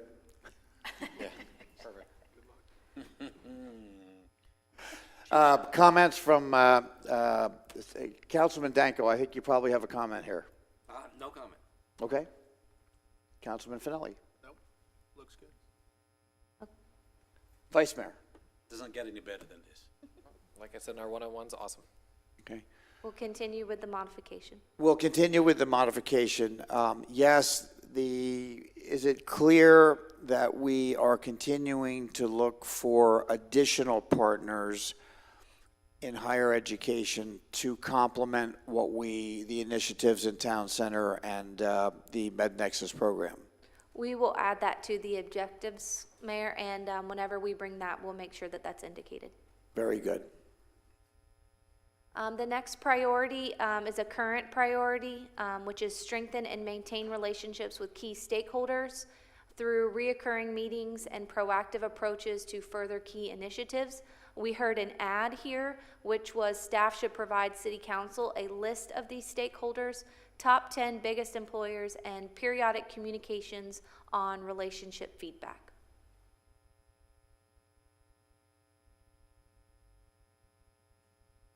From my side, I mean, that's it's obvious. It's you know, it starts to bring in the idea of a metric. In other words, how do we measure how successful we are? So I like the idea that you're beginning to quantify the comments, so that some number of days or months from now we can say, okay, where are we on, you know, how many of these stakeholders have we, what have we done? I think that would help staff in organizing their schedules. Sure. Thank you.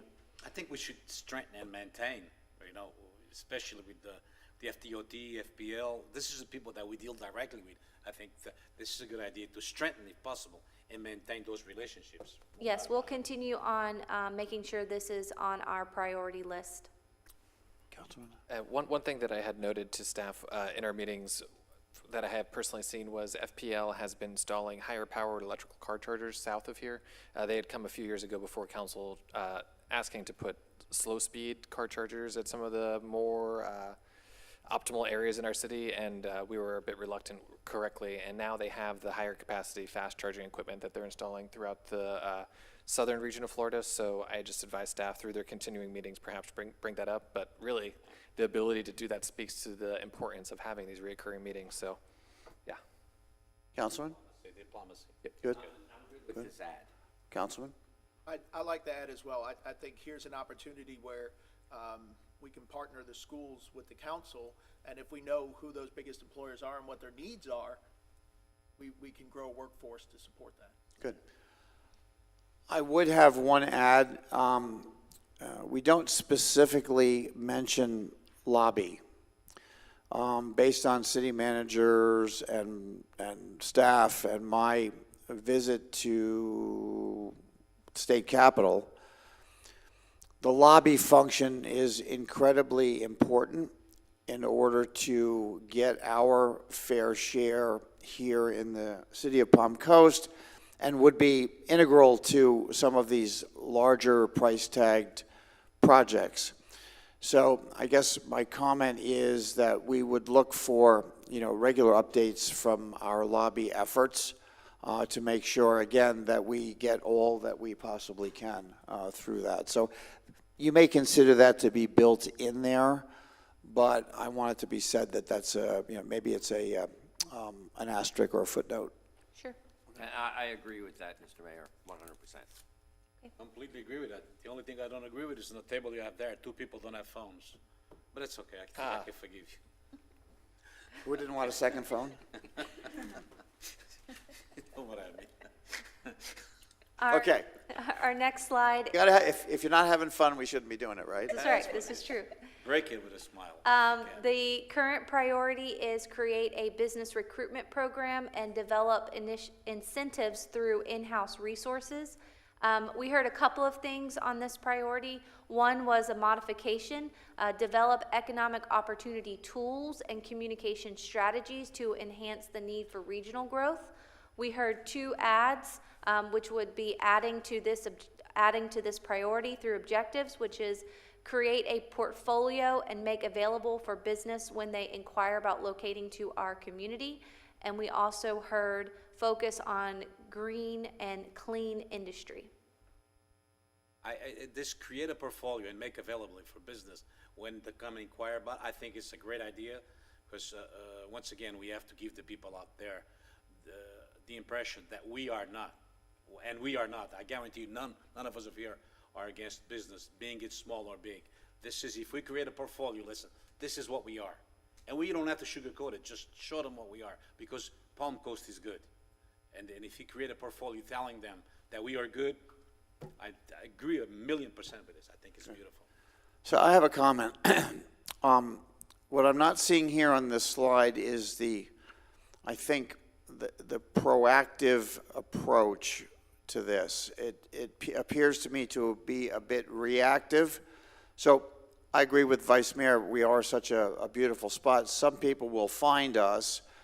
I do prefer the proactive approach at a graduated level. I mean, we have to need to understand what we are and what we are not, which helped us come up with the MedNexus and the Town Center initiative. I'm just wondering if we should increase our emphasis, our collaboration with the local Chamber of Commerce. Perhaps they can help provide the proactive. I mean, I heard a comment earlier today about ambassadors going out and to some extent going out to find the business. I thought that was, right on point. If we are able to, again, using the economist tools, locate the gap that we're missing, identifies those that we would like here, and help bring them here. It all ties into what you're saying here. I'm just trying to make it so that some number of months from now we can look back and say, hey, we were successful because we were proactive in doing it. We can add that proactive objective whenever we bring back the priorities for the next evaluation. How does City Council feel about that? Does that, please chime in? No, I'm totally on board with that. I couldn't have said it better. Yes, I agree with that 100%. Yeah. And when you say in a current, create a business recruitment program, do we have, who's in our side here doing that recruitment or looking for business to come in town? Do we have some kind of a search engine to do that? Good. Jason, raise your hand. Mr. DiLorenzo's been leading the charge and been doing a great job. If you notice the Rev Grant program, several initiatives that have been brought through City Council, Mr. DiLorenzo has been leading that charge. Sorry to play devil's advocate. I knew it because we just had the meeting and that came up. But if people out there don't know, so when we look at that camera, they need to know what we know. Agreed. Thank you. Agreed. Does that give you, is that okay for you guys? Good. Yes. The next priority is a new priority. PC2 westward expansion is guided by master planning for smart managed growth. Economic development is driven by town center regional destination initiatives. Economic growth and community marketing are supported by competitive youth sport activity centers, catering to young athletes, families, and fans from regional and distant locations. And we indicated that this could continue in our legislative priority, which is moving things, transportation and access to the west. So this ties directly to the legislative priority number 3, I believe, that we currently have in place. And I won't be shy about, saying this. We have a rare opportunity ahead of us with a local resident who is the Speaker-elect of the House of Representatives of the state of Florida. This is our moment in time to move forward and plan our future, and a westward expansion is a chance to for those of the public that don't know, the city of Palm Coast city boundaries extend to more than 26,000 acres west of the FEC railroad tracks.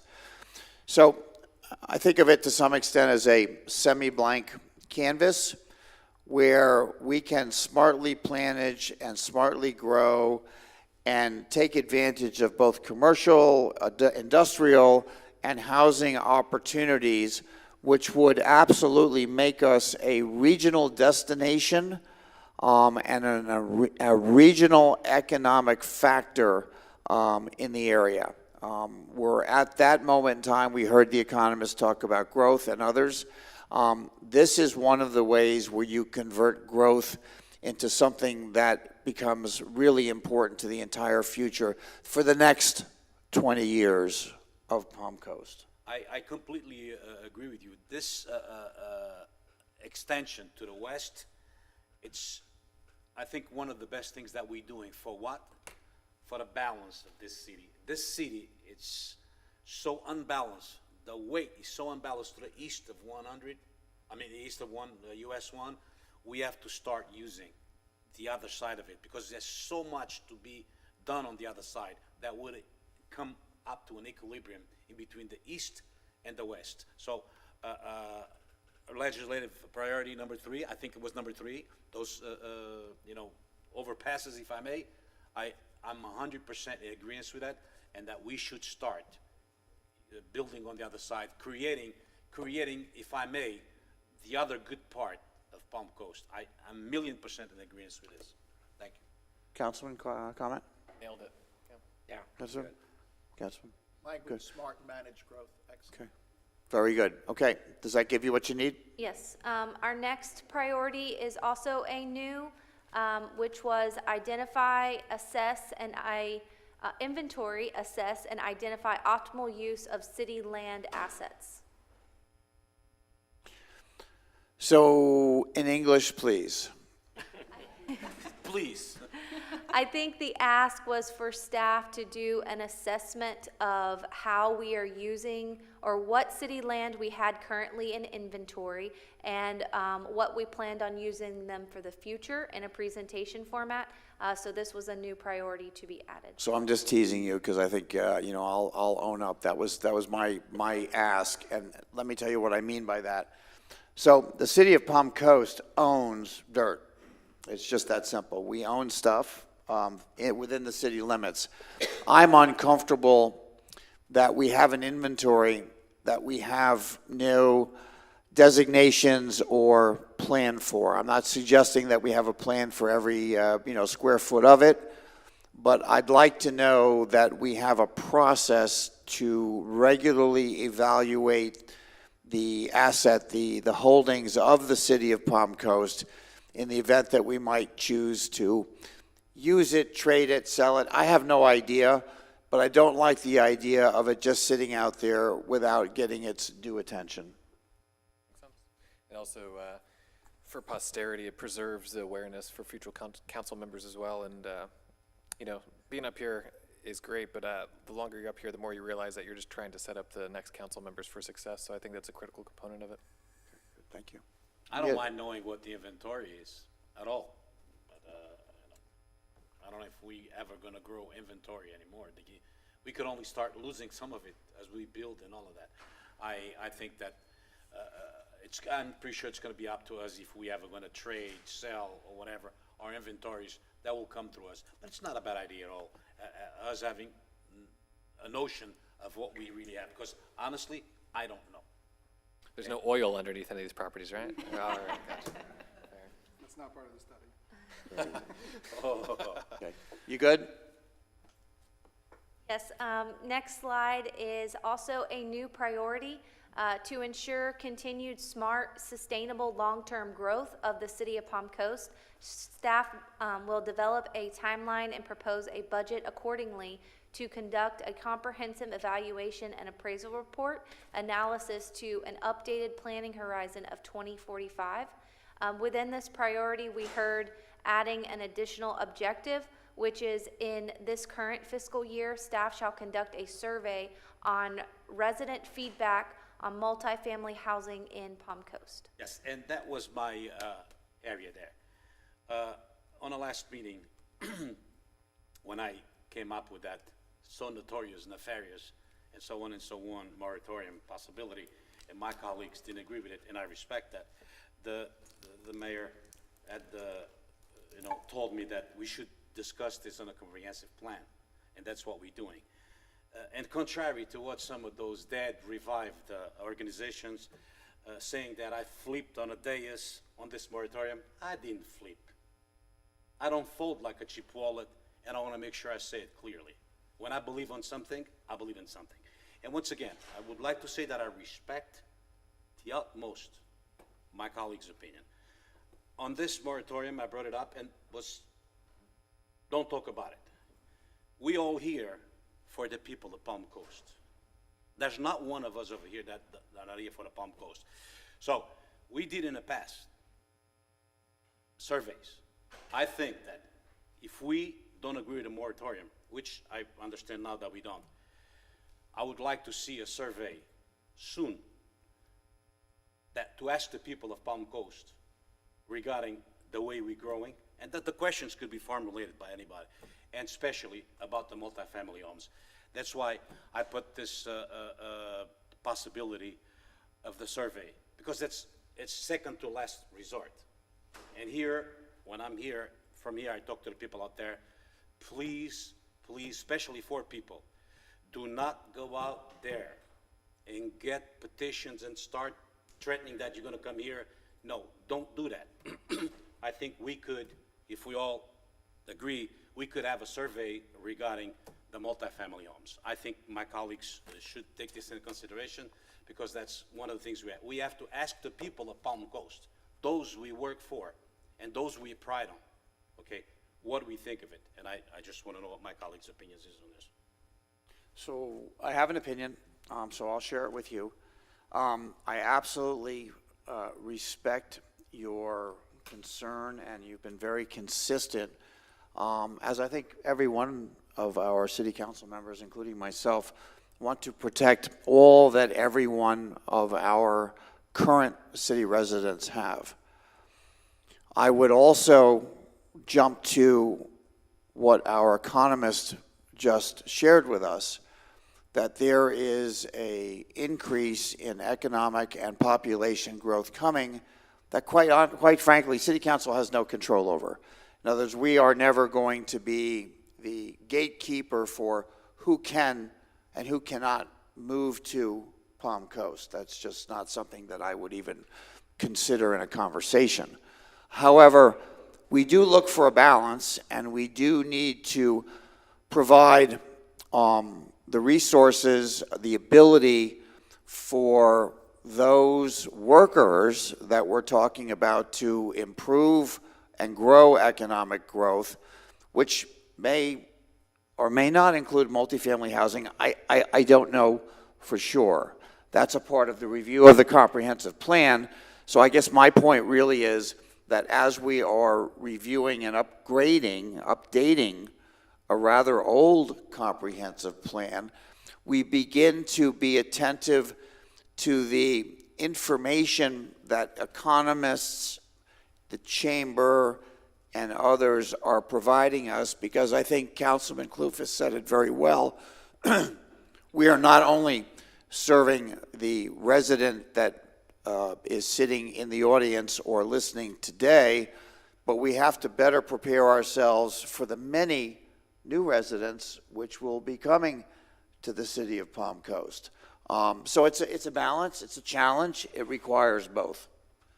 Like I said, the only thing I'm asking of my colleagues is that if you have any inconvenience with the survey of the people of Palm Coast, if you have any inconvenience with that. No, I think the plan is good. I haven't heard from everybody. Yep. I'm never against polling our citizens to try to make sure that we understand their objectives in living here and enjoying the quality of life, and whether they are in the affirmative stance or against whatever we're proposing. I think it's critical not only for our council but also future councils to understand where we've been and how we move forward. And I hate to, well, actually I love it. I love to quote John Netz, if you don't know where you're going, any road will get you there. So. Yeah, I'm fine with that. It's a survey, Councilman? right? Councilman? Yeah, I think it's smart and managed growth. So I think you got to be forward thinking, and we need to work with our stakeholders, our residents, to see how they feel. Good. So can we assume that we're giving direction to the staff to come up with a survey? I think the words in the slide are perfect. Okay, no, I'm talking about the addition. I'm talking about the addition. The survey. There. Okay. I think we have consensus. I just Yes, have one thing I would request before that survey is sent out on this topic, if those questions could be run by us first. Absolutely. Yeah. There's no, Well, in the past, anything. we've not always had that, so that's why I asked. Let me just ask staff. So, if that determines the nature or the definition of the survey, so it's no longer a blind or a scientific survey, which is fine if we're okay with that.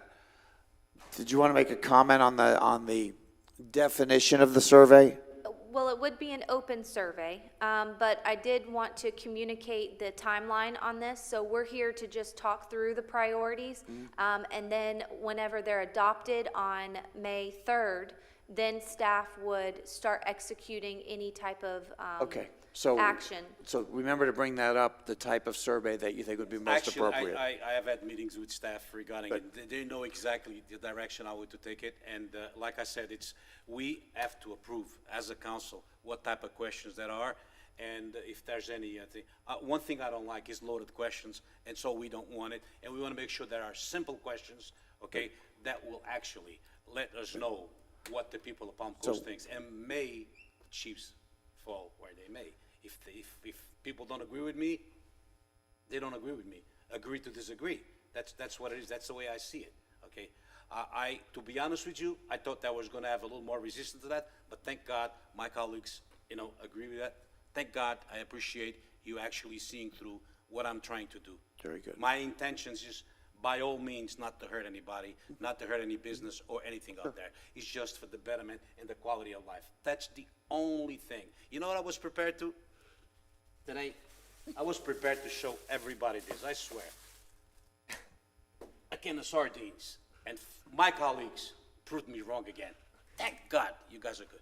I thought you were going to show a cheap wallet. I thought you were going to share them because No, you can't also. they're really good. They're really good on pizza. Yeah, this is specific for one specific organization, but I'll leave it at Okay. that.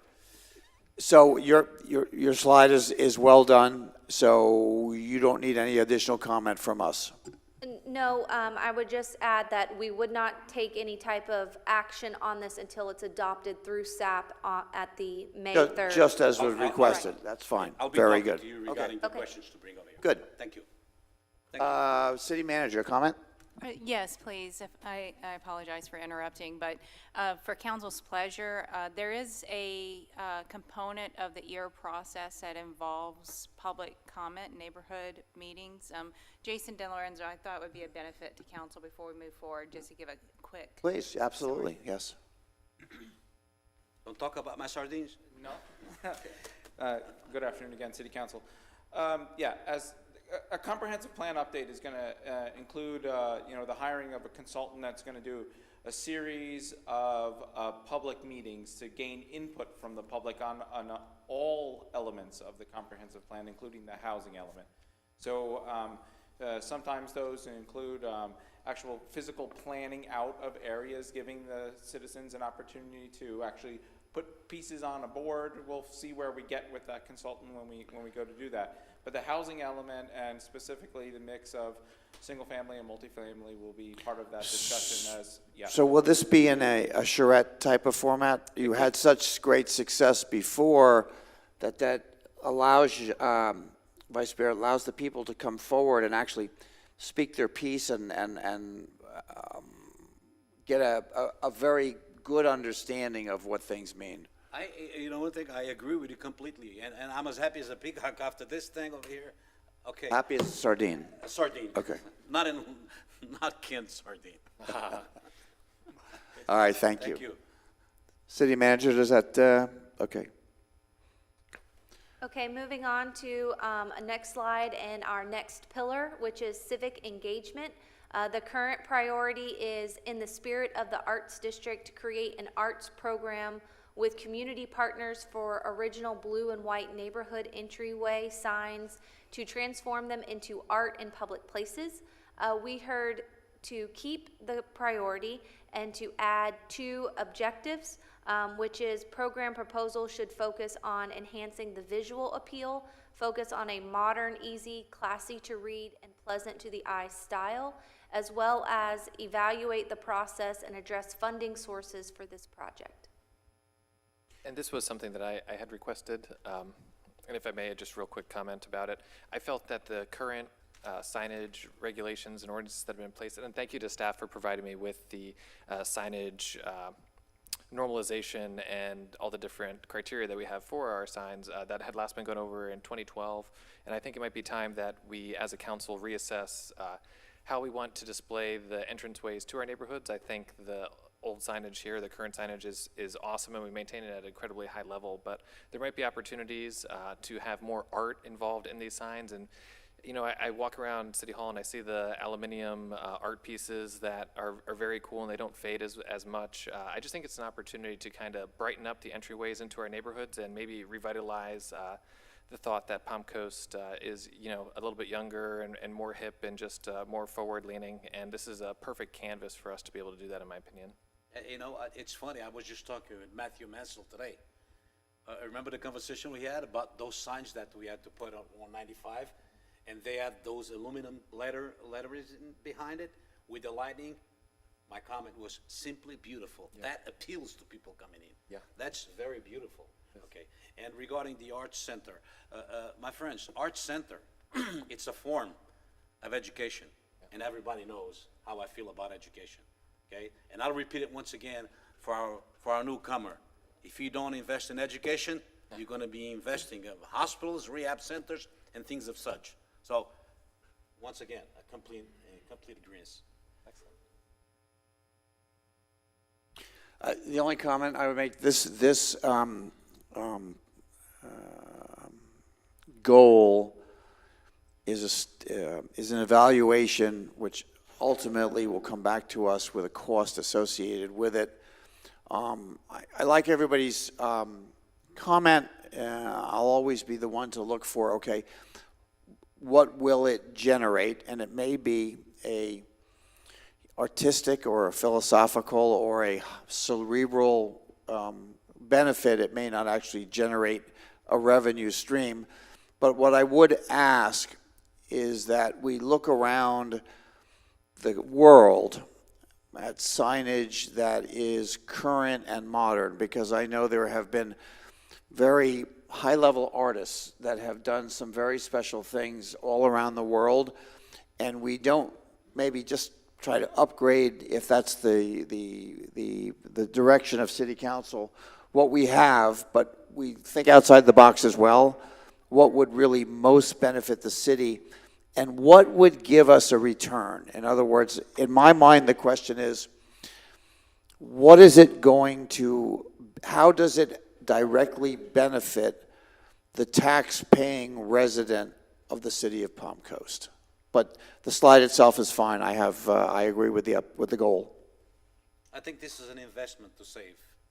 Once again, the appealing, I just think that the appealing of not looking at this Pine Grove sign, for example, if you make a real nice one, not just you're going to make the people that lives in Pine Grove a little prouder of going into the neighborhood, the appealing of it, and I think the eyes also eat.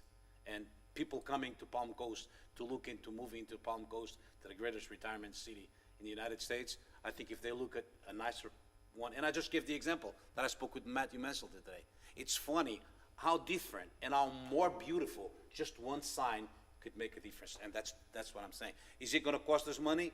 It all depends. Then it's up to us to either agree with it or not. Because if it's going to be exorbitance, we're going to niche it. If it's going to be something that's within our budget and within our reach, then fine. But I think that's the appealing part of it. I think that's what it is. Okay. Thank you. Next slide is a new priority. Staff to provide an inventory of potential facilities according to the public naming policy in honor of Mayor John Netz. Excellent. I had actually been reached out to by former Councilman Cuff, and he was noting that we should, as a council, think about for our expansion at Waterside Park, something potentially naming that for late Mayor John Netz. But yeah, this is a great priority, and really the significant members of our community deserve to be, displayed as the forefathers, essentially. Good thing. I think I just ran out of batteries, but it's okay. When we were talking about this, you have mentioned something like the marina or anything. The only convenience of having this thing, of having renaming one of our properties in order to memorialize his honor, Mayor John Netz, it should be something that can't change hands, as opposed to a marina. A marina would probably be the proper place, but a marina in the future could change hands. And if marina changes hands, they could change the name. We want something that dignifies the name of this man. Thank you. John Nets, and it would have to be something that he was involved in, and he was, and that's something that can't change hands, shouldn't change hands, should never be sold. So that's when I proposed, instead of the marina, to move it to the community center. So the question I have is, so we have a new policy and procedure in place. So is this just a continuation of that effort? Yes, it's to provide an inventory of what potential facilities could be named after.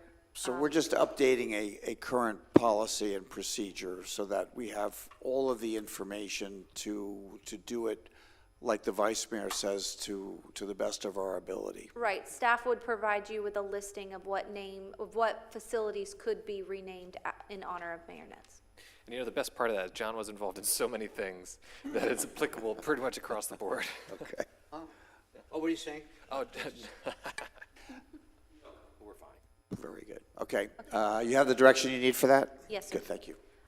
We also heard a new priority in this pillar, which is research other cities' communication strategies on how they respond in proactive and reactive measures with social media applications. So I think I'm guilty of that one, if I'm not mistaken. And the genesis or the origin of that is we've had examples recently where an event that perhaps a resident might have experienced or might have thought they experienced, and it certainly is our responsibility to take care of and pay attention and resolve whatever issue a resident had. But through social media and other communication, the item became the pothole theory, where if you talk about a single pothole enough times, it suddenly becomes large enough to swallow, the entire planet. And people get nervous that there might be an issue that would affect them, which in fact we were able to backtrack and prove that it really had no such magnitude. It affected a minimal, the smallest number of individuals possible. However, the community felt that there was a problem, an issue, something that was, needed to be addressed immediately.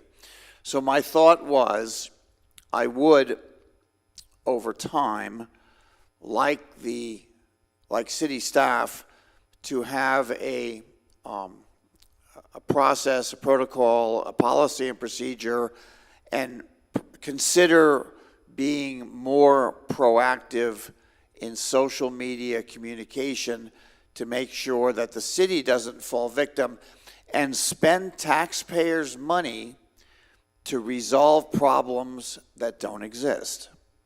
That was the idea. But I'm looking for comment from council members.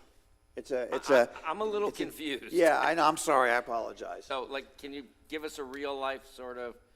Yeah, so for example, there was a section in the city that felt that their water bill was exceptionally high. And the communication spread like the COVID. I mean, literally, not our section, but every other neighborhood in town suddenly felt that their utility bills were outrageously overpriced. So city staff spent a considerable amount of time and effort and taxpayer dollars to research it back.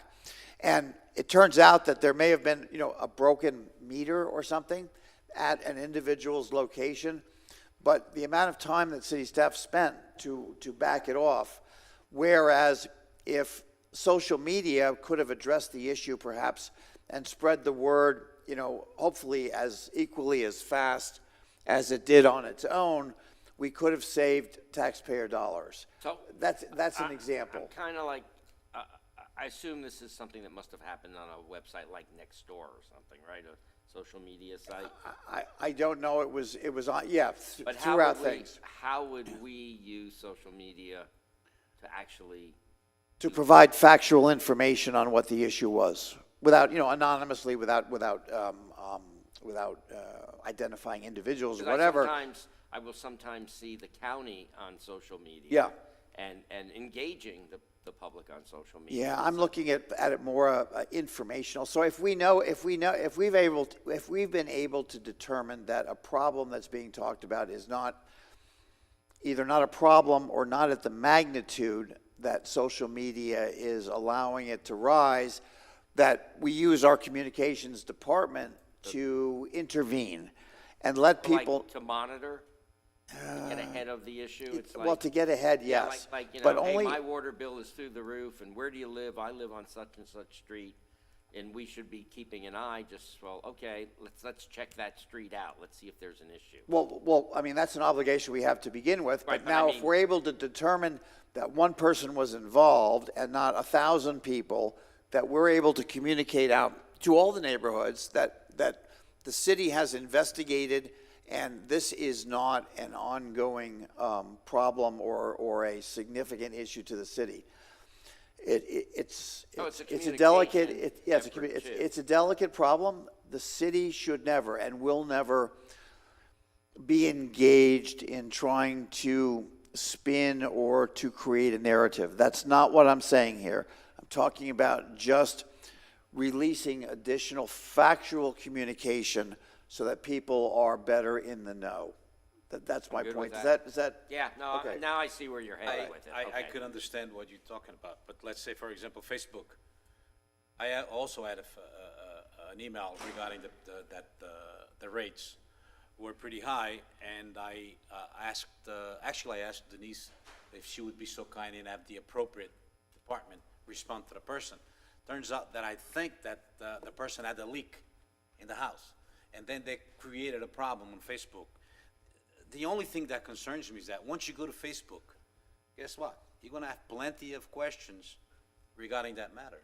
And you're going to have staff answering those questions, because the minute you answer one and not answer the others, we're going to have a problem. And right now, we cannot just go there and put likes in here, likes in there, love in here, love in there. The thing is that I'm just saying, if you're going to open a can of sardines, a can of worms, I'm just saying, I'm just being playing a little bit of devil's advocate. Absolutely. I don't know if it's just that, because then once you have it there, if people questions you, you have to answer, and then you go into other areas. That's the only inconvenience that I see with and I'm just giving you example, Facebook. It's the only one that I use, and try not to use it for political business. So let me ask the city manager, if I may, and I would appreciate your comment on this. So we currently have a customer, a resident, we have an engagement department, and we have a customer service function and department. Is this something that might naturally fall within what they currently do? It's just using another tool, or am I making an assumption that I shouldn't be making? I think they complement each other. I'll rest it there, meaning customer service is managing cases, it's evaluating trends, looking to be proactive on solving some of these matters like a leak. On the communications and engagement side is building awareness of programs, right? Getting, to your point, Mayor, the facts out.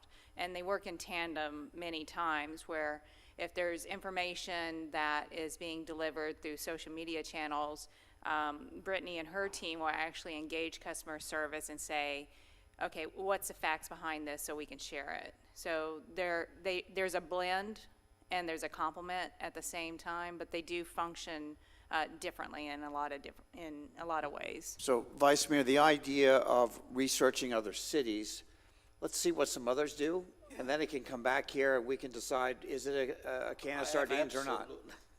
Okay. I have absolutely no inconvenience with that. My only thing, once again, playing a little bit of devil's advocate would probably open our eyes. What I'm saying is that I thought that Palm Coast Connect was a very good thing, and still a very good thing. But anything to complement the Palm Coast Connect, I don't know. And because once you go and which ones are you going to choose? You're going to choose just Facebook. You're going to choose. I don't even know what the other ones are out there, because MySpace. Very good. All those things. Thank you. So researching the other cities got the prize. You might got the bring us prize. back a list to show us what we might be considering then. Maybe a little more research into this one. Absolutely. And the first word is research. Yeah, that's it. Very good. Thank you, appreciate it. So I'm suggesting that you leave your goal exactly as written. If I have consensus amongst city council, Absolutely. Oh, we can research it. sure. Research it. Let's see where it leads. that's good. Good. Okay, moving on to our next pillar, which is safe and reliable services. We're maintaining the current priority, which is ensuring that the maintenance and operations facility is the top facility project and commence with initial improvements based on our capital improvement plan timeline. This is formerly the Public Works facility, but we are now calling it our maintenance and operations facility or complex. For a million reasons out there. Yes, yes, yes, yes. For all the possible reasons out there. Thank you. Okay. Moving on to the next priority. The current priority is create a business plan for the Regional Racket Center to serve as a multi-purpose center that offers flexible open space for community. This priority was indicated completed by staff in our latest update that we came in January. We did hear 2 modifications to this priority, one being prioritize projects on the Park and Recreation Capital Improvement Plan, as well as staff to provide a branding outline that represents the community recreation needs for the southern extent of the city. We also heard an add to this priority as an objective, identify local recreation demands, example aquatics, fields, senior services, etc., to balance the need of regional activity centers. So I see you have without caps the southern side of the city here. So we don't currently offer an amenity, a park-like amenity in the southern area of the city. We've kind of built other areas, but the south is kind of devoid of that. Okay. So let's open it up to council comment. Absolutely. So the Regional Racket Center, I feel I may have added some conflict to something that is overall super, super important to the city in a potential aspect. Basically, the Regional Racket Center and Riley Opelka versus the pickleball courts, which I know we kind of homogenize into like one thing, and I take, I know pickleball's we just all have different opinions about it, but I just want to reiterate, Riley Opelka has directly told me that he still wants to do something with the city and he's looking to get back to our community. And I recently saw him up at Randall Island in New York City at John McEnroe's camp, and he's helping children, and he is now ranked 17th in the world, and he's the #1 American tennis player. And he's literally the best tennis player that we have as Americans, and that's a huge thing. I mean, tennis isn't the most popular sport, so we may not know that, but to have the #1 American from our town is really big. And the fact that he still wants to get back to our community in a way that is substantial, it's good for everybody. He is a huge advocate of giving back. I just wanted to preclude any negative nuances that potentially were added because of the pickleball courts being added there, but I think at the core of this is really important, and I would feel irresponsible if I didn't reiterate it, that we have a tremendous resource in Riley being the #1 American tennis player and number 17th in the world, that we can leverage that and brand something with him, and also probably benefit from the city's aspects. That's a huge thing where we have the #1 tennis player in the country here, and his willingness to participate in those type of things. And he's sponsored by Red Bull, which also opens us up to a bunch of other athletes that he's tremendous friends with. I know he just attended Ryan Sheckler's skate park opening out in California and things like that, where this is a conduit and a corridor of talent that we don't want to just pass by our wayside, because odds are we're not going to have a #1 tennis player in the country again from Palm Coast. We're 17th in the world. The odds of this occurring from such a small town are astronomical. But I just wanted to reiterate how critical and important I think it is for our city to embrace Riley as a success story here, and I think that it could bring a lot of positive energy and attention to the city in a really, really, really great light. Role model to the max. So your comment resonates with me, because on an earlier goal, we talked about the possibility of building a youth sports activity economy, which means that we can't even, an almost incalculable number of families who currently drive right by us down to Palm Beach County to spend their money and enjoy their competitive youth sports activity games. That is a component of an earlier goal, which has to do with the western expansion.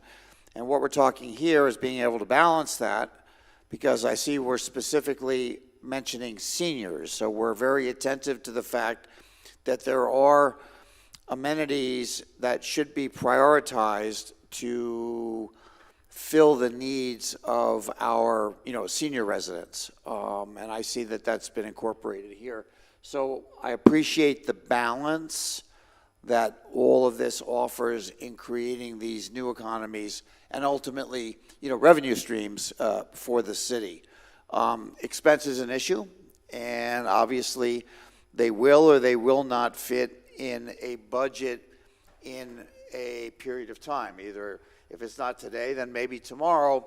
But I wholeheartedly agree with the fact that there'd be a goal without an actual timing applied to them at this point in time, at this moment.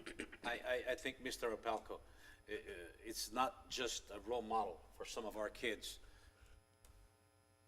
I think that I wish that he could come over here in this podium. We'll even lift it up for him so he doesn't have to put it down. And tell us something. Tell us what's in your mind. Tell us what would you like to see.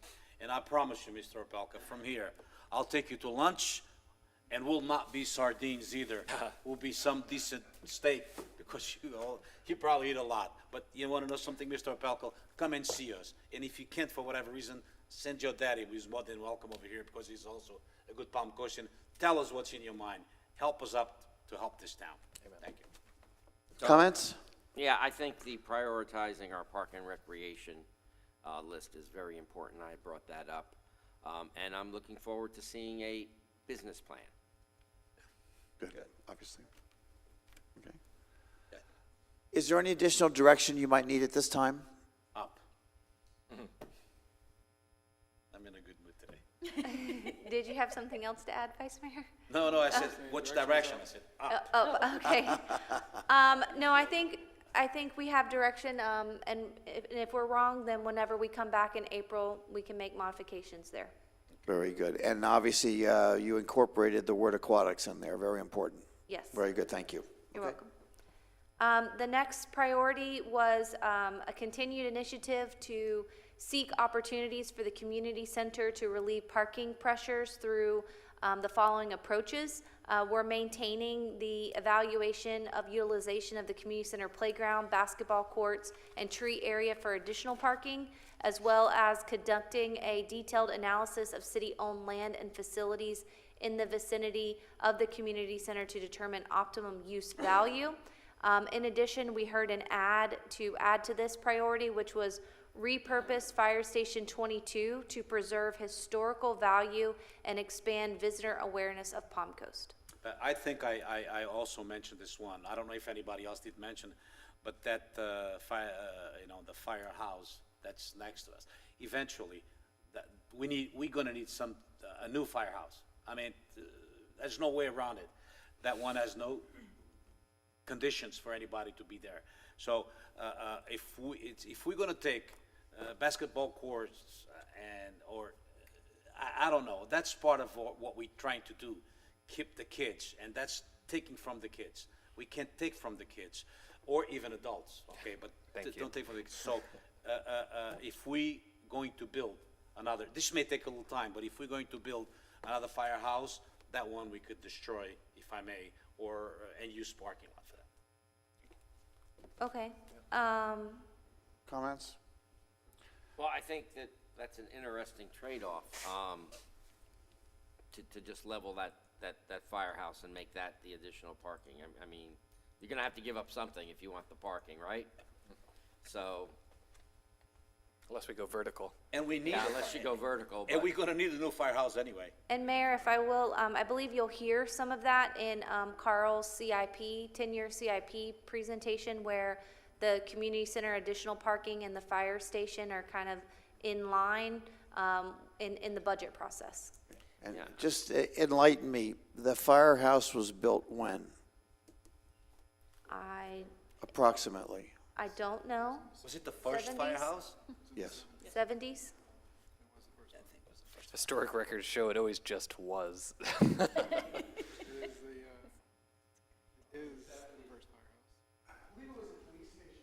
Can't hear you, can't hear. There's a reason for my question, just because I just want to balance the conversation. Good afternoon, Mayor and Council.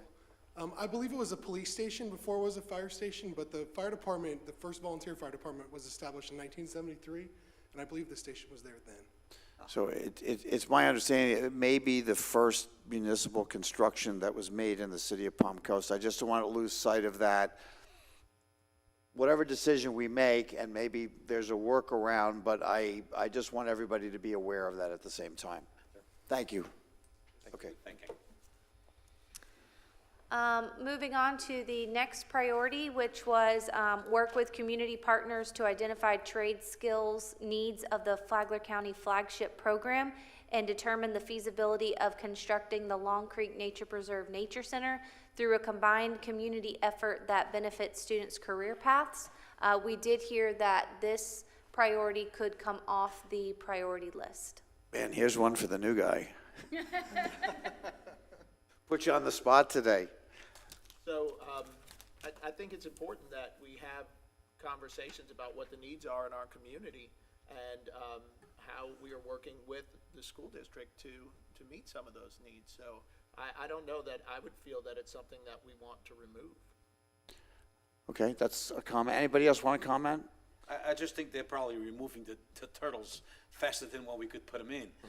By the way, do we catch the guys that, I don't believe so, no, Yeah. no, sir. So my comment on this, Councilman Fennelly, was that I wasn't comfortable that we, the school district, I guess in collaboration with the city, was going to be able to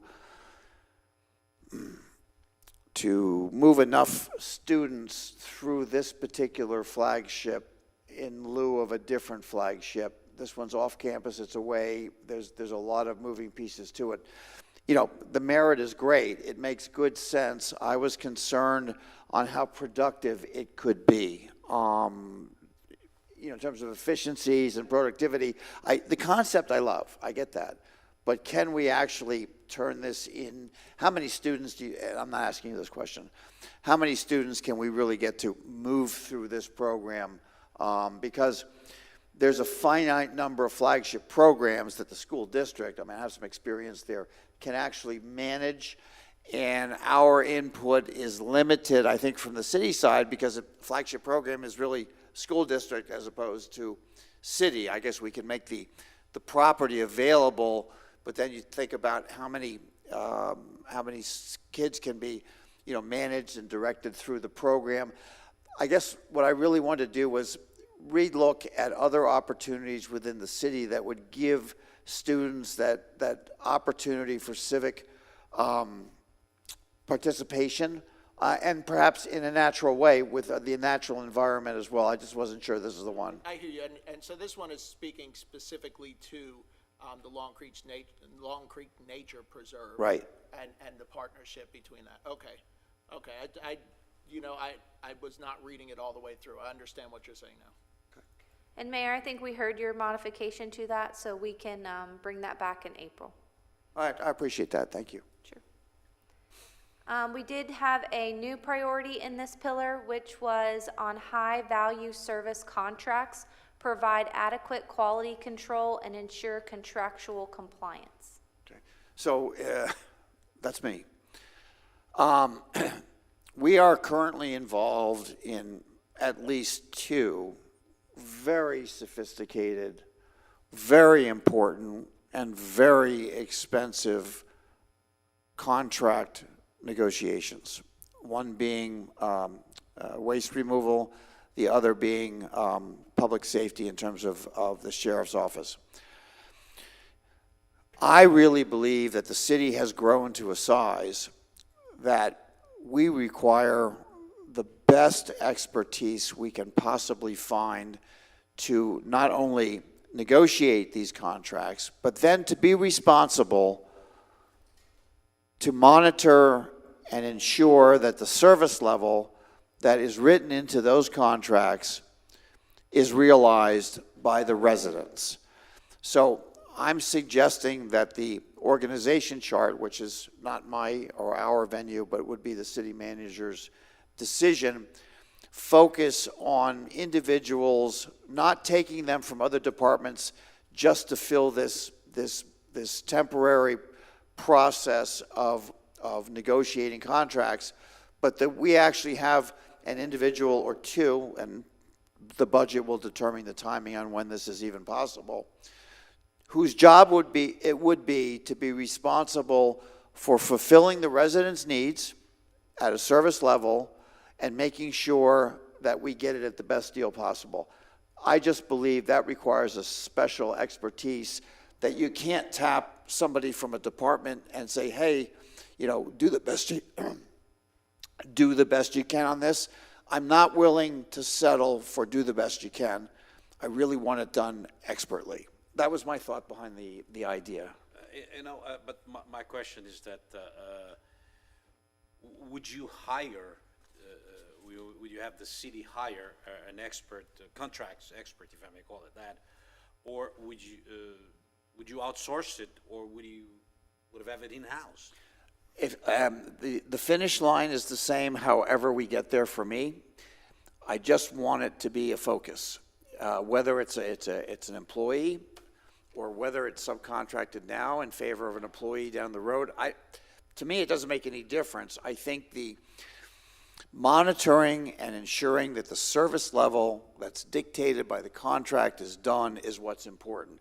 And quite honestly, we don't really have somebody in place whose job is dependent on that happening.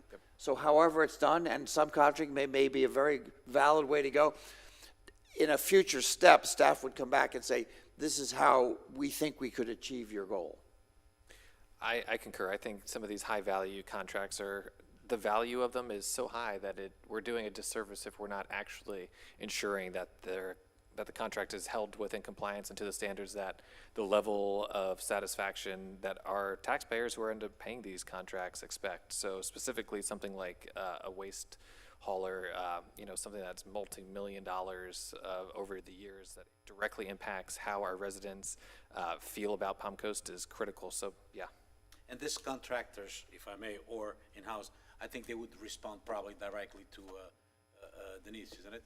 Because we don't have that many, high contracts. Right now, for the next year or so, I see two. That's about it. I don't see any other big ones coming in. A question is, I don't know, is any way that instead of going out there and outsourcing and hiring somebody else, any way we could train someone in-house that's got that capabilities? Just saying. I don't know if we could train someone that, to become, I don't know what type of course, what type of degrees. Maybe we could train someone instead of, going out there and outsource something that we're going to have to pay all year round, because this person's going to work in a contract, but then we're going to ask them to go around. I want to make sure that on the garbage, that they are picking up the garbage. Let's see what the people are saying. That's what I'm saying. You're looking for a full-time employee. Cannot be an outsourced in this specific matter. Either we train someone or we hire someone. Is it basically what it is that, are we going that bad in our contracts? Because you mentioned too, the police. I don't think, to be honest with you, with all the respect for all of us over here, I don't think we have to police the police, because I think they're doing a great job. Now, and anything else with the garbage, I can't tell you. I really don't. I don't know. And I agree with you that certainly public safety and the statistics of the sheriff's office are, at the highest level, but we do as city council members still have a responsibility to ensure that the service level of that contract is met. I'm sure it's a priority of the sheriffs, don't get me wrong, but we have a responsibility to make sure that it's our priority to make sure that that service level is always met. And, you know, quite honestly, so the sheriff himself will have budget constraints, and, you know, it's up to us, up to this, when I say person, up to this function to make our demands, to be the squeaky wheel, to be loud and bold, especially with the rapid growth we're facing, to make sure that the service level that we've committed to our taxpaying residents is always met. I don't know how we get there. It's a conversation. And again, it will have to fit into a budget consideration. We're not looking to add FTEs to the budget because you know where that goes. So maybe there's you know, many of these things could be a process and may take some period of time. We don't have it at all now, so any small step we make forward in that direction would be helpful towards the future. That's what workshops are for. Yep. That's what we're doing. We're talking about it, and we're exchanging opinions. And you notice today that I'm playing devil's advocate a lot. But you want to know something? Somebody has to do it. It's a dirty job, and somebody has to do it. And that's what I'm doing. I don't mind doing it at all because I learned when I do this. I love it, you. I learn when I do this. I'm totally on board with this. Okay. We're on the same page. Yeah. Does that give you what you need? The next priority is also new. This is develop a comprehensive cybersecurity plan to focus on safety and security of all infrastructure and critical functions. I mean, in today's world, that was me. No, I'm saying that's his cup of tea. Yes, it is. And I won't fight with him when it comes So to Texas. let me tell you what scared me into this. So I'll share it with each of my fellow council members. There are examples of cities that have been held for ransom. God forbid, and I don't even enjoy talking about it because I don't want to get on anybody's radar, but it would be irresponsible of city council not to consider having a comprehensive plan that was dedicated to the security of all of our infrastructure and critical functions. It's part of our service requirement, and God forbid one of those utilities and or some other function was not available. That would just be a crime, a shame on us. So I'm just curious to hear our IT engineer opinion on this.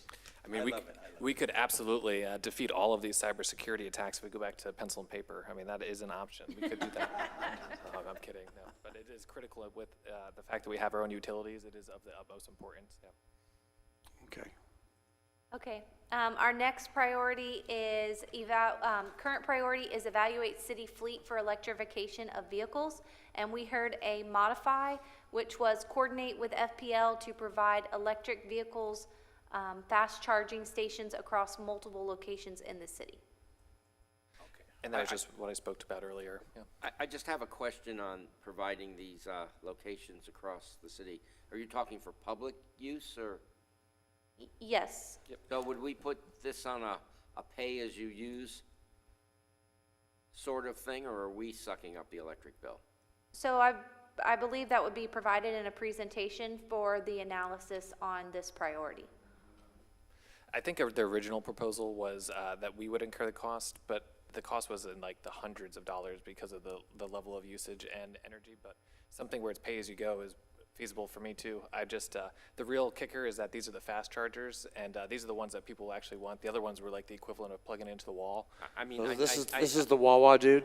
This is like the Wawa, yeah. Yeah, I know you have an electric car, but you're still going to have to pay to plug it in. Oh, I hear you. I plug it in my garage. Pay for gas. Yeah, I hear you. You know, I'll probably own one in the future, but this was discussed back in 2019, I believe, and it was basically knocked down because if we were going to put this electrical charges to anybody who wants to come, then it was brought up as discrimination in between the residents that have a gas car and that we can't help them with that, and this one's, that was the thing that came up. I think that's the reason why we knocked it down, period. Now, just just have a question, maybe Denise can answer this.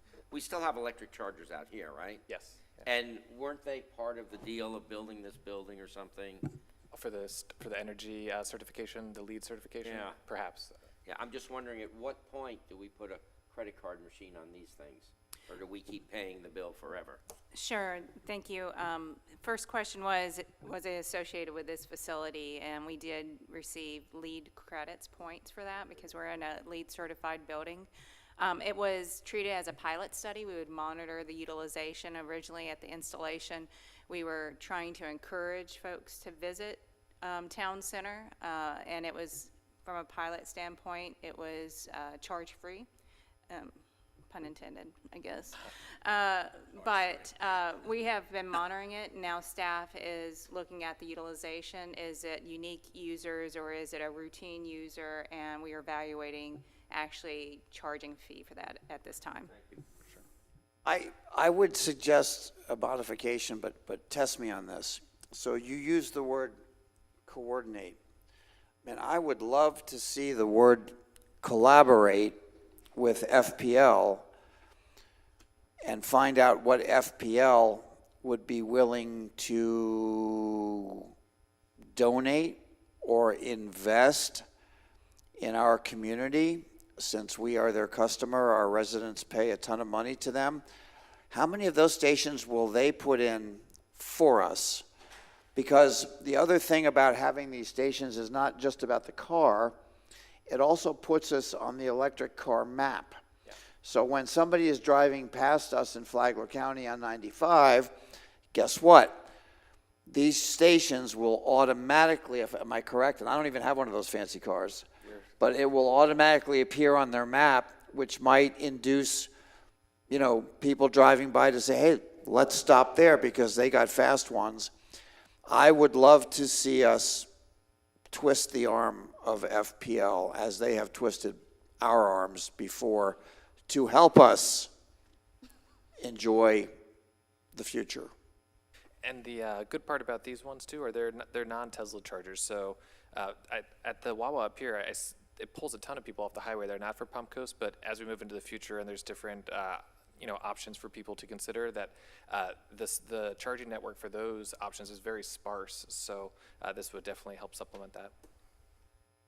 Is this referring to only properties that are owned by the city, or is this coordinating or collaborating with local business and FPL to look at charging stations in other areas? So that's an excellent suggestion. There's no reason, I don't see why we couldn't, spread the wealth and, include the business community, as I assume what you're referring to, yes, in this Sure, collaborative effort. Sure, we can add that as an objective. Thank you. Moving on to our next priority, which was conduct a return on investment analysis that evaluates all city facilities for solar power retrofits and companion battery storage power. We heard a modification to this priority, which is conduct a solar feasibility study and expand the scope to include solar arrays, solar power retrofits for current and future facilities. You have to help me with a definition here. I'm not sure what a solar array is. So that was me. A solar array, sorry. Solar arrays, solar array, an array of solar panels in series. Sorry about that. So, and that would require some acreage. Yep, and one of the examples I gave, whether it's feasible or not, hopefully a study can prove that, but anywhere we have a large swath of land that's geographically close to where the power would be consumed, like the water plant, would be somewhere that you might be able to get a solar installation and have payback period within like 5 to 10 years, which on a city scale is, So based on our inventory of land holdings, this could tie directly back to that. I don't know if there's anything like that, but instead of land sitting there that's not producing anything for us at the present time, if we found somebody that was willing to put a solar array there, assuming that the parameters were correct, we could turn it into a revenue producing piece of inventory. Totally, and it would specifically be advantageous in an area like that because we have some facilities that consume a large amount of electricity. It's hard when you have to distribute the energy back out, but somewhere like the water plant consumes, on the magnitude of tens of thousands of dollars worth of electricity a month. And, okay, and who would, in your opinion, who would conduct this solar feasibility study? I don't know any solar feasibility analysts off the top of my head, but there is definitely a market for feasibility of solar applications. So to the Vice Mayor's good question, is it conceivable that we could find a vendor of such product to conduct a survey so that we don't have to pay for it because they would be prioritized as a builder of a facility and they would earn something from the production of the electricity? Yeah, we may want to try to avoid that situation though because of there is money to be made in this, and whomever we choose would potentially just be kind of a bit of a conflict. This could be more like the Magellan RFP for evaluation of our FiberNet applications, where it's a third party that doesn't necessarily have a hand directly tied to any installers, but they may recommend companies to do so. But in my opinion, it might be better to keep it separate. Good point. So let me suggest then it might be a grant type of opportunity for the city. So exploring the grant opportunities from whatever, as high as the federal government. I'm just trying to look for a way to, I don't really want to get in the solar business. I don't want to make money? That's just me.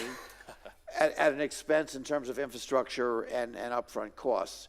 And I'm going to guess that there are some grant opportunities that we might explore. I think it's a good idea. That should be the direction of the staff.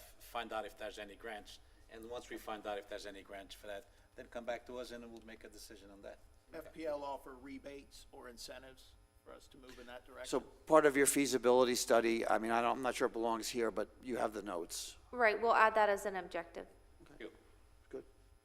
The next priority is maintaining the insurance of Phase 2 and Phase 3 of Old Kings Road are included in FDOT's project plan, and this is also a legislative priority. There were no changes. We started it. We got to finish it. Right, there are no changes to this. So I see orange cones up and down Phase 2 on my way here today. I'm guessing that's underway, at least the earliest stages. Okay. The next priority is also new, and it's our last priority for this afternoon, which was develop a plan for the maintenance of the saltwater canals. I agree with that. I think we should develop a plan and, and see what the costs are and bring it to us, present it to us. If you develop a plan, I think to develop a plan, I think it's going to take somebody who doesn't do this for free, because they kind of, you need to know technically, you need to know exactly what it takes. And we need to know exactly how much we're going to spend on this, okay? Because as much as we all want, and trust me, after what we heard out there, we want to help with this. We want to help with this situation. But the thing is that we need to know exactly what we're getting ourselves into. So, and part of that plan, hopefully, is finding sources from outside of Palm Coast, from the state or from the feds. Which is that staff will actually take this goal and then come back with that. I do have one question though, if I may, and I apologize. I'm not as 76 miles of canals. no, 26, I'm sorry. I added to it. Let's not dig any more right now. 26 miles of canals. Does this plan need to be for all 26 miles? In other words, I'm going to guess that it's a much smaller number of miles of the canal that really require our attention. I don't know that. It's just a question. That's why we need that study done to see where our problems are, where to start, where to finish. All right. But my guess is we will find ourselves probably having to basically maintain all the canals, at least encompass it in the wording, and then deal with what we need to deal with. So, and again, it's also a matter of how we pursue this. If we go with the one-time dredge, and call the Army Corps of Engineers, or do we put in our own equipment and just maintain these things from now? And I guess really the basis for my question was, are all 26 miles of the canal bordered by residential home properties, or are there extensive lengths that are either natural or different? Or is it all residential homes? I'm not sure, Mayor. I believe it's pretty much all residential, I and just they're don't all know. man-made canals, so we've got to keep that in mind too. But having been out on the water with friends, Getting a nod pretty from much the seeing all back. residential. Okay. Okay, A nod from the back. Carl is shaking his head yes. got it. Thank you. Keep on Okay, shaking. Keep very on good. shaking. Good. So that concludes our presentation for today. How many goals did you cover today? 21, 21. And in the past? 56.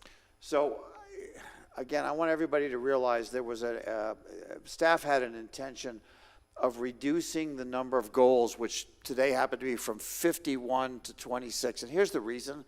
It's not that there aren't other things that are important to people, but at some point you have to be realistic or pragmatic on what you can focus on, what you can what you can do, and what's realistic for budget. In other words, you just can't do everything.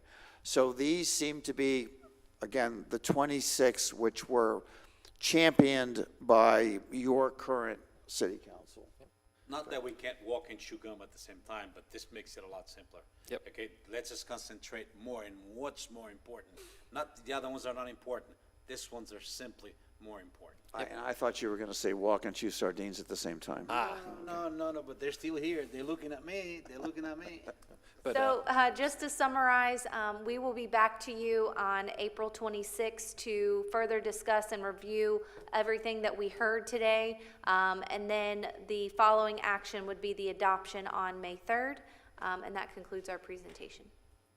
Okay, I can't tell you, I hope everybody understands the blood, sweat, and tears and the time and effort to make what was a very complicated set of data presented to us that this city council was able to motor through, I'm going to guess, in record time and with a collaborative spirit, which I think sends a message to staff that we really believe in these things and together we can accomplish them. So I thank you very much, Lauren, you and your staff. Thank you. In our meetings, as much as I try to distract you, you guys didn't fall for it. You were straight and took all the notes.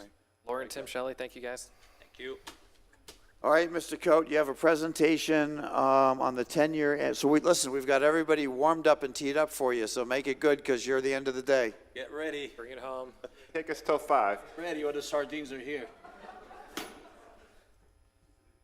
So I'm here for our annual update to the 10-year CIP. This is something that staff looks at with council's strategic action plan in conjunction with that plan. It's a long-term outlook because a lot of these capital projects are long-range projects.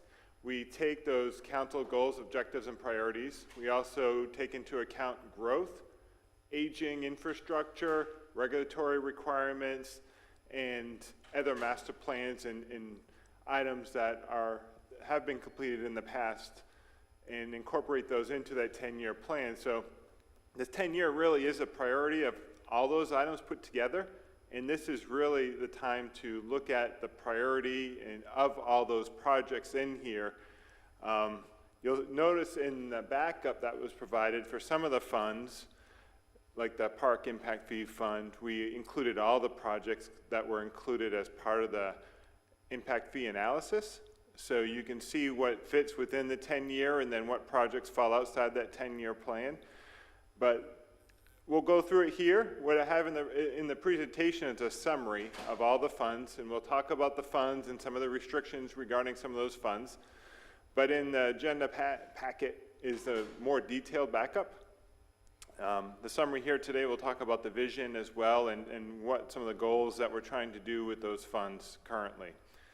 So to get started, the council focus areas, this lays them out. The items with the star kind of touches upon quite a few of them with our capital projects. And you'll see that as we get into more specifics regarding the project types. So we'll start first with our capital projects fund, the strategy.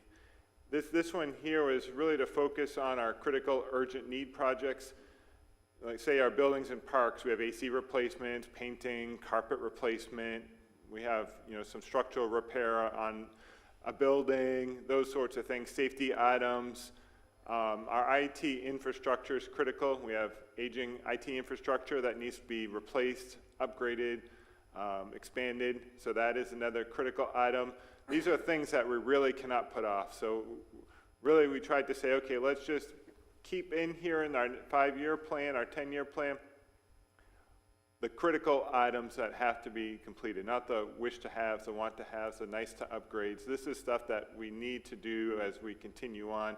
And this is something that gets updated annually because things come up and things happen without notice at times. So we do try and create a plan, a long-range plan, but we're trying to put off some of those items.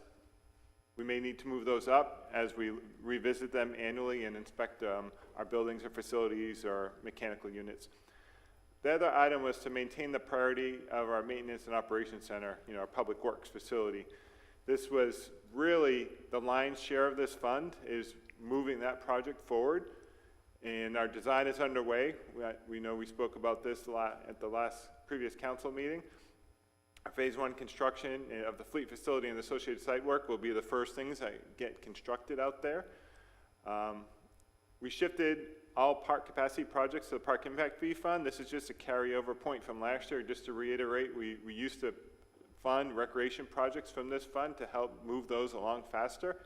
Our goal was that Rec Impact Fee Fund should be paying for the park projects. We had a discount in there. We still are finishing up our discount of that fee this year, but we pulled those projects out of here, and we do have a fair share that existing residents have to pay for the park impact fees, and we'll touch upon that in a future slide.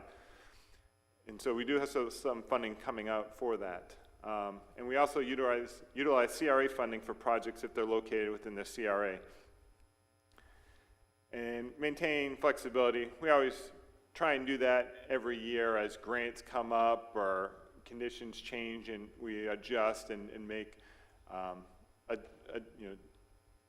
shift things around as necessary. So where does this money come from? This is a small county surtax. 0.5% of the 7% sales tax collected in Flagler County is committed for construction and improvement of public facilities. It was adopted by the Flagler County ordinance and distributed according to state formula. So we get roughly half of that tax that's collected. Began January 1st of 2013 and expires December 31st of 2032. So this summary slide shows the revenues coming in here from that small county surtax. You can see in the current year budget, it's just under $4 million. The transfers in are there for projects such as the Public Works facility. That's primarily what that is. As the Public Works facility, the maintenance operation complex is moving forward, the enterprise funds are paying their fair share of that facility, such as the stormwater fund, the utility fund, the building fund. Those various funds are contributing their share of that work. So those are the transfers in, which is additional revenue to move that project forward. Our expenditures, we do have some park projects, our rehab and renewal, and again, you can see our near years, 23, 24, things we can project out. We're pretty clear on what needs to be spent. Our outlying years, we do have some parks that are getting to a point where these Band-Aid fixes aren't gonna last. We keep trying to push them off as much as we can. But at some point, we're going to need to spend some real dollars to rehab and maintain our existing park facilities. So we'll keep looking at those every year and update that. Our path and trail project, we do have some dollars in there. This is one where we are trying to work with DOT on some grant funding. Our IT capital projects is spread out every year. We annually have stuff. They have a list of various items to complete and implement over the years. It's a continuous program. Other projects, this is really tied to our northeast corridor land that we bought that had some wetland impacts that we have to do some wetland restoration work. So This is gonna, again, be a long-range project, long-term project that will be making improvements and dealing with those permit non-compliance issues that we are obligated to take care of. Our city facility projects, this is primarily public works, but it includes work at some of our existing facilities, some of those upgrades, critical items I mentioned to you, like mechanical unit plate replacements or roof re-roofing, those types of things. And then the transfers out are primarily dealing with the fair share with any park impact fee fund project, which is, we'll touch upon that. I think it's about 30%, but when we get to the park slide, we will cover that in more detail. So those funds cover the existing citizen share of park projects. Carl, before you change the slide, just to help me with this. The front loading of fiscal year 23, just give me the rationale behind that. The magnitude of the expenditure. You got 13 million there? Am I looking at it wrong? No, yeah, 13 million. That is, we will be moving full steam ahead on the public works, the fleet facility. So that will be the site work and the building. So the reason that it's double, well, close to double, you know, the next year and more than that is because of that one particular project? Right. Okay. Over a 3-year period, current year, next year, and 24 would be the design work for the entire complex, the site work, and then the construction of the new fleet facility, and then the equipment that needs to go in that facility. So that's the satisfaction of a prior goal, just to let everybody up here understand how important the goals that we select are. This is where, you know, when you get down to the dollars and the cents, this is where it shows up. Okay. It was a goal and the grace of God that we were able to do this. Yeah. Right. And just to be clear, these numbers here. Not only the grace of God, but the surtax. That's okay. We could mix them both, but in this case, I gotta go. By the grace of God.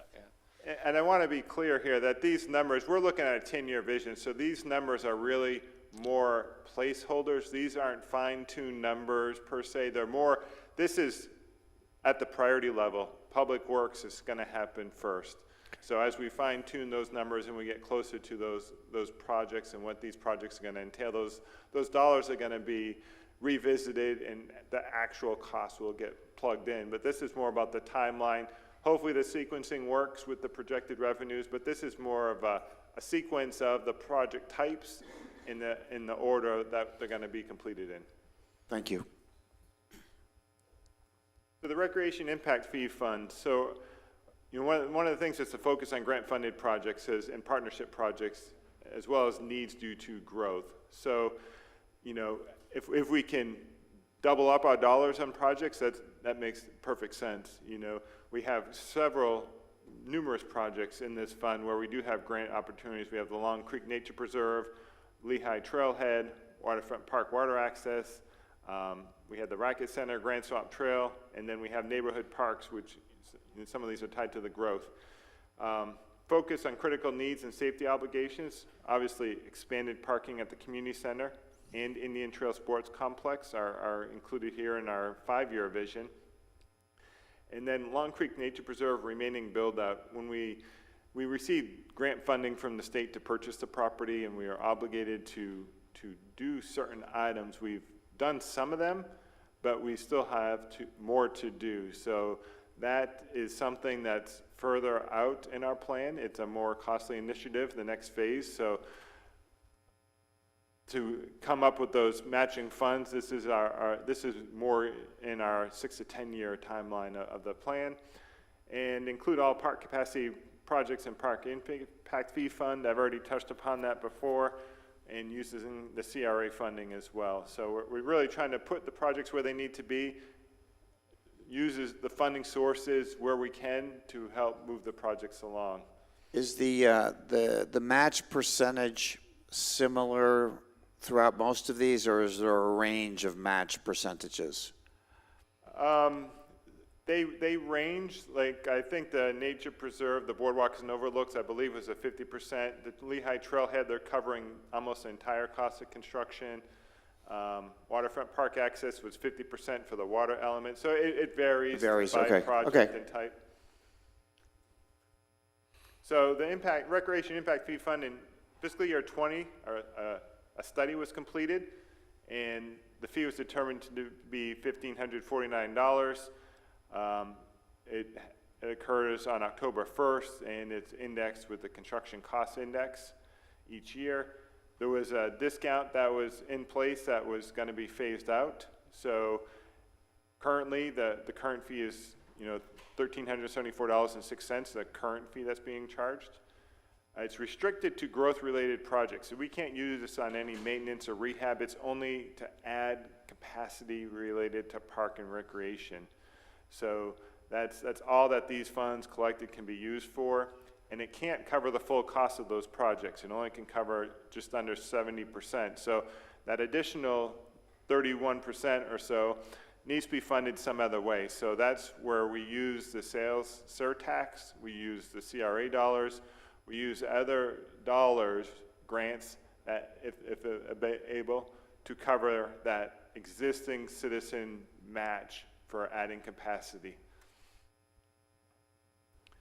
So you can see we do have some carryover in this fund, and that's strictly related to not having those 30% matching funds, because if we expedite projects, then we're taking dollars away from the public works facility or some other critical need projects. So we do, you can see the recreation impact fees are quite high. Those could fade off if construction takes a downturn or slow down, then we'll have to make adjustments. We do show some grants in here, quite a few over the numerous years, and then some transfers in, primarily from the CRA fund for projects within the CRA. And you can see we have, under the expenditures, we're grouping the projects by type, and they're really spread out.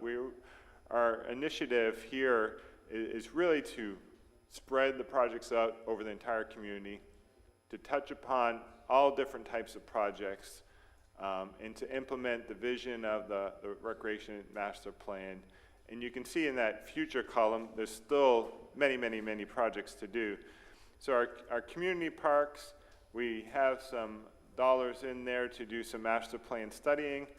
Our resource-based park is in current year and future years, that's really our water access at Waterfront Park and Long Creek. Neighborhood parks, we have several neighborhood parks out there that were touched upon in the previous slide. I think it was 3 neighborhood parks we're working on, 2 new ones, and then the kayak launch. Path and trail projects, centers, that's expanding the parking at the community center. You'll notice that is in conjunction, working in tandem with Fire Station 22 replacement on some upcoming slides. And then our special use facilities, which would be the Regional Racket Center. And then we have some transfers out as well. Holland Park Phase 2 was paid with the sales surtax, so this is for the new capacity elements. This fund is going to pay back that fund for those costs for those additional capacity items. So the Transportation Impact Fee Fund strategy, again, we continue to pursue grant funding. We get a lot of funding for these projects from FDOT. Oak Kings Road widening Phase 2 and 3 is our top priority. We do have various improvements along Belterre where the design is completed. We're on the priority list for getting construction funding. It's, however, not in their 5-year work program or budget right now. Whiteview safety improvements, we have tentative funding for the upcoming budget. We're moving through to finalize the design. That was brought to recent council meeting. Oak Kings Road extension construction is another project where the design is complete. It was just waiting on construction dollars. And then Matanzas Woods widening design is in the priority list to move forward. A PD&E has already been completed, so the next item would be for the DOT to fund the design of that project. Carl, quick question. Any other, funds that we get other than the FDOT regarding the transportation system improvements? Or is it just FDOT? It's typically just FDOT. They have state funds and federal funds, so it's a mix of funds. But it's primarily just transportation impact fees, and then the grant funding typically always comes from FDOT. We did in the past get some other funds during, like I think it was our days back in the American Recovery Act. So there were some other funds out there. The infrastructure bill may have some funds coming up that may get funneled through DOT, may not. So there could be other funds, but it's primarily DOT. Yeah. Anything for free, we should buy, just in case if there's any other funds. Thank you. So, and just to follow up on your question, good question. The appropriations won by, I guess, I don't know if it's Fennelly or the county, to build Commercial Boulevard, that, whatever that road is there. Where do those funds originate from? That I don't know where they originate from. More than likely, they're going to get funneled through FDOT. FDOT, okay. Just like our, Western Extension would be funneled through Right. FDOT. That I'm familiar with, okay. But All I'm right. not certain of that, but that's what I would. Okay, thank you. One other comment. So it looks like, for City Council's benefit, those bullet points are many of the items that come to public comment at many of our meetings in terms of those, roadways, improvements, and things like that. Patience is a virtue, but they are on the planning board. And then, the transportation system improvements, access to the west feasibility studies underway, Matanzas Woods extensions underway, and Citation Boulevard extension those are all underway as enhancements. So the Transportation Impact Fee Fund in fiscal year 18, a new rate study was completed, or an update. It's also updated, revised, adjusted annually on the January 1st. These are also restricted to growth-related projects only, projects that add new capacity. Again, we can't use this to pave our roads. We can't use this to replace signals, those sorts of things. That has to be tied to a capacity improvement. So our impact fees, again, you can see they're quite healthy. They're near $4 million per year. Our grants in there are, average around $4 million per year as well. We have our expenses, our ongoing projects, shown throughout the 5-year and 10-year plan. So another impact fee, the Fire Impact Fee Fund strategy, we again to continue to evaluate response times and development. Through the fire department, they update the future station locations and timing as necessary based on development and those response times. And they have in our FY20 impact fee study update, there's a layout for new stations that were going to be necessary to meet the response time level of service. Fire Station 26 in Seminole Woods, Fire Station 22 replacement, and then the mini fire station on Whiteview. And as part of that process, we identify the operational costs associated with each new facility, and then the additional funding is necessary in order to meet new timing of facility timing. We allocated, the CRA has a general fund repayment of $1.2 million, which we put into this fund associated with the Fire Station 22 replacement, because that's not adding capacity, that's more of a replacement station. So that certain project needed other funding source. So that's where this was proposed to be moved to.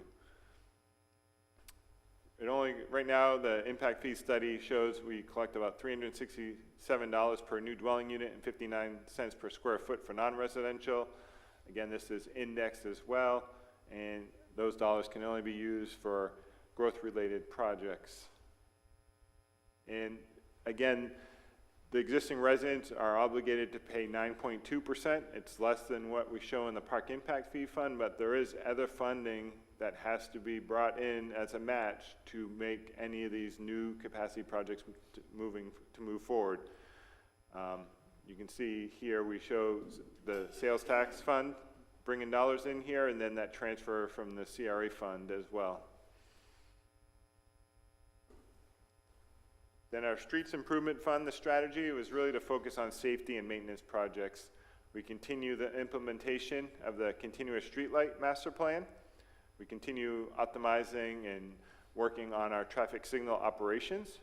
And we continue our bridge rehabilitation program and assessment based on the inspection reports that are completed.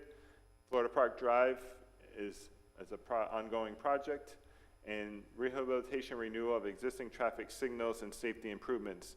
You know, over the past 15 plus years, we've added countless traffic signals throughout the city.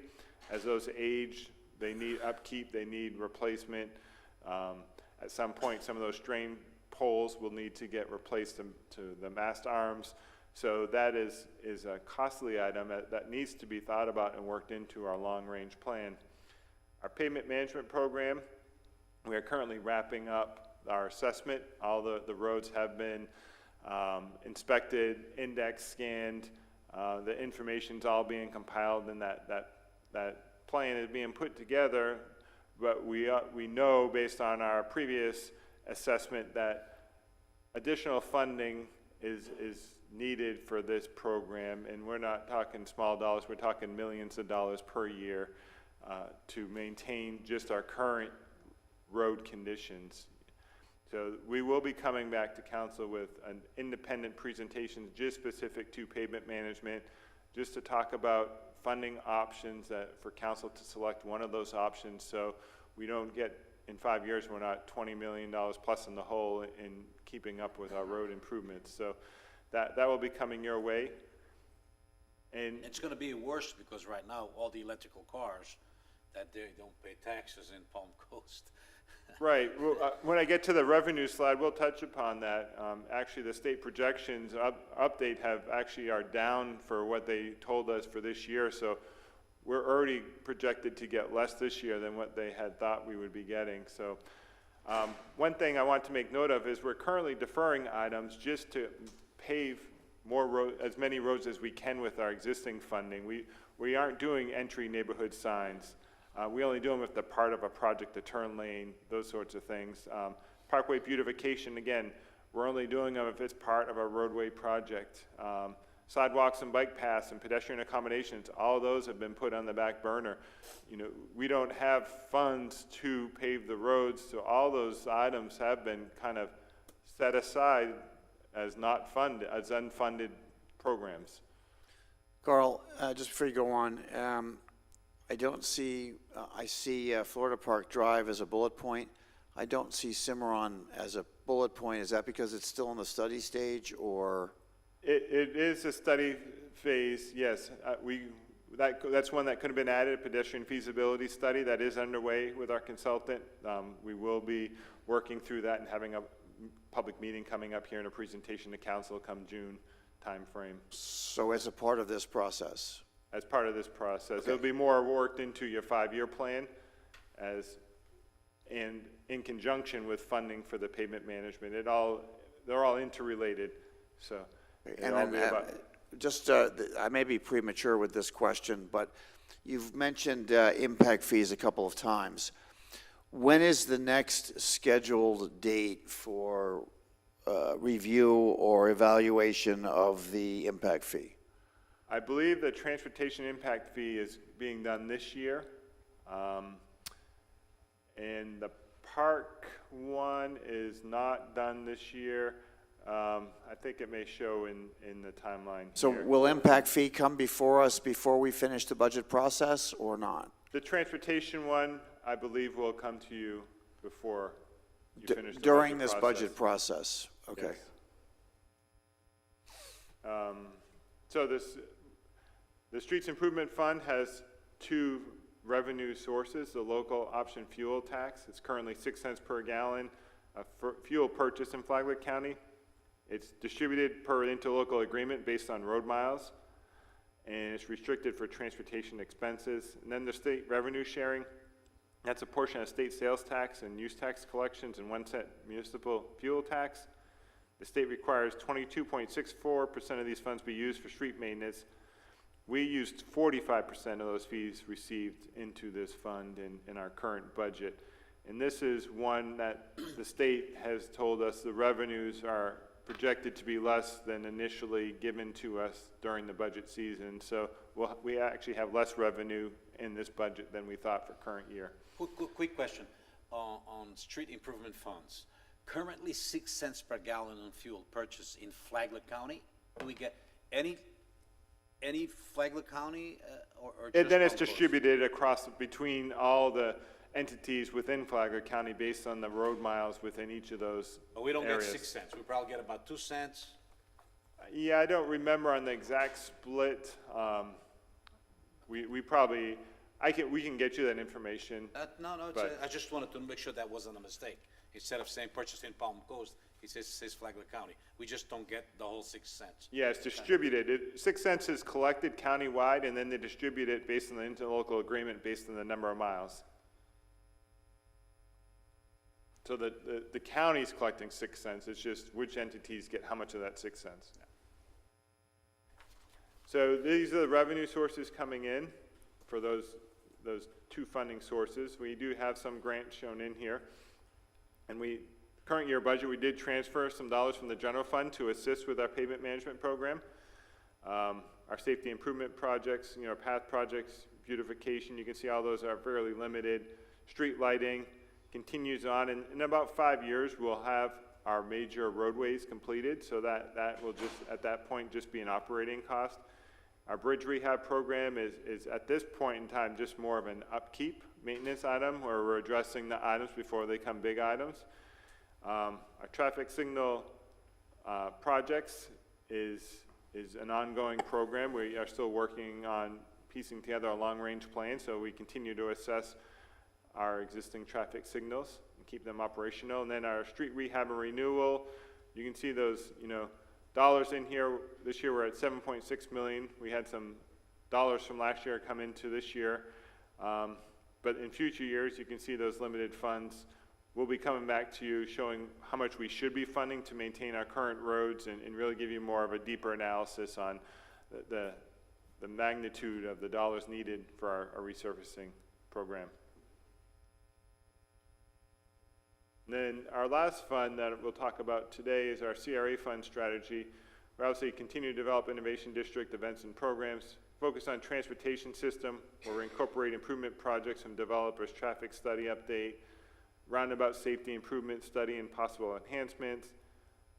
We talked about including all park capacity projects in the park impact fee fund, and develop a long-range maintenance operation plan. And one thing we were able to do in looking at that regional racket center is, based on the actual revenues from last year and our projected revenues and timing of the project, we were looking to just strictly fund that project with park impact fees and CRA funds and not use any of the sales tax dollars on that project. So we were able to, I know originally we started at, I think it was $1 million, then we were down to like $250,000, and I think as we work through the 5-year program and next year's budget, we may be able to pull all the general tax dollars away from that project as well. So the CRA is a tax increment district. It's restricted to spend dollars within the CRA. These are the funds in here. We do have some various loans and incentive programs and kickstart program paybacks that go over many years. So there is not a lot of dollars here to apply to other projects. One of the things we put in here under operating expenses was to looking at, can the CRA help assist in paving the roads within the CRA? So towards that 5th year and into the 6 through 10, we tried to allocate some dollars for resurfacing in town center just to assist with overall pavement management strategy across the city. So we also have stormwater utility funds that will come later to you when we talk specifically about those funds, because they're interrelated with the overall budgets of those departments. So this really touches upon the separate funding sources and project types. So that ends my presentation for today. I'd be happy to take any questions you may have. City Councilman, any questions on Carl's presentation? We're going to be seeing this. Sardines? Yes, we're going to be seeing this over and over again. So I think it'll be easier to drill down into specific light items as future presentations come before us. So thank you. I know it takes a lot to put this together and try to spit it all out to us. So thank you for that. Yeah, I would also like to say thank you. Your depth of knowledge, not only in regards to the project and what the scope entails, but the financing. I was paying attention to Helena back there, making sure she was shaking her head yes to all the details that you were giving us. I'm very thankful that you had everything. It was a very detailed presentation. Good job, Carl. So with that said, any, Before you go to adjournment, I just want, this is something that has nothing to do with us. No, please. Okay, just that I've seen the pictures, the videos of what's going on in Ukraine. Please, everybody out there, keep those kids and everybody else there on both sides, for the good people on both sides that are. Please keep them on your prayers, because there are plenty of people suffering with this type of thing. Good. Thank you. I accept your motion to adjourn. Motion Second. seconded, yeah. Very good. Okay, gentlemen, we're adjourned.